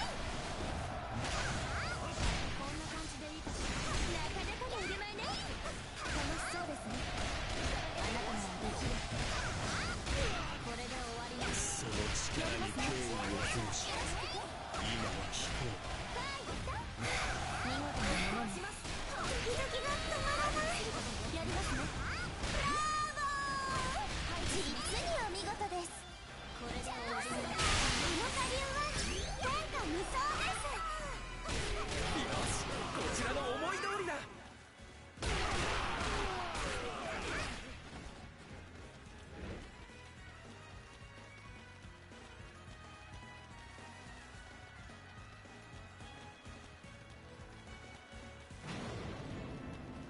案外早くお迎えが来たわね。それともこちらに寝返りに来たのかしら。まさか私たちの仲間を返してもらうよ。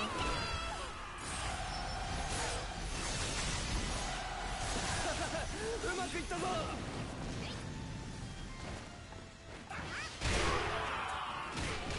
何よあんた、次に会ったら許さないから。喜んでいいのかな。責任は果たす。基本だけどすごいこと。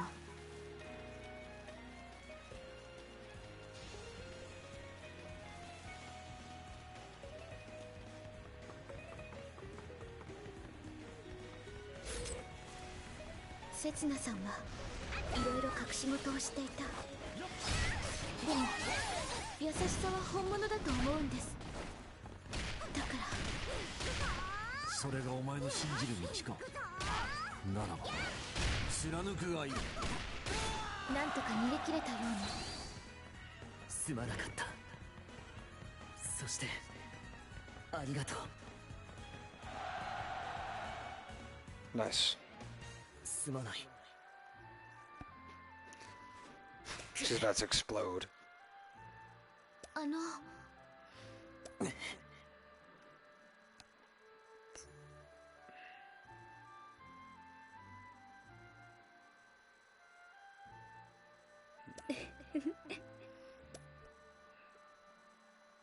そうね。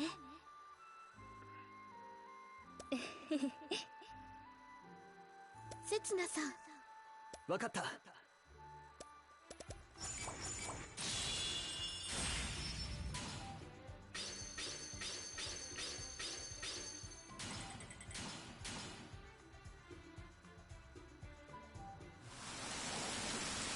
王は犠牲者なんだ。王は自らの命を燃やして泉の強大な木を操る。そのせいで代々の王は短命に終わる。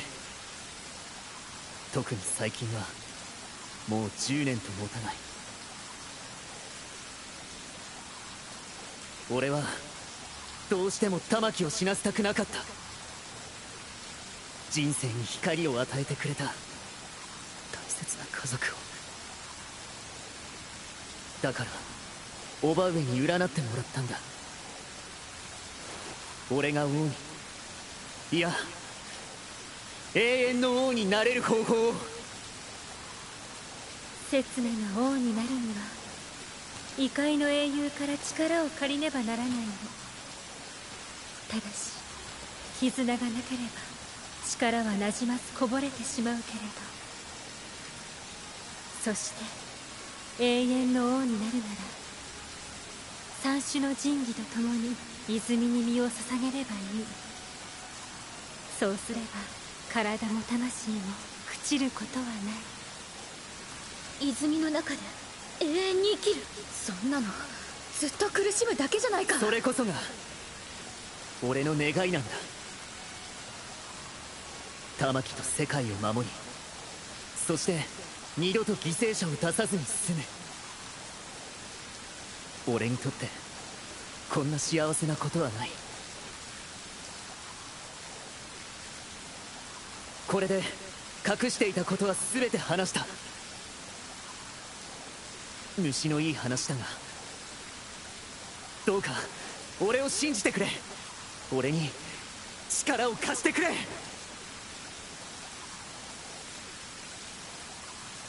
大切な人を守りたい気持ちは私にもわかる。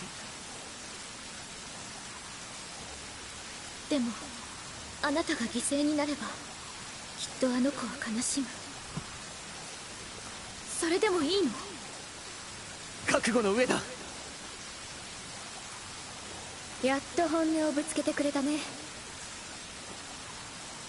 私たちの力を使って今のあなたになら預けられるから。それでいいよね。私は元の場所に帰りたいだけだ。私にはやらなければならないことがある。そうだね。ここにいる誰もが自分のやるべきことを果たしたい。そのためにも力を合わせよう。ありがとう。 It does, by the way.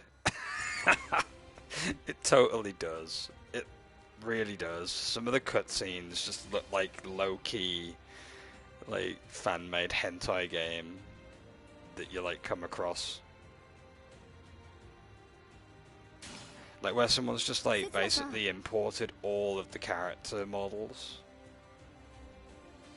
Yeah, she does a little bit. That's Arnis. She's from Knights of Azur, which came way before Genshin, if I remember correctly.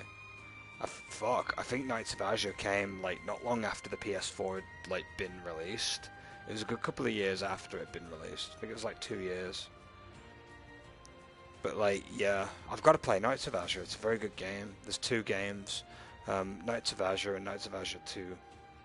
I don't think they're ever going to do a 3rd game, sadly. They did do a pseudo sequel though called Blue Reflection, I think. It's sort of a pseudo sequel, kind of. It's funny really, because Koei is so much more than Musou games, but like, they're more known for Musou games because they sell the most out of most of their games that they put out, which is just really funny. Apart from like, you know, Ninja Gaiden or Dead or Alive. But then again, like, even Musou sales are the biggest.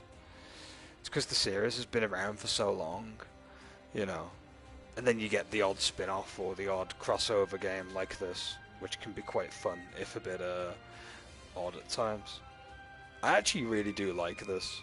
As funny as the art style is clashing with each other, it's, you know, it's one of those niche kind of things, I suppose.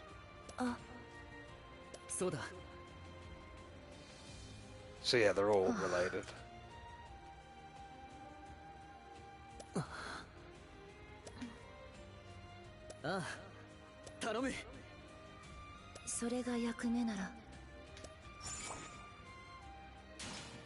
And light worth protecting is next.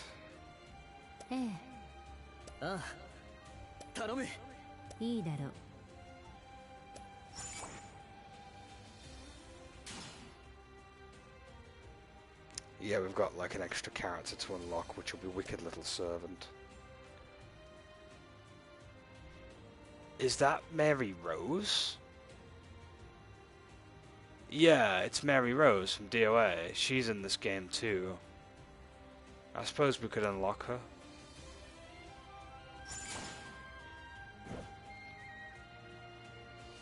Yeah, we'll unlock Mary Rose then.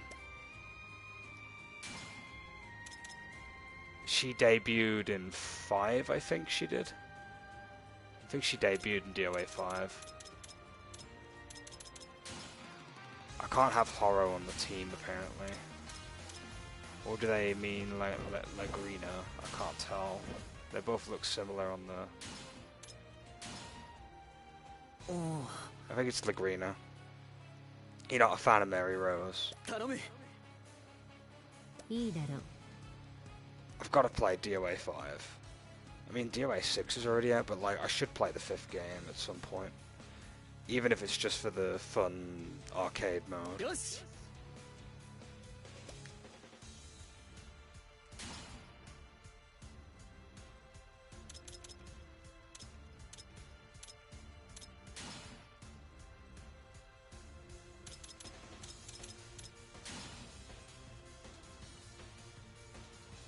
We'll unlock Mary Rose and then I guess put her onto my team. I think after I'm done with the stage, I'll be heading off for tonight. I'll come back tomorrow with more of this, though. This is a lot of fun. I'm having a lot more fun than I thought I would be having. It's fun, but like the game's story doesn't waffle on as much as Musou 4's does. But then again, Musou 4 has a lot of twists and turns of its storyline, including the twist of Hades, you know, betraying you, which no one saw coming, by the way. I still can't get over that, by the way, with Musou 4. Got, you know, Hades. And everyone's like, surprised Pikachu face when they found out Hades was gonna, like, turn on them.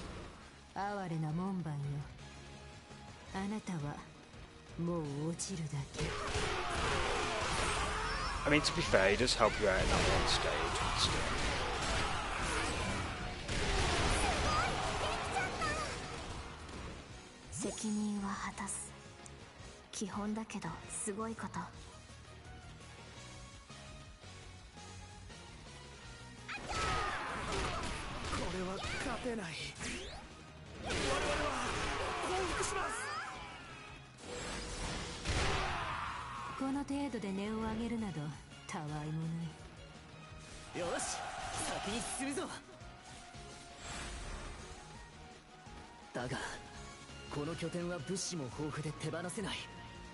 レグニナさん、すまないが守ってくれないか。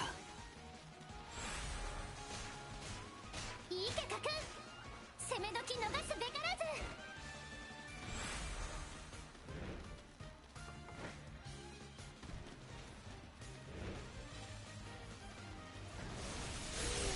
すみません、倒させてください。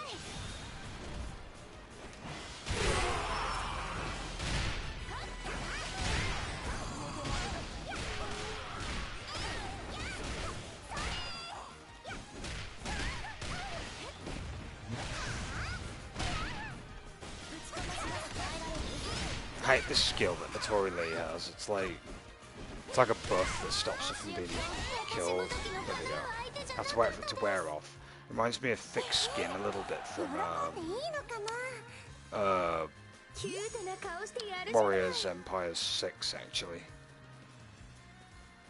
There's a skill like called Iron Skin, and it like basically they can tank every single hit, even when they're and the way it's programmed is when they reach like 1 HP it still remains. It's kind of like Endure, I suppose, from Pokemon in a way. Or what's that other skill? Sturdy Body is another one, I think. Similar.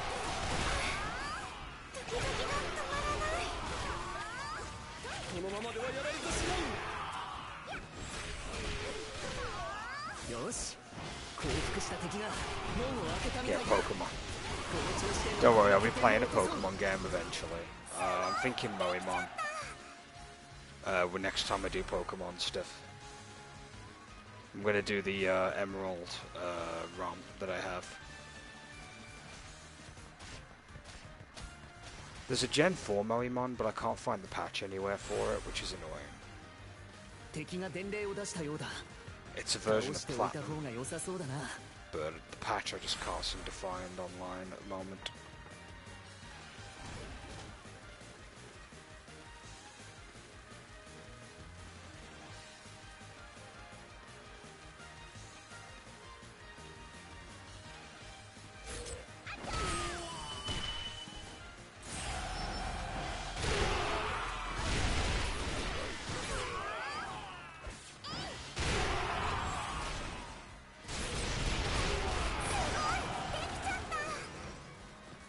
なるほど。あなたは手だれであると認めます。行こう。門番を倒し、拠点に突っ込むんだ。作戦を実行に移す。やられた。拠点の物資を餌に俺たちを分断したのか。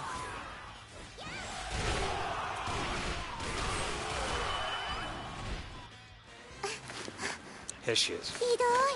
あそこはマリーの場所だったのに。誰だお前。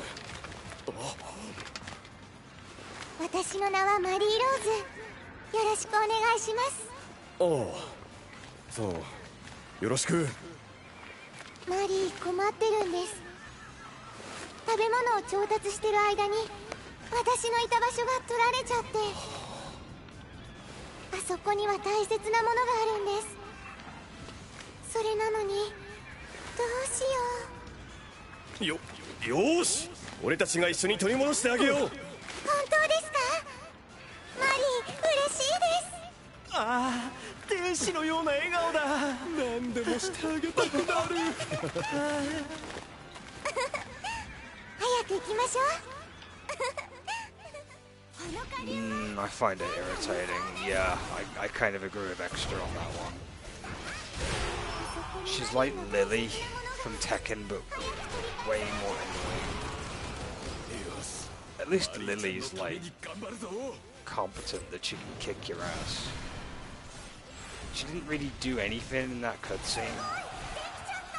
She sort of just stood there and be like, "Oh, do this thing for me, please." And the Beastmen are like, "Yes, of course, we'll do it because we're fucking idiots."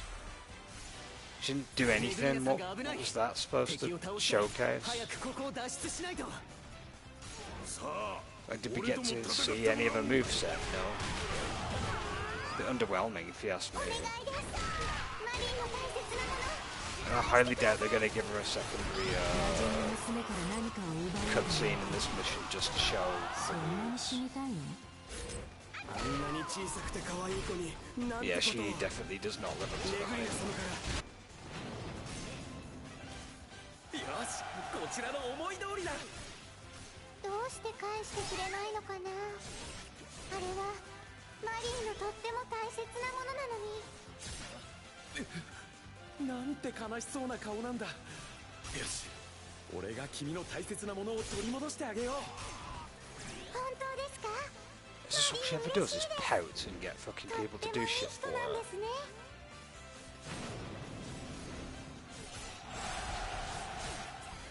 まさに小悪魔。俺もあんな仕草を見たらコロッと。 People say that Umaru-chan is like a bad influence 味 character. 方の寝返りを防がないと。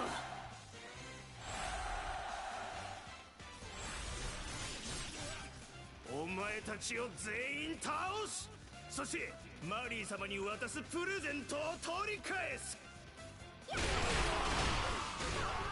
あそこには Take the elite マリー guard. 様からいただいた服がある。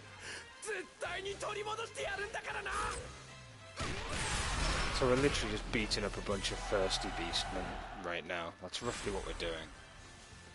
力を貸してくれませんか？私大切なものを取られちゃったんです。あれがないとマリー。何でも手伝おうじゃないか。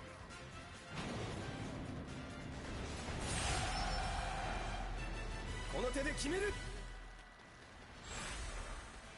I thought Diao-chan was bad when it came to using like tactics, but like at least Diao-chan has それだけ。 ここはもともと like at least she can mess people up with the whip, I 後から来 guess. たのはあなたたちの方なんだから。終わる。負けには。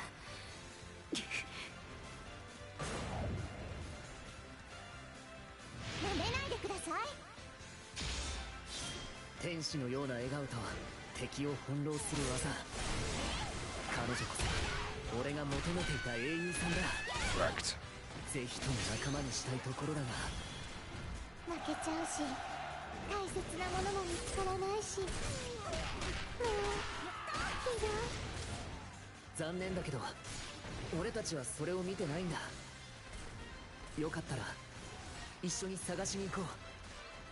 最初に拠点を押さえていたのはシキたちだ。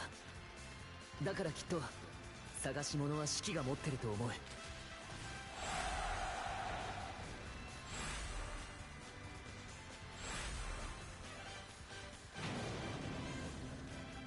決着をつけようシキ。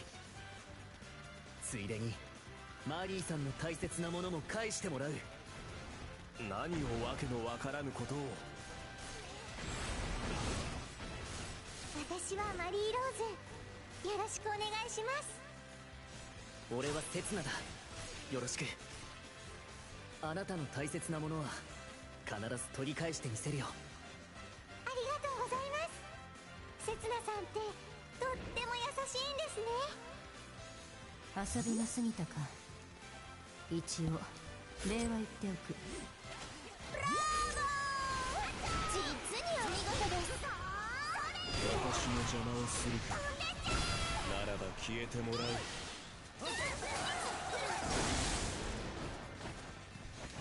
その力に敬意を表し、 There we go. Mission 今は finished. 引こう。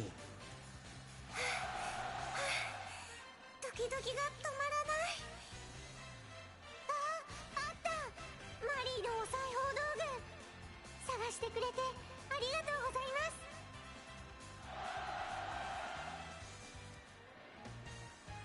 ありがとうございます。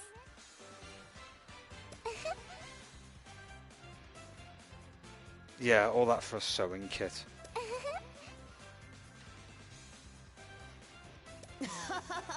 Yeah, I don't like Mary Rose very much. I agree.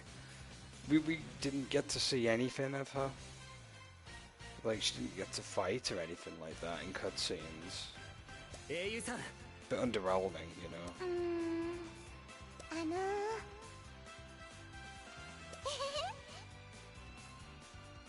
わかった。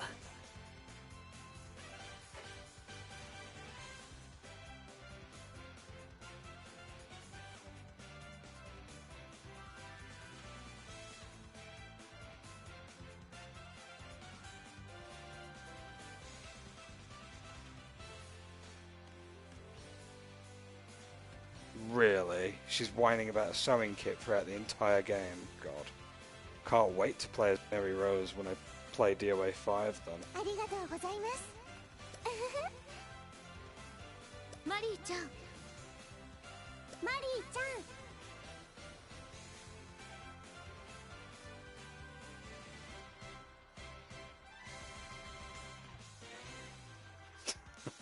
ん You're like, no.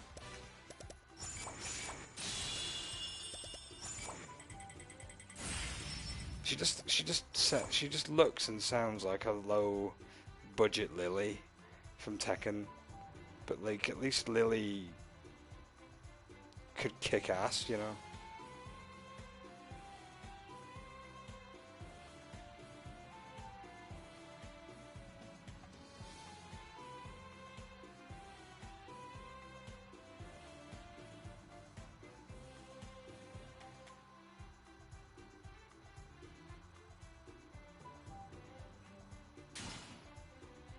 What you mean in this game, or do you mean in DOA?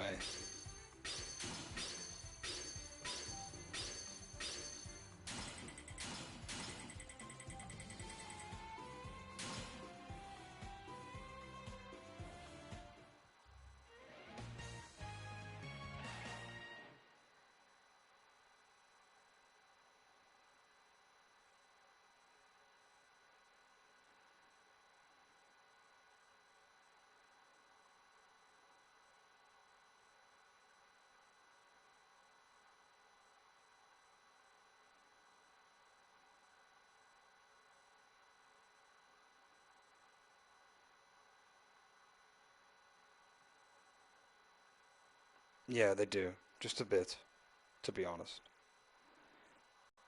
The gameplay is not too bad. Like, it's pretty short. It can be pretty short. But then again, it's fast-paced in that sense.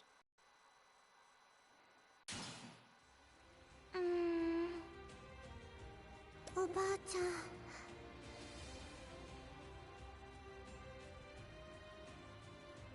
ん ねえ Meanwhile, Rio's like, I'm 2D. どうしよ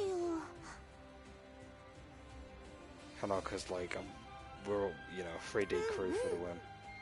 むむむどうしよう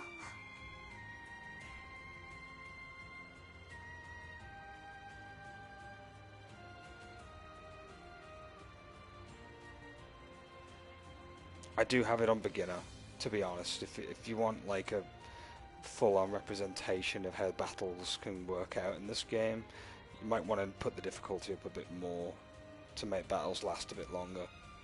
I'm kind of just overpowering and going through each stage on beginner mode, really. I don't really exactly play for challenge aspect. I just play for the story and for the fun of it, really. So some battles are probably going to get longer as we go along. They're probably going to reach roughly the 10-minute marker on the higher difficulty, not higher difficulty, but the higher the stage is as it goes up, if you know what I mean, in terms of like arc. Which makes sense, because like the last couple of stages in the game are not going to take forever. No, it's not. Unless you want to torture yourself with high difficulty. In fact, I'll have a look what the max difficulty is in a minute. わかったはい元気さ Yes. That's what it's all about nowadays. Back in the day, it used to just be, you know, old style hack and slash. I mean, Dynasty Warriors didn't really have a lot of female characters back in the day.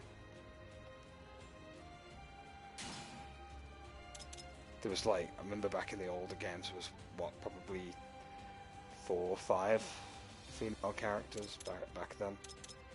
The numbers have been bumped up more so now, though. So, what is the highest difficulty in this game, anyway? There you go. Beginner, easy, normal, hard. There's no chaos difficulty. So, it's not a true Musou in the sense of Warriors, for example. I mean, it's got All-Star Warriors in the title, for sure, but, like, it doesn't have a Chaos difficulty. Unless you unlock it after beating the main game. That can probably happen.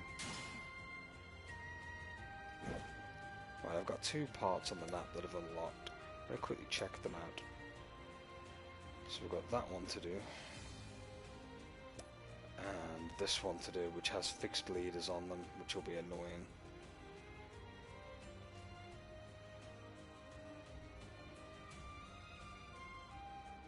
Oh boy. So I get to pick between Mary Rose or Rio or the main that I'm using. It's obvious that I'm going to use Hanaka because she's good. Or Hanaka. Plus I've leveled the shit out of her as it is. But for now, we're going to quickly go back to the sanctuary and have a bath. And then then I'm going to be taking off. We'll go to the gallery and chill out there. Before I sign off. Oh. I guess we can't have our bath.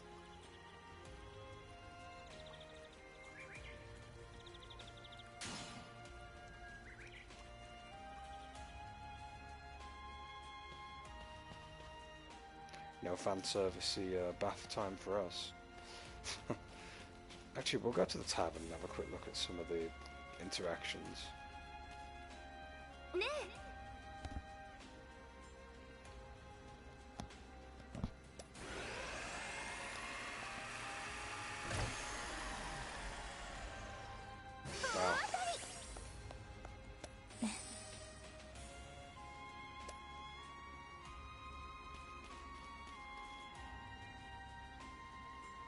そうですね。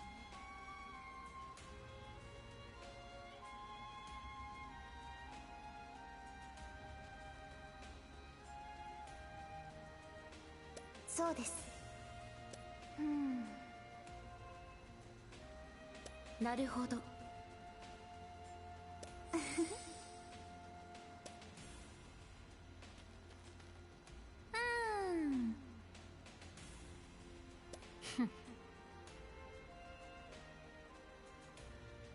まあ。いや。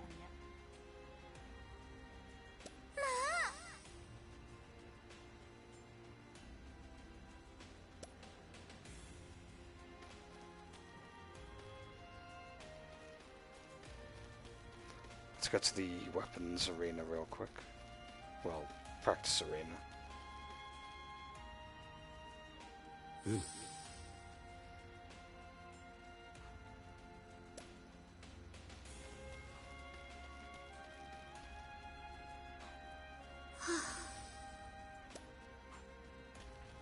Insightful.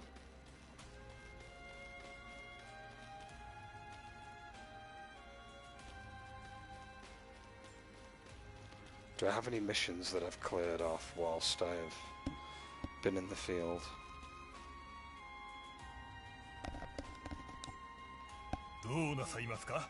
No, not yet.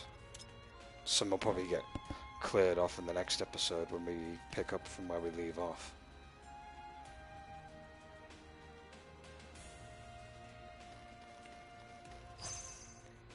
Right here, I'm going to save here.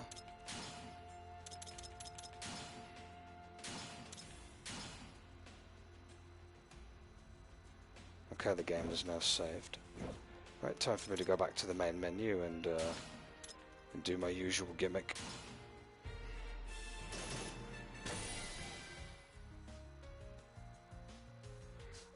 Ooh, this is another variation of the limpid theme, isn't it? You had limpid light, limpid luster, limpid glow, and I think this one's called limpid pools because of the spring theme, which is kind of a nice little variation of it.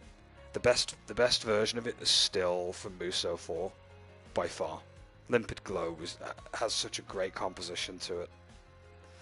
I just appreciate it every time I hear it. I even have it like on a playlist on my YouTube to hear it when I'm like loading up the tunes playlist. But this isn't too bad. This one's alright. It's a bit livelier than all the others, by far.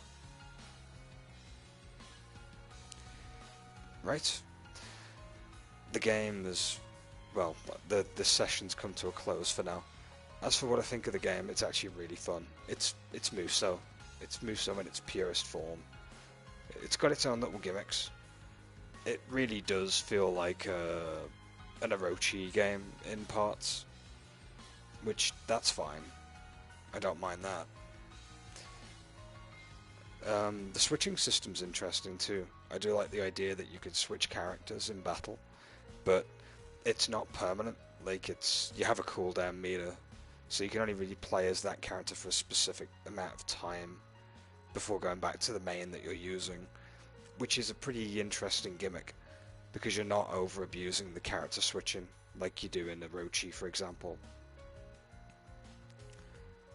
Other than that, I mean, the lack of a weapon system kind of sucks, but like, you have to remember that they've got like a shit ton of characters that are going to have different weapons, and making variants of each of those weapons is just probably time consuming. I mean, they do it for the Dynasty Warriors and Samurai Warriors games, but you have to remember that this is a giant crossover, and not everyone that has certain IPs would feel comfortable with certain variant weapons being made that are not canon, I suppose. Even though it's all Koei based IPs, but it is what it is in that sense, I suppose. Rightio, that's going to be it for now. Thank you very much for watching, and yeah, I'll be catching you in the next stream, where we carry on from where I leave off. Until then, ciao for now.